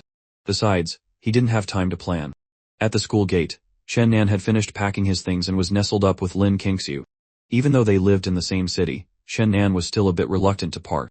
You have to miss me, okay? Chen Nan said, hugging the soft and fragrant Lin Qingxiu. Lin Qingxiu smiled, looking at the big boy in front of her. It's not like we'll never see each other again. Why are you acting like it's a life or death separation? Then she added, if you miss me, just call me, and I'll come see you. Her words were full of affection. Don't you go back on your word. If I call you at 2 or 3 in the morning, you have to answer, Chen Nan teased. Then you can just go die, Lin Qingxiu said, annoyed. The atmosphere was broken. A bit of resentment grew in her heart. This bad student of hers always said things like that, ruining the mood. After being affectionate for a while longer, Lin Qingxiu's car arrived. Chen Nan saw her off. Bye, sister. Not long after, Chen Nan's car also arrived. He got in, ready to return to the home he had been away from for a month. Soon, the car stopped in front of a high-end apartment complex. Chen Nan got out, pulled his suitcase, and walked straight ahead. Passing the security booth, he saw the guard smile and greet him. Uncle Wang, on the day shift today. The man, about 40 years old and in a security uniform, who was called Uncle Wang, also smiled when he saw Chen Nan. Ah, it's you, Nan. After a month of university, you look more energetic. More handsome than before. After chatting for a few sentences with Uncle Wang, Chen Nan pulled his suitcase to Building 13, Floor 8. After entering the password, he stepped into the house. Standing at the door changing his shoes, he heard a voice from inside call out, Dad, are you home? Chen Nan held back a laugh and didn't answer. Then he saw a figure, and heard footsteps appear in front of him. The girl before him wore a loose shirt and shorts, looking young and beautiful. Her face, though seemingly immature, was very pure and sweet. Seeing her brother was home, Chen Keikan said in surprise, oh, the lazy bum is back. Chen Nan, who had been smiling, immediately lost his good mood upon hearing those 3 words. I knew you couldn't say anything nice. We haven't seen each other in a month, at least greet me properly, he complained about his sister. He didn't know who she learned this personality from. Alright then, how about a hug? Brother, Chen Keikan, seeming to realize she had gone too far, quickly spread her arms, wanting to hug her dear brother. Chen Nan immediately pushed her away. Get lost, don't even think about wiping your wet hands on me. Then he pulled his suitcase inside. He saw his mother, Jen Yun, sitting on the sofa watching TV. Oh, our young master is back. Hearing his mother's words, Chen Nan finally understood where Chen Keikan got her personality from. Mom, didn't I tell you yesterday that I was coming back today? Did you forget? Chen Nan tossed his suitcase aside and plopped down on the sofa. Mom, I'm dying. It's so hot. After speaking, he pulled out 2 tissues to wipe his sweat and casually grabbed a washed, water-beaded strawberry from the plate on the table and popped it into his mouth. So sweet. You lazy thing, move your feet. Chen Kekten came over and, seeing Chen Nan had taken her spot, angrily hit his leg. Mom, I've had a hard time coming back for once. Look at this person with the surname Chen, she's already resorting to violence. You have to control her properly at home. Chen Nan adjusted his sitting position and reported Chen Keksen's bad behavior. But Jian Yun just said softly, she's your younger sister. Why do you call her the one with the surname Chen? Don't you also have the surname Chen? Seeing he had no status in this house, Chen Nan asked, where's Dad? Is he at the company? Chen Nan's father ran a company of a decent size. Chen Nan could be considered a young master from a wealthy family. Your dad hasn't gotten off work yet. Chen Nan nodded, then saw his sister beside him looking at him mysteriously. Being stared at like that made Chen Nan feel uneasy all over. What devilish plan was this girl thinking of now? If you have something to say it quickly. Don't look at me like that. The next moment, Chen Kekten smiled and asked, Brother, I heard you found a sister-in-law for me at school, and she's beautiful. How did you manage to woo her? Hearing this, Jian Yun, who was beside them, also became interested. She stopped watching T, her face full of excitement as she looked at Chen Nan. Yes, son. He saw the photo. That girl looks like some celebrity. Is the photo edited? A few days ago, Chen Nan had sent a photo of Lin Qingxu to Jian Yun, which made her incredulous. How could her foolish son find such a beautiful girlfriend? It's not edited, that's the original photo, Chen Nan replied, his face full of pride and showing off. Tell me quickly, how did you woo my sister-in-law? Chen Keksen asked eagerly, a curious look on her face. For a girl in her teens, these kinds of romantic stories were very intriguing. Woo her? Why would I need to woo her? With this face of mine, girls chase me wherever I go, Chen Nan said with a smug smile, looking at Chen Keksen with arrogance. Hearing that, Chen Keksen shook her head in disdain. Don't be so full of yourself. When are you bringing her back for me to see? Dunyan, seeing her Sunsunas flicked him on the forehead. Chen Nan clutched his head in pain. It's still too early. We've only been dating for a short time. Wait until we've been together longer, then I'll bring her back for you to see. We just got together, why meet the parents so quickly? Girls are usually shy and worried about meeting parents. Lin Qingxu is no exception. It's not too late to meet the parents after we've been together longer and she's mentally prepared. Brother, I think she's just toying with you, you idiot. You don't even look in the mirror, Chen Kekten said from the side, eating strawberries while not forgetting to mock Chen Nan. Her mouth never stopped. Can't even eating strawberries shut your mouth. Hey Ken, are you a good sister or not? You badmouth your own brother every day, Chen Nan said with an air of authority, trying to let Chen Keksen know that he was not the same as before. At this moment, Jian Yun also sided with him. Keksen, I have to say a few words to you too. Your brother had a hard time getting a girlfriend. I think the girl is quite good. As long as it's not a fake photo, she'll do just fine as my daughter-in-law. Based on her many years of experience, Jian Yun also had a way of reading people. From Lin Qingxu's facial features, she could tell that this girl was not the type to be unreasonable and cause trouble. Yes, I know. Then I wish you and my future sister-in-law eternal happiness, and that you have a son soon. Chen Keksen, seeing that her biggest backer was also on her brother's side, pouted and had to give in. After chatting for a while longer, Chen Nan went back to his room and started to clean up his things. He also organized some miscellaneous items in his room neatly. In the evening, Chen Nan's father, Chen Wei, also came home. He was wearing a suit, his square face looking dignified between his 2 eyebrows. Dad, you're back, Chen Nan greeted when he saw his father's figure return. Seeing Chen Nan sitting on the sofa, Chen Wei's expression also changed slightly, his features softening. Nan, you're back. How is it? Are you used to school? Chen Wei smiled, taking off his jacket and loosening his tie. Chen Keksen also automatically gave up her seat for her father. The father and son sat next to each other. Chen Nan replied, I'm used to it. It's pretty good. My relationship with my roommates is also good. That's good. Study hard. Chen Wei patted Chen Nan on the shoulder, then took out a pack of cigarettes from his pocket. Want one? He asked Chen Nan. Chen Nan shook his head. Dad, don't you know I don't smoke? Chen Wei lit one for himself, blew out a puff of smoke, and then said, I thought you would have learned to smoke after going to university. Jian Yun, who was beside them, heard this and glared at Chen Wei in annoyance. You think cigarettes are a good thing? I tell you every day to smoke less, but you don't listen. Chen Wei fell silent. In this house Jian Yun had the highest status, followed by Chen Kekten. The father and son had almost no say in anything. However, when it came to major matters, it was still Chen Wei, the head of the family, who had to make the decision. Mom, don't nag Dad all the time. Dad works hard at the company, Chen Nan said in his father's defense. Chen Wei looked at his son, seeing that he had changed a lot in just a month. Not only was he more energetic, but he also knew how to care for his old dad. Jian Yun also noticed this, but her mouth still grumbled, what does he do at the company? The whole company is his. He sits in his office with his feet up on the desk, with the air conditioning on, and he even has a secretary to serve him. When she said this, Jian Yun's tone was tinged with jealousy. Oh, I've told you before, that secretary is very good at her job, very professional. Please don't mention this again, Chen Wei said miserably. Chen Yun snorted lightly and said no more. She was just saying that. She had met that secretary named Jun and saw that she had no ill intentions, dressed modestly, and her work was impeccable. I'm going to cook. Kekten, come help me, Jian Yun said and walked towards the kitchen. Hearing that, Chen Kekten showed a displeased expression. Mom, I'm tired. Call my brother to help. He's watching a movie at an exciting part. Your allowance is cut in half, Jian Yun just said flatly.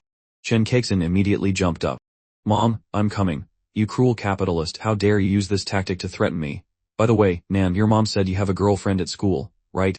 Chen Wei seemed to remember something and turned to ask Chen Nan. Chen Nan sighed inwardly. Of course, Dad had to ask too. He nodded and answered honestly, yes, we've been together for about a week. I saw the picture of the girl you sent to your mom. She's very pretty. You have to cherish her. When are you bringing her home for us to see? Chen Wei patted Chen Nan's shoulder and said. Chen Wei was also quite open-minded. His son was already in university, so it was okay for him to be in a relationship, as long as the person was good. Chen Nan thought to himself, why do all parents say the same thing? But he still obediently replied, yes. After a while the aroma from the kitchen wafted out, and Jian Yun's voice rang out, dinner's ready. The family of four happily gathered around the dining table, chatting and laughing. Chen Nan felt happy in his heart. He might not be able to experience this atmosphere for many more years. He had grown up and needed his own space, and would have his own small family. Therefore, the time spent with his parents would become less and less. After dinner, Chen Nan chatted with his parents for a while longer and then went back to his room. He texted Lin Kingsu, I miss you so much after just a few hours. What are you doing? At the same time, in another part of the city, Lin Kingsu had just finished her shower and stepped out of the bathroom. She lived alone. Her mother had passed away long ago, and her father was busy with work and often on business trips, so she was usually at home by herself. Looking at the empty house, she felt tired. The strong facade she put up in front of others all crumbled when she was alone. She was just a girl who lacked a sense of security. After drying her hair, Lin Kingsu finally felt hungry. She hadn't eaten dinner yet. She had some snacks when she got home in the afternoon and then started cleaning up. Just as she was about to grab her phone to order some late-night food, she saw Chen Nan's message. This brought her some comfort. Fortunately, someone had appeared in her dull life to bring her joy. Missing you, Lin Kingsu was about to say she was taking a shower, but her fingers paused. She deleted the words in the chat box and finally sent these 3 words. Chen Nan was watching a video when he saw Lin Kingsu's message. He quickly opened it, the corners of his mouth curving up into a radiant smile. I miss you too. Have you eaten yet? Seeing Chen Nan's message, Lin Kingsu casually sent a reply, I'm bored. Then, as if she had an idea, the corners of her mouth curved up and she initiated a video call to Chen Nan. Chen Nan was startled when his phone suddenly rang, showing a video call. He hesitated for a moment but still answered. Then he saw Lin Kingsu's beautiful face appear on the phone screen. Similarly, Lin Kingsu's face lit up with a smile when the call connected. Hello, little brother. Good evening. Chen Nan was lying on his bed. Good evening, sister. Are you getting ready for bed? So early. Seeing that Lin Kingsu seemed to have just showered, Chen Nan asked in surprise. No, I just finished showering and now I'm hungry. I'm about to order food, Lin Kingsu answered honestly. You haven't eaten dinner at this hour, Chen Nan said in surprise. Although it was still early to go to bed, it was already 9 p.m. Dinner time had long passed, but it wasn't time for a late-night snack yet, so Chen Nan guessed Lin Kingsu hadn't eaten dinner. Yeah, I kept cleaning up when I got home in the afternoon, and then I went to take a shower, Lin Kingsu said while opening a food delivery app to see what was good. The video call was still running in the background, and the two of them just chatted like that. Chen Nan didn't notice a figure appearing at his bedroom door. Through the crack in the door, the person could clearly see all of Chen Nan's actions and hear every word. Chen Kikin curiously peeked inside, like a movie assassin stalking their target. She pressed her body against the door, observing every movement inside. So my brother said he was going to his room to do something, but he was actually calling my future sister-in-law. Just then, Chen Kikin heard footsteps. She looked to her side and saw Jian Yun approaching. Seeing Jian Yun about to open her mouth, Chen Kikin quickly stopped her, placing a finger on her lips. Donyun also realized what Chen Kekten was doing and walked over lightly, pushing Chen Kekten aside. Move, let me see. Chen Kekten stood to the side with an unhappy expression, muttering that she was here first. Donyun peeked through the crack in the door and saw Chen Nan holding his phone, smiling foolishly. From inside, a voice could be heard. Why are you ordering so much food so late at night? Aren't you afraid of getting fat? Alright, my sister will never be fat, you're the most beautiful. She could also hear a girl's voice, seemingly from the phone, but not clearly. Jian Yun immediately understood that her son was on the phone with his future daughter-in-law. Her face showed a curious expression, and her feet didn't want to move anymore. Chen Kekten, beside her, whispered, Mom, let me see for a bit. Donyun glanced at Chen Kekten. Kids, go play somewhere else. Then she continued to eavesdrop intently. Hearing the conversation between Chen Nan and Lin Qingxiu, she thought to herself that her son was quite talented. Why hadn't she noticed it before? Just then, Zheng Yun and Chen Kekten heard footsteps from the right. The two of them turned their heads in unison and saw Chen Wei walking over. The two of them quickly shushed Chen Wei. Fortunately, Chen Nan was engrossed in his video call with his sister and didn't notice the situation outside. Chen Wei walked over in confusion.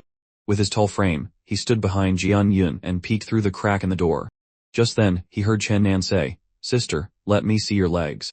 In an instant, the already quiet atmosphere became even more silent. The three people eavesdropping outside suddenly had strange expressions on their faces. They looked at each other.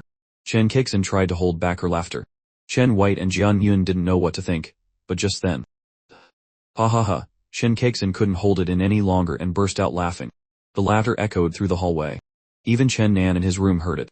He was startled and quickly looked towards the door, seeing a figure flash by and the sound of hurried footsteps. It was clear that more than one person was eavesdropping. Oh no, this is bad. In the video, Lin Qingxiu saw Chen Nan's surprised expression and asked, What's wrong? What did you see that made you look like that? At this moment, Chen Nan's face looked like a bitter melon. He hesitated for a moment and then said, I think I forgot to lock my door just now. Someone was eavesdropping outside, and it seems like it was more than one person. Lin Qingxiu on the other side was also stunned, and then she burst out laughing.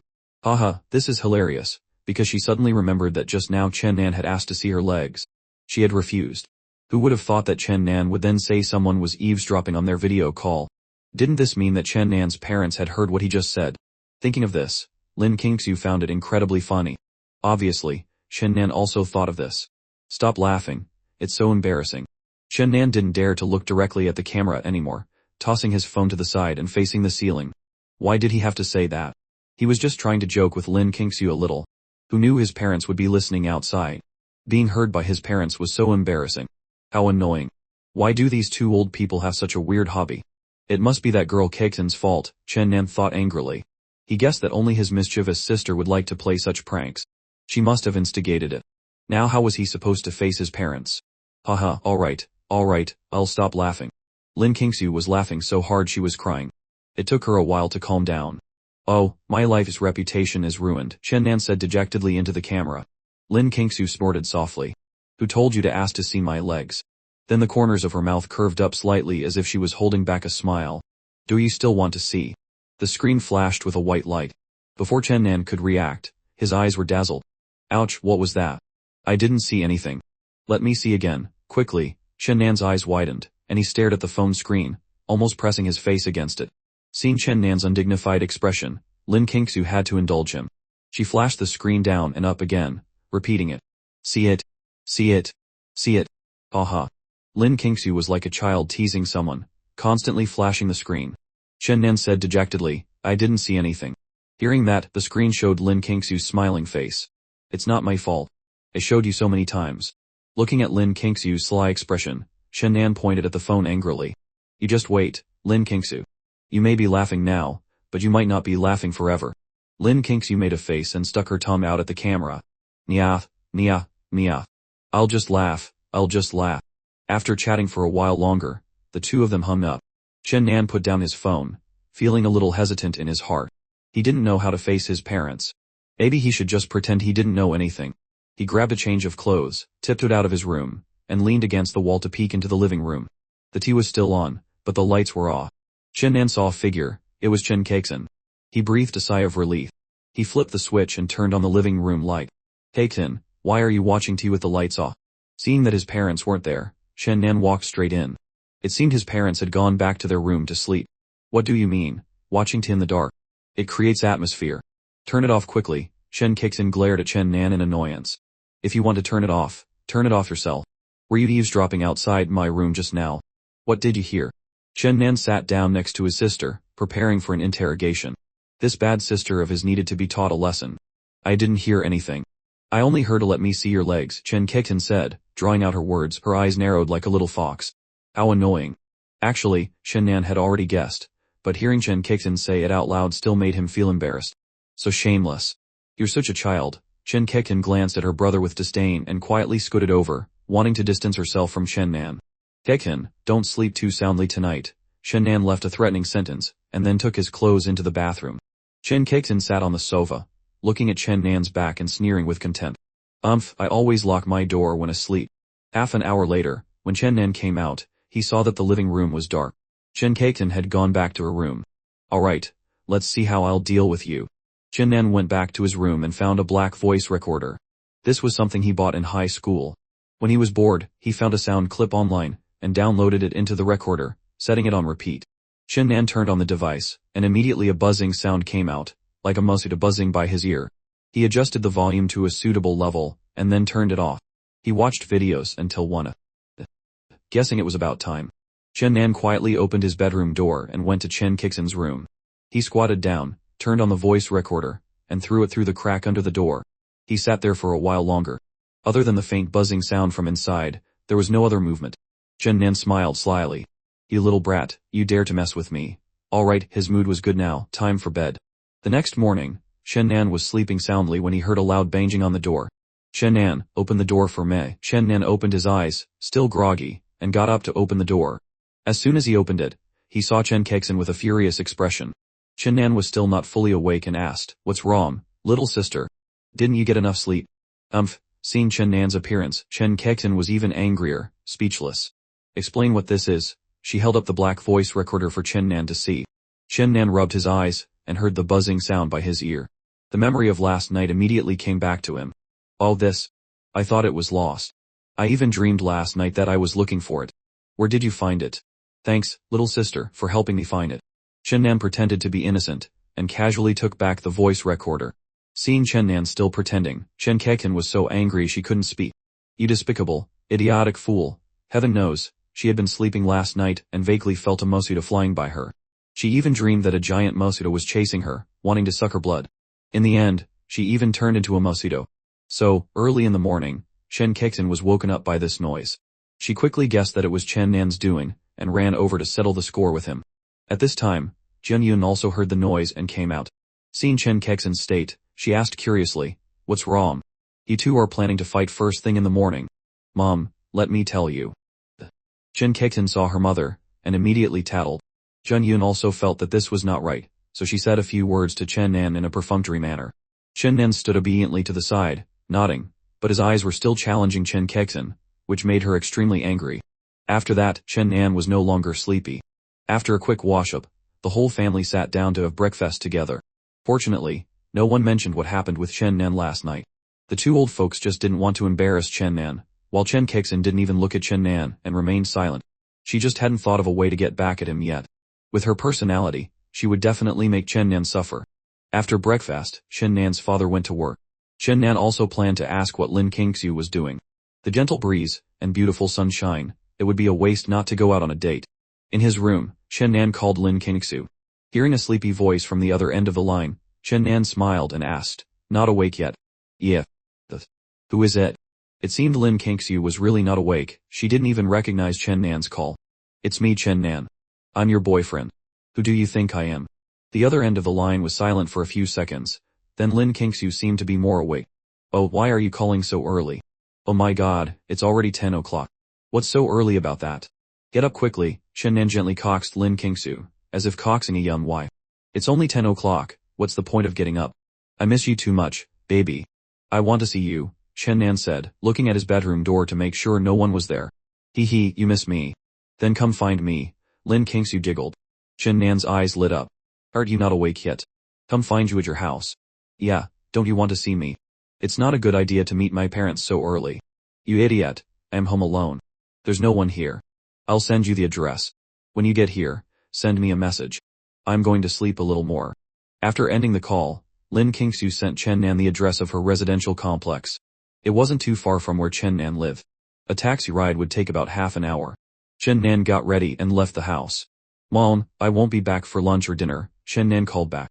Hyunyun watched her son's figure hurry out the door and asked, Where are you going, son? But all she heard was the sound of the door slamming shut. Chen Kektin lay on the sofa and looked towards the door with disdain. He's definitely going on a date. Hyunyun turned back to look at Chen Kektin. Seeing her lying there lazily, she was speechless. Your brother at least knows to go out for a walk. But you, as soon as you have a break, you stay at home like an old man. Put your feet down, you have no manners. After leaving his residential complex, Chen Nan called a taxi and went straight to the address Lin Kingsu had sent. When he arrived, he called Lin Kingsu. Sister, I'm here. Are you still not awake? The security guard won't let me in. Can you come down and get me? Alright, I love you. Since the security guard wouldn't let him in, Chen Nan had to wait outside. But the security guard didn't look very old, only a few years older than Chen Nan. Seeing Chen Nan standing in the sun, he couldn't bear it, and invited him into the security booth to rest. Hey buddy, come over here, it's cooler, the security guard said. Hearing that, Chen Nan looked at the sun above. It was indeed hot, so he went over. Is your girlfriend really here? The security guard said while offering Chen Nan a cigarette. Chen Nan shook his head in refusal. They don't smoke. I already told you, my girlfriend is really here. She's coming down to get me now. The security guard smiled and put the cigarette away. Don't mind me. It's mainly because of the rules. People whose identities haven't been confirmed are not allowed in. Someone has to come out to get them. After chatting for a while, Chen Nan also chatted with the security guard. Brother, how much is your monthly salary? It seems quite relaxed, just sitting here. Hearing Chen Nan's question, the security guard smiled. 6,000, including insurance and housing allowance. Chen Nan was happy to hear that. Oh, your company's benefits are good. That's right, the security guard said with satisfaction, taking a puff of his cigarette and exhaling. In today's society, university students are everywhere. The market is saturated, and it's hard to find a job. Being a security guard is comfortable. After my shift, I can go for a massage. That's all there is to life. Chen Nan couldn't help but say, you live a very carefree life. The security guard looked at Chen Nan and smiled. You only live once, and it's only a few decades. You tell me, most people spend the first half of their lives living for money, buying a car, buying a house, getting married, having children. Which of these doesn't require money? In the second half of their lives, they still have to save money for their children's weddings. It's too hard for a lifetime. So what you should enjoy, you should enjoy. I don't have any advantages either. As long as I'm fed and can support my parents, that's enough. Chen Nan somewhat agreed with what the security guard said, and nodded. But not entirely. If a person had that mentality, that's all they would ever be. One still had to have ambition and passion. Hey buddy, your girlfriend's family must be well off, right? The houses here are very expensive. The security guard changed the subject, his small eyes squinting at Chen Nan, both teasing and envious. I don't know, it's my first time here, Chen Nan said, shaking his head. Then seized the opportunity, the security guard patted Chen Nan's shoulder. This time, his eyes seemed to hold pity. In his eyes, Chen Nan was handsome, and his girlfriend lived in such an expensive house. He looked like one of those handsome guys in T-dramas. These young people nowadays are all thinking of ways to take shortcuts. Not like him, who was honest and worked as a security guard for a salary. Isn't that better? After a while, Chen Nan's phone rang. It was Lin Kingsu. I'm at the security booth. The security guard only heard Chen Nan answer the phone and then hang up. Chen Nan smiled and said to the security guard, Brother, my girlfriend is here. After speaking, he walked out. The security guard was also curious. He wanted to see which single lady was coming to pick up Chen Nan. As a result, he saw a beautiful figure approaching from a distance. Although she was simply dressed in a white shirt and shorts, her stunning face and perfect body proportions made him stare without blinking. Lin Kingsu's clear and pleasant voice rang out, It's so hot, come in quickly. Sir, please let him in. The security guard was startled back to his senses and stammered, Okay. Thank you, sir. Then I'll be going, Chen Nan said to the security guard, and then walked away with Lin Kingsu. The image of the two of them teasing each other was deeply engraved in the security guard's mind. Damn it, I've lost. When they arrived at Lin Kingsu's house, she opened the door and said to Chen Nan, Come in. Do you need to change your slippers? Wear these. These are new. Lin Kingsu gave Chen Nan a new pair of slippers and then led him into the house. Is there really no one else at your house? Chen Nan looked around the house and asked Lin Kingsu again. Lin Kingsu nodded. Really, there's no one else. My dad is often on business trips, so it's just me at home. Hearing that, Strange thoughts popped into Chen Nan's head again. No one at home. Being at someone else's house. It seemed quite exciting. Ouch, what are you doing? Lin Kingsu was startled when Chen Nan hugged her from behind. Chen Nan greedily inhaled the scent on Lin Kingsu's body and whispered in her ear, I miss you so much, sister. Give me a kiss. Lin Kingsu had no choice but to give Chen Nan a loving kiss and then said helplessly, alright, you wrong. Let me go. Chen Nan let go of Lin Kingsu with satisfaction. You sit in the living room for a while, I'm going to put on some makeup, Lin Kingsu said. She had just washed her face and come down to pick up Chen Nan, without having time to put on makeup. Chen Nan nodded. Lin Kingsu walked towards her bedroom. Chen Nan's eyes scanned the room as he walked around the living room. He saw a photo frame under the tea and curiously walked over and sat down to take a closer look. In the photo frame was a family of 3, obviously Lin Kingsu with her parents. It was just that Lin Kingsu in the photo was still very young. Behind her was a well-matched couple. Looking at the photo, Chen Nan thought to himself, no wonder she gave birth to such a beautiful sister. The genes are really strong. After playing on his phone on the sofa for a while, Chen Nan got bored and went to Lin Kingsu's room. He saw her sitting at her vanity, still putting on makeup. He couldn't help but complain, why do you girls take so long to put on makeup? Lin Kingsu didn't turn her head, she was drawing her eyebrows. Be quiet, don't talk. Just wait patiently. Chen Nan obediently fell silent. If he disturbed his sister's makeup process, he would probably die here today. Boys should never disturb a girl when she's putting on makeup, or the consequences will be dire. Chen Nan walked into Lin Kingsu's bedroom. The room had a light, simple, and clean style. After a while, Lin Kingsu finally finished her delicate makeup. Chen Nan breathed a sigh of relief. Finally, it was done. Lin Kingsu put away her makeup and organized it neatly, glancing at Chen Nan. You have no patience at all. Don't I put on makeup to look good for you? That's right, Chen Nan said with a grin. A beautiful girlfriend to take out and hug, who wouldn't look at them a few times. Patience, patience. You're the most beautiful even without makeup. Lin Kingsu was very pleased with Chen Nan's compliment. She continued, go outside, I have to change my clothes. Chen Nan went out, and waited in the living room. A few minutes later, Lin Kingsu came out of her room. A camisole paired with high-waisted flared pants was simple yet stylish. She had her hair tied in a ponytail, and with her delicate makeup, she looked very mature and charming. Let's go, I can feel my stomach growling, Lin Kingsu said warily. She hadn't eaten all morning, and was starving. Chen Nan and Lin Kingsu left the house. When they passed the gate of the residential complex, Chen Nan even greeted the security guard. I'm leaving now, sir. The security guard looked at Chen Nan, a feeling of envy rising in his heart again. The two of them found a restaurant, and ate their fill, then started to stroll through the streets aimlessly. Alright, let's go to the shopping mall for a bit, Lin Kingsu, full of energy after eating, suggested to Chen Nan. Do you want to buy something? Chen Nan turned his head and looked at Lin Kingsu in surprise. But Lin Kingsu glanced at him and said something confusing. Who said you have to buy something when you go to the shopping mall? Chen Nan was stunned for a moment. He subconsciously thought, isn't the purpose of going to the shopping mall to buy things? In his perception, you had to have a purpose for going anywhere. You don't have to buy anything, can't you just look? Lin Kingsu continued. Alright, Chen Nan nodded. It seemed to make sense. But what was the fun in just looking and not buying? He couldn't understand the thoughts of girls. Very quickly, the two of them arrived at the nearby shopping mall. Chen Nan also felt the cool breeze, and his furrowed brows relaxed a little. It was too hot outside. Chen Nan only saw Lin Kingsu go into each store, stay for a few minutes or more than 10 minutes, and then pull him out again. I'm sorry, I'll just look a little longer. When they reached the 3rd floor of the shopping mall, Chen Nan still couldn't help but ask, Sister, what do you like? I'll buy it for you.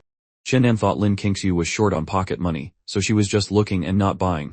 I have money, I don't need you to buy it for me. Besides, I haven't seen anything I like yet. I'm just browsing. You don't understand the joy of girls, Lin Kingsu said with a radiant face. As the two of them were walking, they saw a store that caught Chen Nan's attention. It was a portrait photo studio. Chen Nan suddenly remembered that he and Lin Kingsu didn't have a photo together. It would be a good opportunity to take a few. But before he could say anything, Lin Kingsu had already thought of the same thing. Oh, there's a portrait photo studio over there. Let's go take a look. Chen Nan immediately smiled. We thought of the same thing. The two of them laughed and talked as they walked into the shop. Hello, are you here to take photos? An employee saw the two of them walk in, and immediately stood up and greeted them with a smile. Yes, please give us an introduction, Chen Nan said. Lin Kingsu didn't speak. It was the first time for both of them here. Of course, please come this way. We are self-service.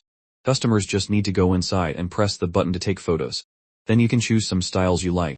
The employee took out some sample photos for Chen Nan and Lin Kingsu to see. Chen Nan and Lin Kingsu looked at them together. This one is nice. This one is also nice. I think this one is nice too. The two of them discussed for a while and chose a few photo samples. Then these ones. How do you charge? The employee introduced the prices to them. The prices were normal for the market, not expensive. Then it was time for the official photo shoot. Chen Nan and Lin Kingsu stepped into a small, narrow space surrounded by shiny, reflective mirrors.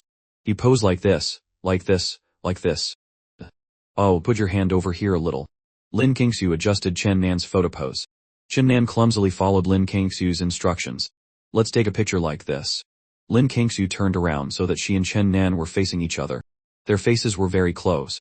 Lin Kingsu said, I'll close my eyes, and you look at me with loving eyes, like this. Okay. Chen Nan looked at Lin Kingsu like that. The radiant smile on her face gave him a bad idea. Then he suddenly kissed her. At the same time, the photo was taken. Lin Kingsu was startled. Why did you kiss me? Quick, let's take another one. Lin Kingsu thought Chen Nan was just being playful and asked to retake the photo. This time, Chen Nan didn't mess around and obediently took the photo with Lin Kingsu. After taking the photos, the two of them came out of the small room. The employee saw them come out and asked, have you two finished taking photos? Chen Nan nodded. We're done. When can we see the photos? Please wait a moment while I develop the photos. You can sit on the chairs over there and rest for a while. So the two of them sat down on the sofa to rest. Chen Nan saw a message from Gu Qingming in the group chat. Brothers, I've arrived in Yucheng, accompanied by a photo with Masezi. Behind them was a sea of people. As expected of a famous tourist city, it was packed during the holiday. What are you looking at? Lin Kingsu saw Chen Nan staring intently and curiously leaned her head over to look. Oh, where are they? Why are there so many people? Is that the Liberation Monument in Yucheng? Seeing the iconic building in the background, Lin Kingsu immediately guessed. She had seen it online before. Chen Nan nodded. That's right. Gu Qingming took his girlfriend to Yucheng to play. I didn't expect them to be so fast. They were still together yesterday, and today they're already in Yucheng with his girlfriend. Lin Kingsu was a little dissatisfied and pouted. Look at him. He knows how to take his girlfriend on a trip. Hearing this, Chen Nan turned to look at Lin Kingsu. She seemed a little unhappy. He explained, actually, I also thought about going yesterday, but during the holiday, tickets to these popular tourist cities are all sold out. Besides, going on a trip in a hurry without proper preparation feels too rushed. I will definitely take you next time, sister, Chen Nan said with a serious expression. I was just saying. Look at how anxious you are. Lin Kingsu glanced at Chen Nan, the corners of her mouth slightly raised. Her heart was very sweet. I remember everything you say in my heart. Chen Nan hugged Lin Kingsu. Very quickly, the photos were developed. The employee called out to the two of them, hey guests, your photos are developed. Come over and see if you are satisfied. Hearing that, the two of them walked over. Chen Nan and Lin Kingsu had taken a few shots for each sample. So beautiful, not bad, right? Lin Kingsu's eyes lit up as she looked at each photo one by one. Then she saw the one where Chen Nan secretly kissed her. Oh, you took this one. Lin Kingsu looked at the photo. In the photo, she had her eyes closed and was smiling. Their lips were touching, and they looked very happy. Well, not bad, right? Chen Nan said proudly. It's alright, Lin Kingsu said, her mouth not matching her heart, but her eyes were still fixed on that photo, full of love. Then she asked the employee to cut that photo out separately. The employee put it in an envelope and handed it to the two of them. Have a safe trip. I wish you two everlasting happiness. When they left, the employee even thoughtfully sent them off with a blessing. Thank you. The two of them said their thanks and left the store. Lin Kingsu was still looking through the photos. Chen Nan smiled lovingly at the person beside him. Look at them when you get home. Watch the road, or you'll fall. Hearing that, Lin Kingsu obediently put the photos away, like a little wife listening to her husband. Chen Nan liked this contrast in Lin Kingsu. After walking around for a while longer, the two of them arrived at a clothing store. Lin Kingsu browsed inside, with Chen Nan accompanying her. Suddenly, Lin Kingsu seemed to have discovered something and walked over. Come here and see, isn't this cute? Chen Nan heard her and walked over. Lin Kingsu took out a shirt. It was a white shirt, but the print on it was very cute. Two kittens were cuddling together, surrounded by pink bubbles. It was indeed very cute. Chen Nan nodded in agreement. What girl doesn't like cute things? At this moment, the employee next to them also smiled and said, Miss, the shirt also comes in a couple's set. You and your boyfriend should buy a pair. Hearing the words couple's set, Lin Kingsu and Chen Nan almost said in unison, couples look best in matching outfits. Qingshu then shifted her gaze to Chen Nan. Although she didn't say anything, Chen Nan understood the meaning behind her look. Show us the men's version, Chen Nan said to the staff. Sure enough, King Shu didn't object, proving that she also wanted to buy the men's version. It was a black shirt, a perfect contrast to King Shu's white one. After choosing the sizes, the two went to the fitting rooms. There were two, so they could try them on at the same time. When they both stepped out, the staff member smiled and complimented them. You two look like such a beautiful couple. Shen-nan and King Shu stood before a full-length mirror, looking at their reflections. Both were very satisfied. One in black, one in white, with a cute print, and their good looks, they gave off the impression of a match made in heaven. We'll take them, King Shu said with a radiant face after they had changed back into their old clothes. Of course, the employee's smile became even more sincere. Making a sale and earning a commission was naturally a happy occasion. After the items were packaged, the two went to the checkout counter. Just as Chen-nan was about to pay, he saw that King Shu had already scanned the code. Let me pay. Consider it a gift for you. At that moment, Chen-nan didn't feel the need to be chauvinistic and let King Shu pay. If someone gives you a gift, you can just give one back next time. There was no need to fight over who pays. Besides, the shirt wasn't very expensive. It was just a shirt, costing around 150 to 160 yuan. After the payment, the employee said, "Hey handsome, your girlfriend is so good to you. You two have a great relationship." Chen-nan politely said thank you, and the two continued their date. In the afternoon, Chen-nan and King Shu visited an indoor zoo where they could interact with small animals. Whoa Chen-nan, look, that little panda is so cute. They entered an enclosure and saw an adorable little panda looking at them with its big, black eyes. King Shu was immediately captivated, and slowly approached it. The panda wasn't afraid of strangers, and walked towards her. King Shu gently stroked its brown fur. Oh, it's so soft and fluffy. The smile on her face was unconcealable. Chen-nan also sat down beside her to play with the cute panda. It's so cute, I wish I could raise one, King Shu exclaimed. Hearing this, Chen-nan glanced at her and chuckled softly. Raising a panda is illegal. Do you want to go to jail? This is a state-protected animal, private ownership isn't allowed. I know, I was just saying. It's just too cute, King Shu replied. How could she not know such basic legal knowledge? If you want a pet, you could get a cat or a dog, Chen-nan suggested, seeing the loving look in King Shu's eyes. But unexpectedly, King Shu sighed. I'd love to, I want a silver long-haired cat, but I'm still in school and don't have time to take care of it. Besides, pets aren't allowed in the dorms. Girls naturally have a soft spot for cute things. Fluffy kittens and puppies are inherently attractive to them. It's simple, you can just rent an apartment on campus, Chen-nan replied upon hearing her lament. There are apartments for rent for students, mainly for those who don't want to live in the dorms and want some private space. I'll think about it. This time, King Shu was clearly a bit hesitant, indicating she was seriously considering the matter. An idea also sparked in Chen-nan's mind. If I could rent an apartment with her, that wouldn't be bad. We could raise a cat or a dog, go to class during the day, and come back to the apartment at night to play with our pet, cook together, and then sleep in each other's arms. Thinking about such a life was wonderful, but it was just a thought for now. It was too early to live together. After that, they walked around some more and saw many other adorable animals, a pure white alpaca, 2 rabbits with their ears perked up, ducklings, and so on. A couple's day passed just like that, peacefully. A little walking, a little eating, taking a few nice photos, enjoying the beautiful scenery. It was simple, but very good. As evening approached, Chen-nan and King Shu chose an outdoor restaurant. Stared with the sunset in the sky, it had a wonderful atmosphere. They ordered soup, snacks, and mixed noodles and waited for their food to be served. Suddenly, King Shu took out her phone and showed it to Chen-nan. Hey, little brother, look at this. Curious, Chen-nan looked at King Shu's phone screen. It was a short video, seemingly of a campsite by a stream, with beautiful scenery. This place isn't far, it's near Jiangshan, King Shu continued. Chen-nan could tell from her expression that King Shu was very interested in camping. He couldn't help but smile and ask, "Want to go?" King Shu immediately nodded. Of course I do. Camping and having a picnic must be really fun. Not necessarily. In the summer, places like this have a lot of mosquitoes at night. You'll get bitten all over and break out in red bumps, Chen-nan joked, teasing her. You have no sense of romance. King Shu shot him a look and went back to scrolling through videos. Chen-nan sat opposite her, thinking. Summer was indeed a great time for mountain trips, camping, and picnics. Since he couldn't take King Shu on a long-distance trip, a nearby camping picnic would be a good alternative. Besides, he had a car at home, so they could give it a try.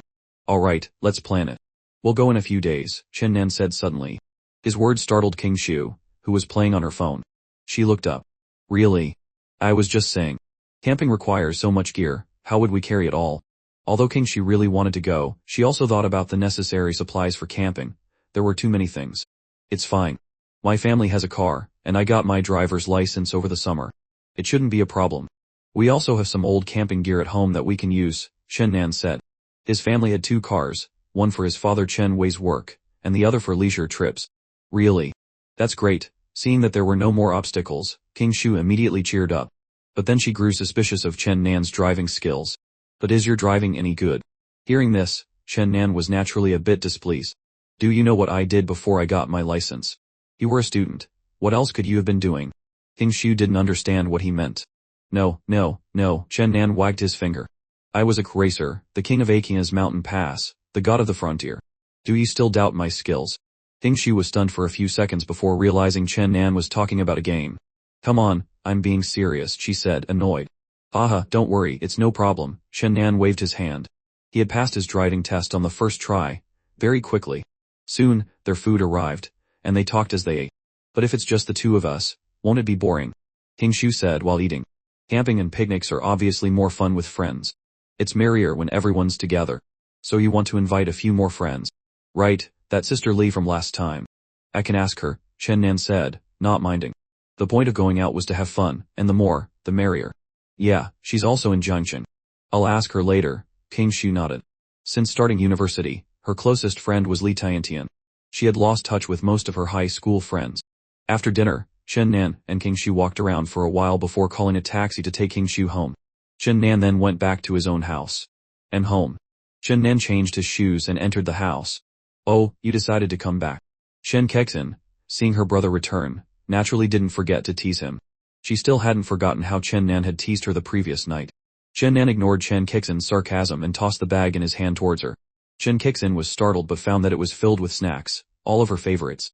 Welcome home, brother. Humph, girls are so fickle, Chen Nan glanced at Chen Kexin with disdain.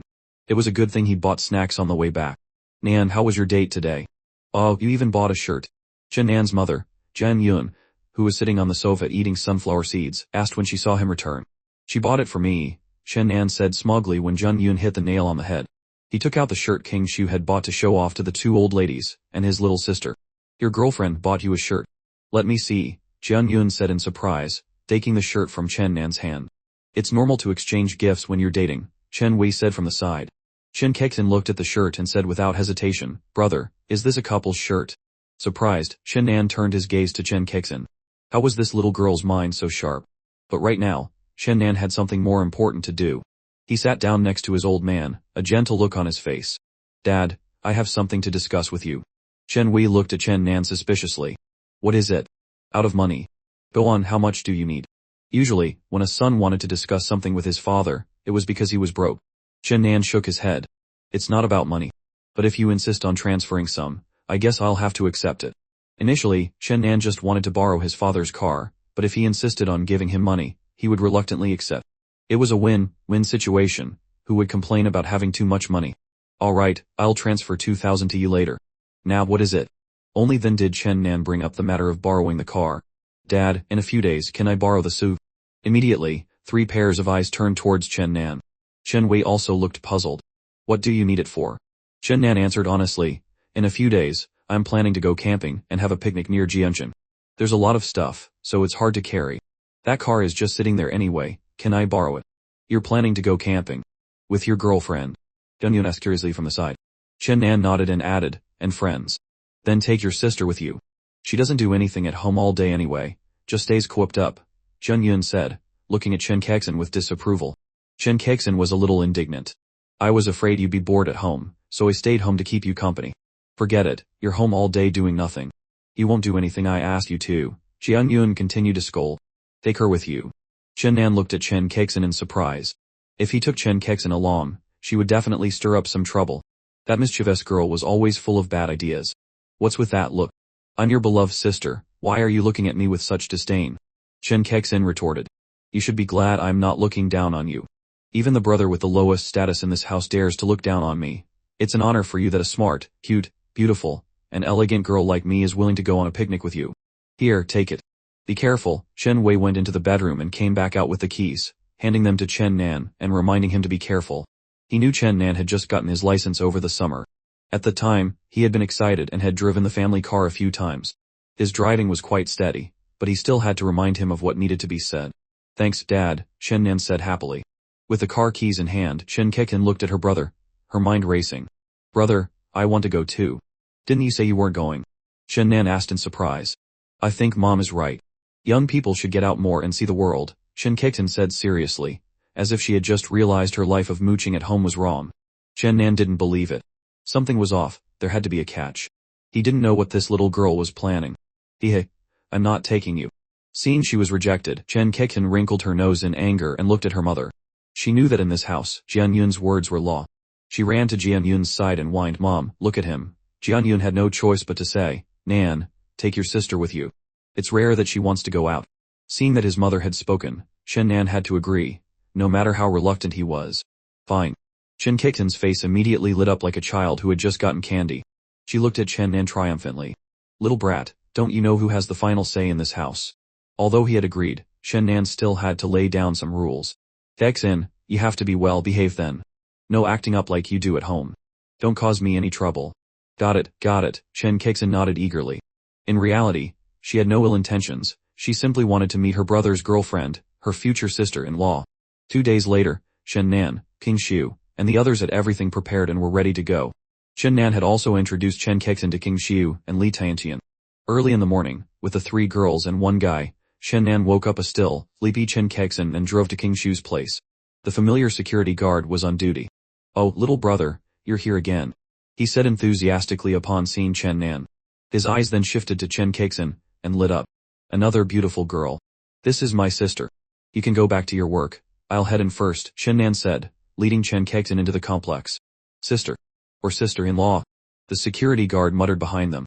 The two arrived at King Shu's door and rang the doorbell. They heard footsteps inside, and a moment later, the door opened. Kekten, King Shu greeted them with a smile. Sister, Shen Kekten smiled sweetly and hugged King Shu. Sister Shu is so soft and smells so good, I don't want to let go. After a few days of contact, Shen Kekten and King Shu's relationship was already like that of real sisters. Shen Nan stood by, watching with envy. So you two are close now and have abandoned me. But with his sister present, Shen Nan had to assert his authority as an older brother. Alright, let go of King Shu. I got up early today too and I'm all ready, but there's still a bunch of stuff to carry, King Shu said. Now, they were just waiting for Li Tiantian. So, King Shu called her. Hello, who is this? The person on the other end took a long time to answer, their voice sounding like they hadn't woken up yet, buzzing like a mosquito. King Shu was furious. Li Tiantian, get up, did you forget we're going camping today? Camping.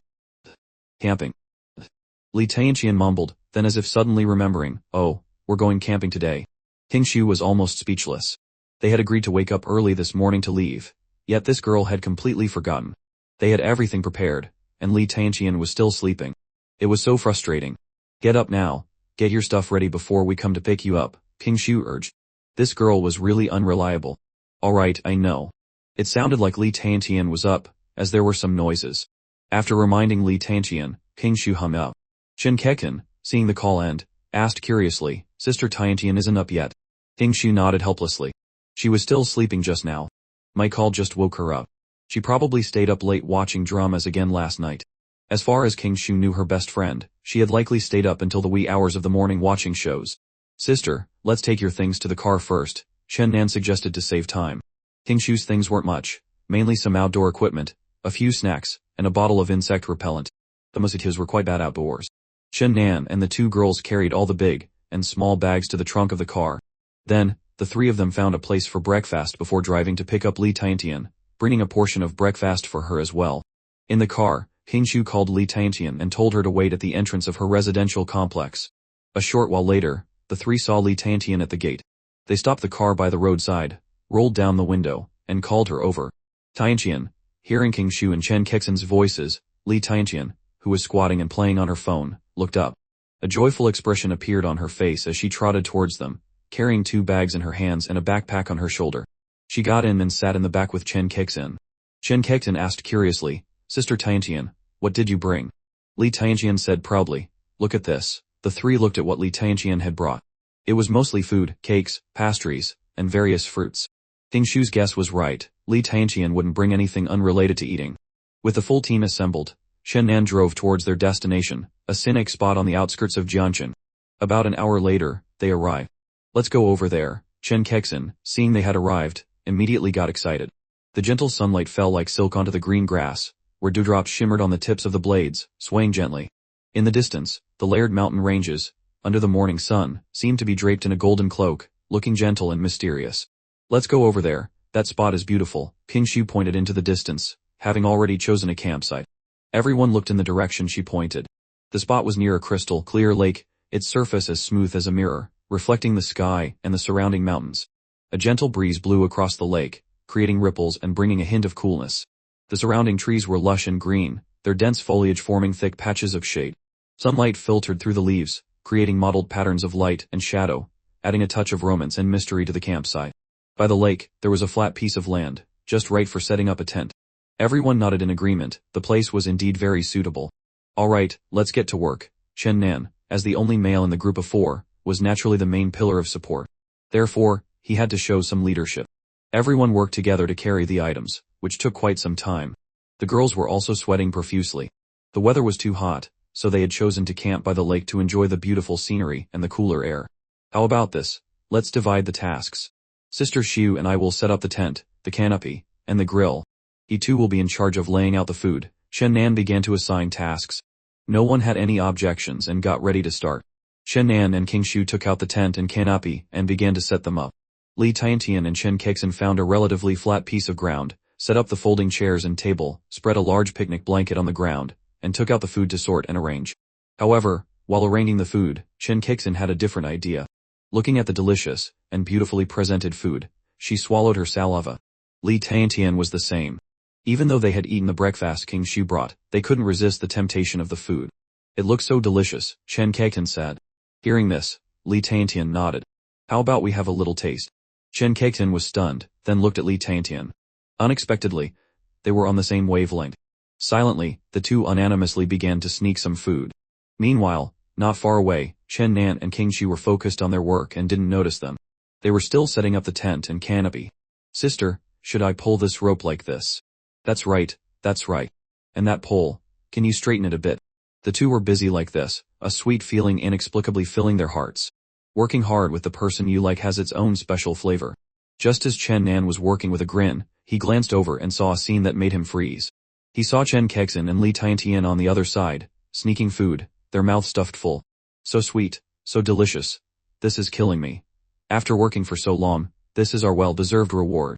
Exactly, exactly. The two had expressions of pure enjoyment. Both were foodies, truly kindred spirits. Hey, you two thieves. Suddenly, a voice came from a distance, making the two jump and freeze. They saw Chen Nan and King Shu looking at them, having discovered their food, sneaking antics. Li Tiantian, seeing this, awkwardly wiped her mouth, still chewing. What's wrong? I'm working. Chen Kexin was smarter than Li Tiantian. She quietly turned her back and said nothing. Chen Nan and King Shu walked over. King Shu seemed angry. Li Tiantian, we're working over there, and you're here sneaking food, aren't you? No, I was working. Li Tiantian, having swallowed all the food in her mouth, tried to deny it. But the food residue at the corner of her mouth gave her away. King Shu reached out and wiped the corner of Li Tiantian's mouth, immediately getting food on her hand. Then what's this? She asked, looking down at Li Tiantian. Li Tiantian knew she couldn't deny it anymore. Beside them, Chen Nan was also scolding his sister. Kexin, you haven't even finished your work, and you're already eating. I'll leave you here later, and you can find your own way back. Chen Kexin knew she was in the wrong, so she didn't argue, but her face was still full of defiance. Chen Nan and King Shu were like a couple scolding their children. After the warning, everyone continued to work. A while later, Chen Nan and King Shu finally finished setting up the tent and canopy. Next was setting up the grill. After all, just eating snacks and fruit wasn't enough, they needed to supplement with protein. Yesterday, Chen Nan had also prepared some pre-cut meat and iron skewers for grilling. It's hot, let me fan you. King Shu took a small fan and, seeing Chen Nan's forehead covered in sweat, thoughtfully fanned him. You're the best, Chen Nan smiled, feeling the cool breeze. While assembling the grill, King Shu asked curiously, do you know how to barbecue? Of course, Chen Nan nodded, his face full of confidence.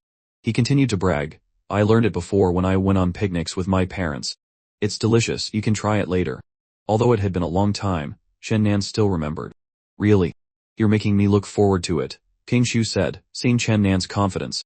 She smiled at him with anticipation. The corner of Chen Nan's mouth curled up slightly. So, is there any reward to encourage me? In such a beautiful scenic spot, with the wind rustling through the trees and blowing through King Shu's hair, his mood was excellent. Alright, my dear boyfriend. What reward do you want? Ting Shu asked with a smile. Chen Nan pointed to his lips, the meaning obvious. Ting Shu blushed slightly, glanced at Chen Nan, then leaned in and stood on her tiptoes to give him a light kiss on the lips. Chen Nan immediately showed a satisfied expression. With the reward, he worked with even more vigor. On the other side, Li Tiantian and Chen Kexin were busy.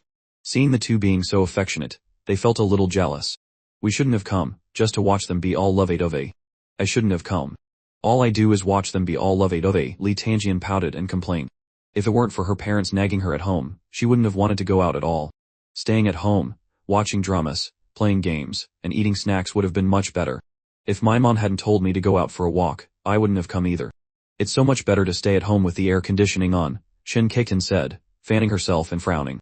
Your parents kicked you out too. Li Tiantian was stunned and looked at her. Chen Kexin also turned her gaze to Li Tiantian. Their situations were identical. They were truly kindred spirits. Their expressions were as if they had found a soulmate. Just as Chen Nan was setting up the grill, a group of young people walked over from a distance. Chen Nan and King Shu looked towards them. The group seemed to have also come for a picnic, 2 men and 2 women, looking like 2 couples. The man in the lead saw Chen Nan and walked over to greet him. Hello, are you guys camping too? You don't hit a smiling face. Chen Nan nodded. Yes. This was just a small interlude. After a few words, Chen Nan suggested they camp on the other side. When Chen Nan and the others arrived, they had seen that spot was also very suitable for camping, but they still chose to stay at this auspicious location with both a small stream above and a small lake where they could play. After sending the other group away, Chen Nan sped up and finally finished assembling the grill. Done, Chen Nan wiped the sweat from his forehead. It was finally done. Looking at the progress on Chen Kexin and Li Tiantian's side, they were almost finished too. Next up was grilling and having fun. Let's take a break, King Shu suggested. Chen Nan nodded, conveniently bringing the table and chairs under the canopy to enjoy the cool breeze blowing from the mountains. Everyone relaxed, ate, and enjoyed the natural scenery. Let's play a game, Chen Nan said, feeling a bit bored. Okay. What should we play? King Shu replied with a smile. Cards. Chen Nan had prepared a deck of cards, also to add some fun to the picnic. Let's play this. Each person gets a card. You can't look at it, and you stick it on your forehead. You can see everyone else's card except your own. Then we have to guess what card is on our own forehead. Each person can randomly pick someone else and ask about the card on their forehead. The person chosen has to answer, but can only say yes or no. We can take turns asking until we're sure we can guess our own card. To make it more interesting, the last person to guess will be punished. The punishment is to skewer all the meat by themselves later, Chen Nan said with a sly smile. Although the meat was pre-cut at home, it wasn't skewered yet. No problem, let's start. After deciding on the punishment, everyone suddenly became interested and actively participated. All 4 of them thought that with a 1 in 4 chance, it probably wouldn't be them. Let's start. Chen Nan dealt 1 card to each person. No one looked, and they all stuck them on their foreheads. Chen Nan saw that King Shu had a 9, Chen Kexin had a 4, and Li Tiantian had a jack. I'll go first, Chen Nan said an example and asked King Shu, is my card considered high among the 13 cards? King Shu looked at Chen Nan's forehead and replied, yes. Chen Nan understood. He could basically rule out the cards from 6 and below. After Chen Nan, it was King Shu's turn. She thought for a moment and then asked Chen Nan, is my card an even number among the 13 cards? Everyone looked at the card on King Shu's forehead, a 9. No, Chen Nan replied. With this question, King Shu had basically eliminated half the possibilities. My turn, my turn. Next was Chen Kexin. This little girl looked very excited. She loved games that challenged her intellect, and a race to see who could guess the fastest. Chen Kexin rubbed her chin and pouted, seeming to still be thinking. Chen Nan couldn't help but say, hurry up, is it that hard to ask a question? Oh, don't rush me, you're distracting me, Chen Kexin said in annoyance. Then she asked a crucial question, is my card between 2 and 6? Everyone's expression immediately changed, a bit stunned. They stared blankly at the card on Chen Kexin's forehead, which was clearly a 4. No way, is this girl that lucky? Chen Nan was secretly surprised. Just a random guess and she had already eliminated most of the cards. Seeing everyone's reaction, the corner of Chen Kexin's mouth curled up slightly. It seemed she had guessed correctly.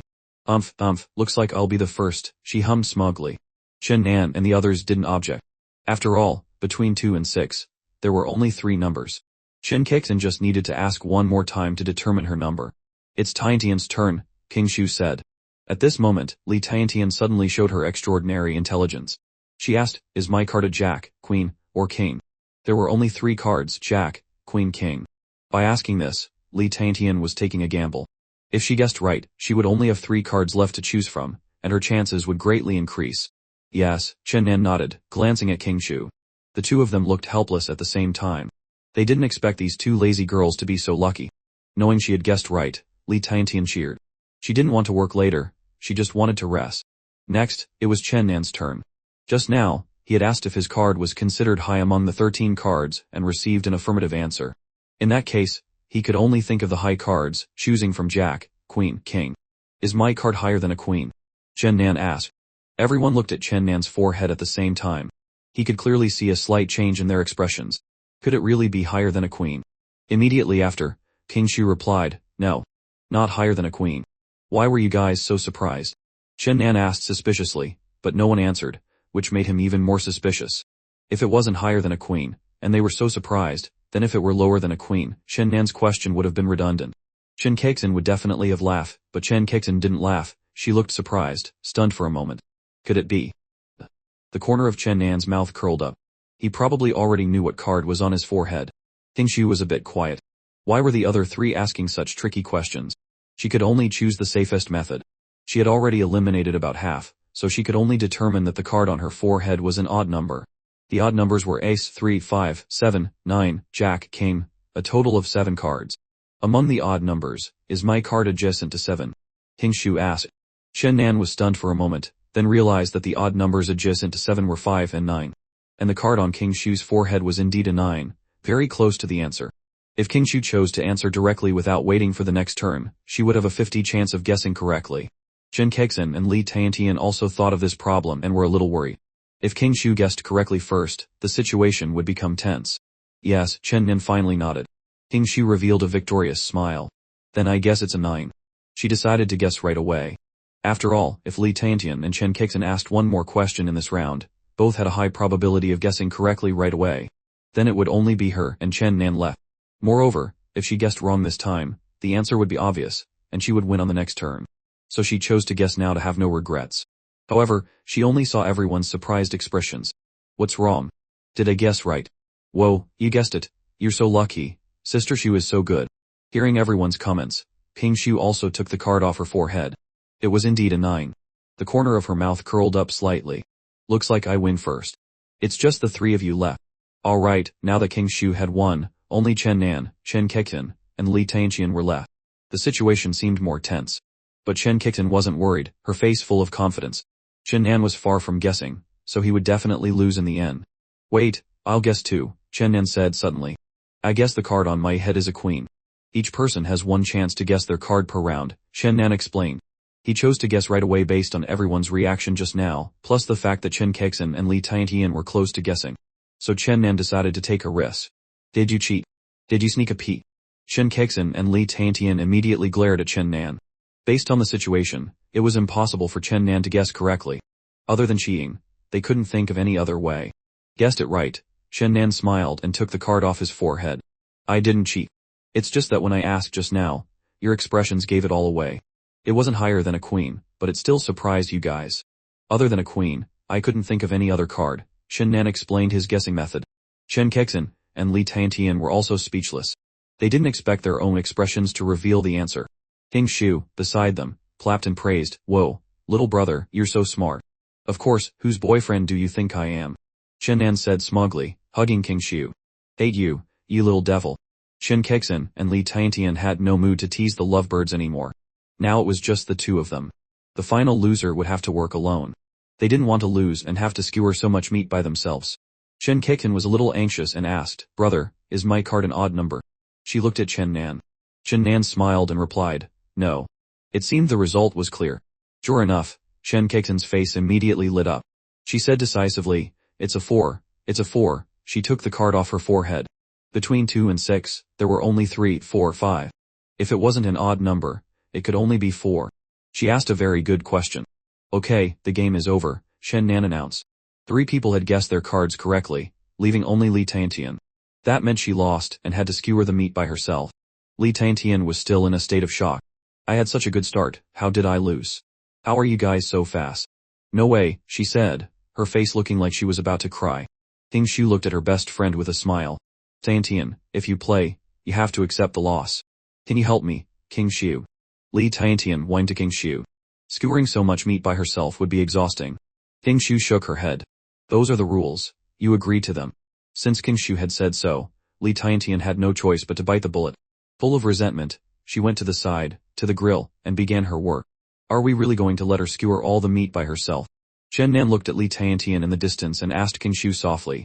Initially, he thought that if someone lost, they would let them skewer for a while, and then go help. Just let her do it by herself for a little while, King Shu replied, her meaning very clear. Chen Nan nodded, the two had the same thought. So, everyone went off to play, leaving only Li Tiantian busy by herself. By the stream, King Shu smiled, revealing her jade-like bare feet and happily playing in the water. Her delicate feet stepped on the pebbles in the stream, a tingling sensation that was very magical. Chen Nan and Chen Kexin also joined in. In the scorching summer heat, this cool feeling permeated to the heart. Suddenly, King Shu's eyes lit up in surprise. Look, there are little fish. Chen Nan and Chen Kexin also looked down at the water. Sure enough, there were a few small fish swimming around, only about 2 or 3 finger widths in size. King Shu quietly sat down, not wanting to startle them. Chen Nan stood behind her, getting a clear view of her full, rounded figure. It was so tempting, he wanted to give it a firm slap, but with his sister right there, he had to restrain the impulse. King Shu targeted one fish, gently put her hands in the water, and then suddenly scooped up. Water flowed through her fingers, and when she opened her hands, there was nothing. She looked disappointed. Chen Kexin was also interested. Sister, let me help you. Chen Nan, standing behind them, shook his head with a smile. How can you catch anything like that? He went ashore, got 2 disposable plastic cups, came back, and handed them to the 2 girls. Here, use these cups to catch them. How can you catch them with your bare hands? Fish swim fast, especially these small ones. As if you can catch them with a cup. Chen Kexin pouted, not wanting one. Chen Nan glanced at his sister and gave the plastic cup to King Shu. King Shu took it. She also knew that using a cup would be much easier. I want one too, Chen Kexin said. No, Chen Nan replied with a wicked smile. Someone said they didn't need it. I didn't say I didn't need it, Chen Kexin was stunned, then argued. Chen Nan was about to argue back but thought carefully and realized she really hadn't said that. Alright, here you go, Chen Nan reluctantly gave her one. Very quickly, with the help of the cup, King Shu had a catch. She quickly scooped and then looked into the cup, her face beaming with joy.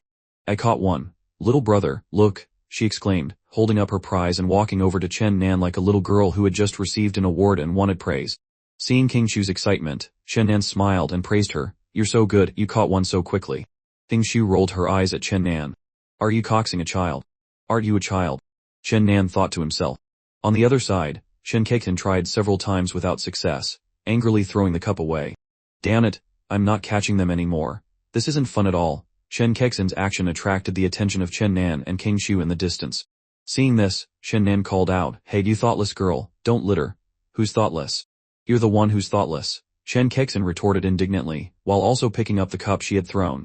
Protecting the environment is everyone's responsibility. After playing for a while, the 3 of them started to help the lone fighter, Li Tiantian.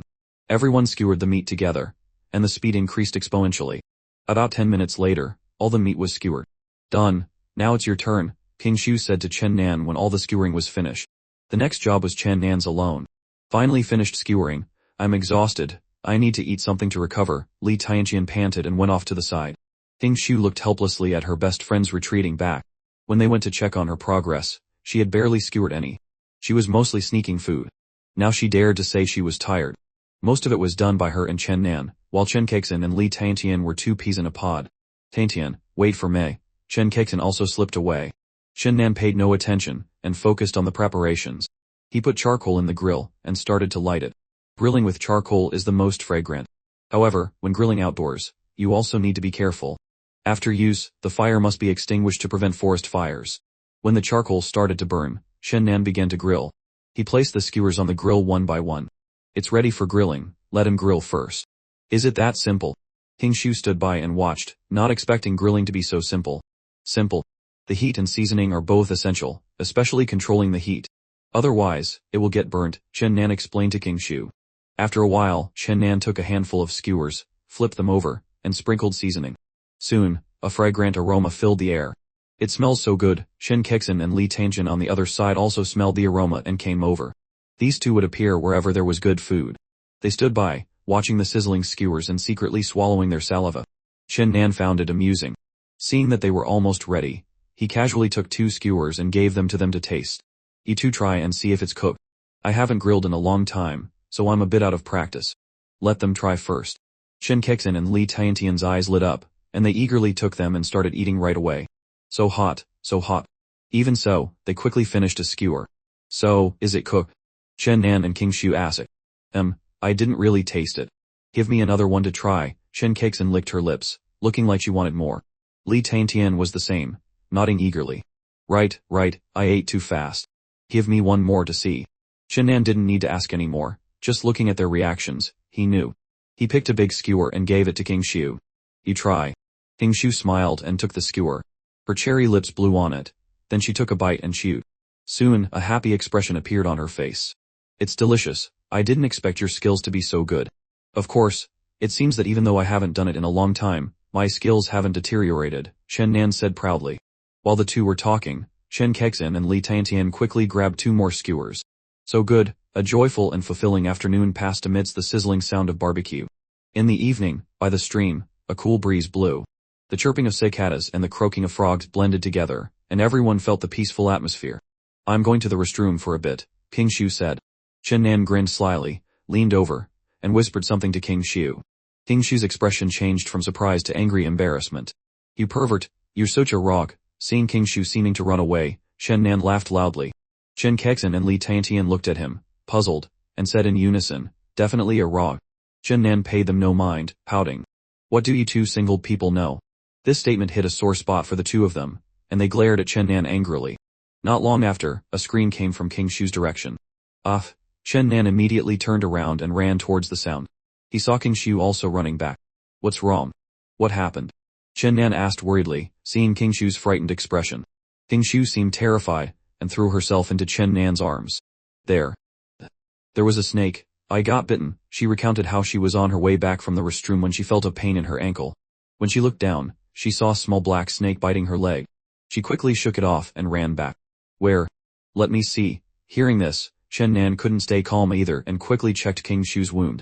King Shu was close to tears, her face full of grievance, pointing at her leg. Right here. Chen Nan immediately crouched down, frowning as he carefully examined King Shu's wound.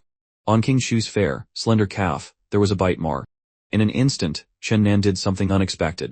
King Shu only felt a warmth on her calf, followed by a strong sensation. Chen Nan was sucking the wound on her leg. King Shu was stunned, tears welling up in her eyes, finding it a bit unbelievable. She tried to stop Chen Nan. What are you doing? If it's poisonous, you'll be poisoned too. It's fine, just in case. I'll suck a few times. Chen Nan was also a little worried. If it was a regular snake, it would be fine. But if it was a venomous snake, it would be dangerous. After sucking a few times, Chen Nan stood up, wiped his mouth, said nothing more, and pulled King Shu's hand. Let's go to the hospital quickly. King Shu was dazed and let Chen Nan lead her away. His action had touched the softest part of her heart. She hadn't chosen the wrong person. At this time, Shin Kexin and Li Tiantian also ran over. Seeing Chen Nan's serious expression, they asked curiously, what happened? Chen Nan didn't have time to explain and just told them to get in the car quickly. What about all this stuff? Just leave it, don't worry about it. Then he hurriedly drove back to the city. On the way, Shin Kexin and Li Tiantian also learned that King Shu had been bitten by a snake. They kept asking about her with concern. Hearing their chirping, Chen Nan inexplicably felt annoyed. His voice rose sharply, and the car immediately fell silent. They had never seen Chen Nan like this. Seeing Chen Nan's tightly furrowed brow, King Shu knew he was upset because he was worried about her. She reached out and gently stroked him, saying, I'm fine. Chen Nan also calmed down a bit and said, look at the wound on your leg. Is it turning purple or black? If it's purple, it might just be swollen. If it's black, you might have been poisoned. King Shu lifted her leg to look and said hesitantly, it seems a little swollen. Hearing this, Chen Nan took a deep breath, stepped on the accelerator, and stared straight ahead. The speed increased noticeably. Soon, they arrived at the hospital. After the doctor's examination, it was determined that it was just a regular snake, not a venomous one. Doctor, have you checked carefully? Are you sure it's not a venomous snake? Maybe you should check again. Chen Nan stood by anxiously. Young man, I know you're worried about your girlfriend, but I've checked very carefully. It's definitely not a venomous snake bite. You can rest assured. This is a serious matter, we wouldn't be careless, the doctor said, his serious expression softening. When Chen Nan had first come in shouting help, help, he had also been startled. Receiving the doctor's firm answer, Chen Nan finally breathed a sigh of relief, a great weight lifted from his heart. After that, The doctor cleaned King Shu's wound, disinfected it to prevent infection, and bandaged it up. After everything was done, they left the hospital. Just as they walked out of the hospital, King Shu burst out laughing. Chen Nan turned his head and looked at her in surprise. What are you laughing at? I'm laughing at someone's expression when they were sucking the venom for me. Were you really that scared I would die from poisoning? King Shu's eyes sparkled as she smiled at Chen Nan. His actions had truly moved her. These unconscious details are always the source of security and love. It's a good thing you're okay, Chen Nan pouted. He had been too panicked at the time, remembering scenes from D-dramas where they use their mouths to suck out venom. Let's go back and get our things. What if someone takes them? King Shu said. Those things were worth quite a bit. Chen Nan nodded. Besides the things they had bought in the past few days, there were also many of his father's old belongings. If they were lost, it would be hard to explain. After that, they returned to the campsite, packed everything into the car, first dropped Li Tiantian off at home, and then drove King Shu home. Chen Kexin waited in the car, while Chen Nan escorted King Shu to her door. As soon as they entered the house, King Shu suddenly turned around, hugged Chen Nan, and kissed him. You sucked mine, so I have to suck yours back. Chen Nan responded enthusiastically, feeling a powerful current pass between them. The kiss lasted for several minutes before they separated, King Shu's face slightly flushed. Chen Nan, however, still looked like he wanted more. I have something I want to give you, King Shu said. Chen Nan was surprised. What is it? Did you buy me another gift? King Shu went into her room and came back out with a photo frame. Look, isn't it beautiful? Chen Nan took the frame. It turned out to be the photo from yesterday, the one where Chen Nan had stolen a kiss. In the bottom right corner of the frame was a dried rose. This is from the bucket of roses you gave me. I made it into a dried flower and put it in the frame, King Shu said proudly, as if showing off her skills. RT amazing. The corner of Chen Nan's mouth curled up, his heart filled with satisfaction. He looked at King Shu and smiled, praising her. My baby is so amazing. I love this gift. Although the gift itself wasn't valuable, the sentiment was priceless. So will you reward me with a kiss? Chen Nan said shamelessly. Hey, is that a reward for me or for you? King Shu glanced at Chen Nan. You really know how to take advantage. You don't want to give me a reward. Then I'll just have to do it myself. Oh, another surprise attack. After that, Chen Nan returned to the car with the gift. Chen Kexin saw him come back holding a photo frame and asked curiously, what's that? Let me see.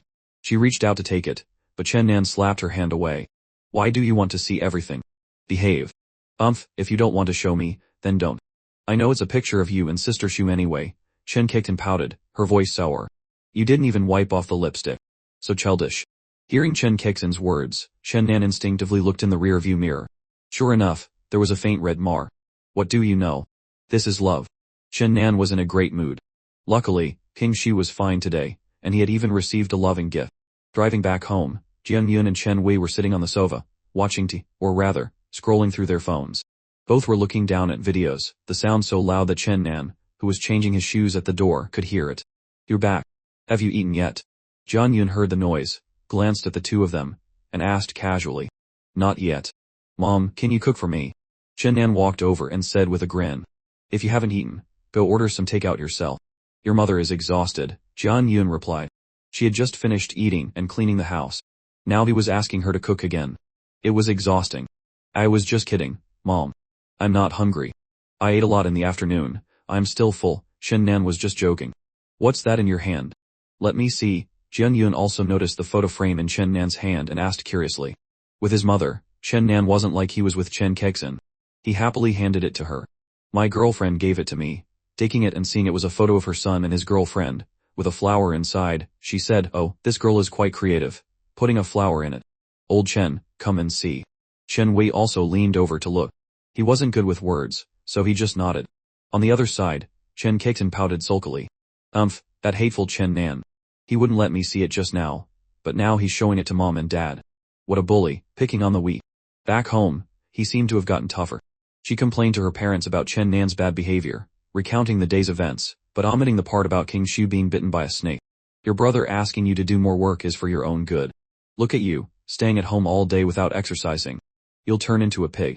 It'll be hard to get married in the future, Jian Yun advised. Mom, you're bullying me too, Chen Kexin pouted, trying to win back her mother's affection. But Jian Yun didn't fall for it. Don't play those tricks. Starting tomorrow, all the housework is yours to do, to help you train. Hearing this, Chen Kexin felt like her world was collapsing. Mom, why? You're not just trying to be lazy, are you? Are you getting bold now, Chen Kexin? I've worked hard for this family for decades, and you won't even do a few days of housework. Do I have to cut off your allowance to make you listen?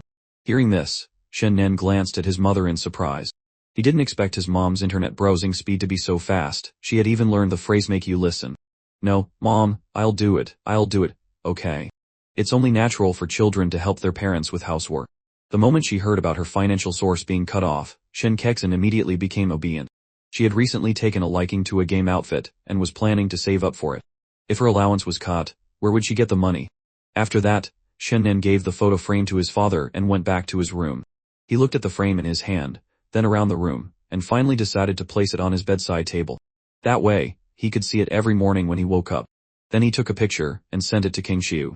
A while later, while scrolling through videos, Shen Nan received a reply from King Xiu. Not bad, very thoughtful. I just finished showering. She attached a photo, taken from a high angle. King Xiu was wearing a slightly thin white shirt, and Chen Nan could see her black bra underneath. The shirt was loose and a bit long, and Chen Nan could only see her fair legs. Her wet hair dripped water onto her delicate collarbones, looking incredibly seductive. Whoa, you seductive little minx. Sooner or later, I'll eat you alive. In the following days, the bond between Chen Nan and King Xiu grew even stronger. They shared many memorable moments together, from simple dates like strolling through the streets and watching movies to short trips filled with laughter. Every time Chen Nan looked at the photo on his bedside table, he would smile happily, remembering King Xiu's sparkling eyes. One afternoon, as the two were sitting by the lake watching the sunset, Chen Nan gently took King Xiu's hand and said, "Sister, thank you for appearing in my life. Since I've had you, my life has been filled with so much more joy and meaning." King Xiu smiled, her eyes full of love. "Me too, Chen Nan. Thank you for always being by my side, loving and taking care of me. I'm so lucky to have you." They looked at each other, words of love understood without being spoken. Chen Nan gently pulled King Xiu into his arms, feeling the warmth and the heartbeat of the girl he loved.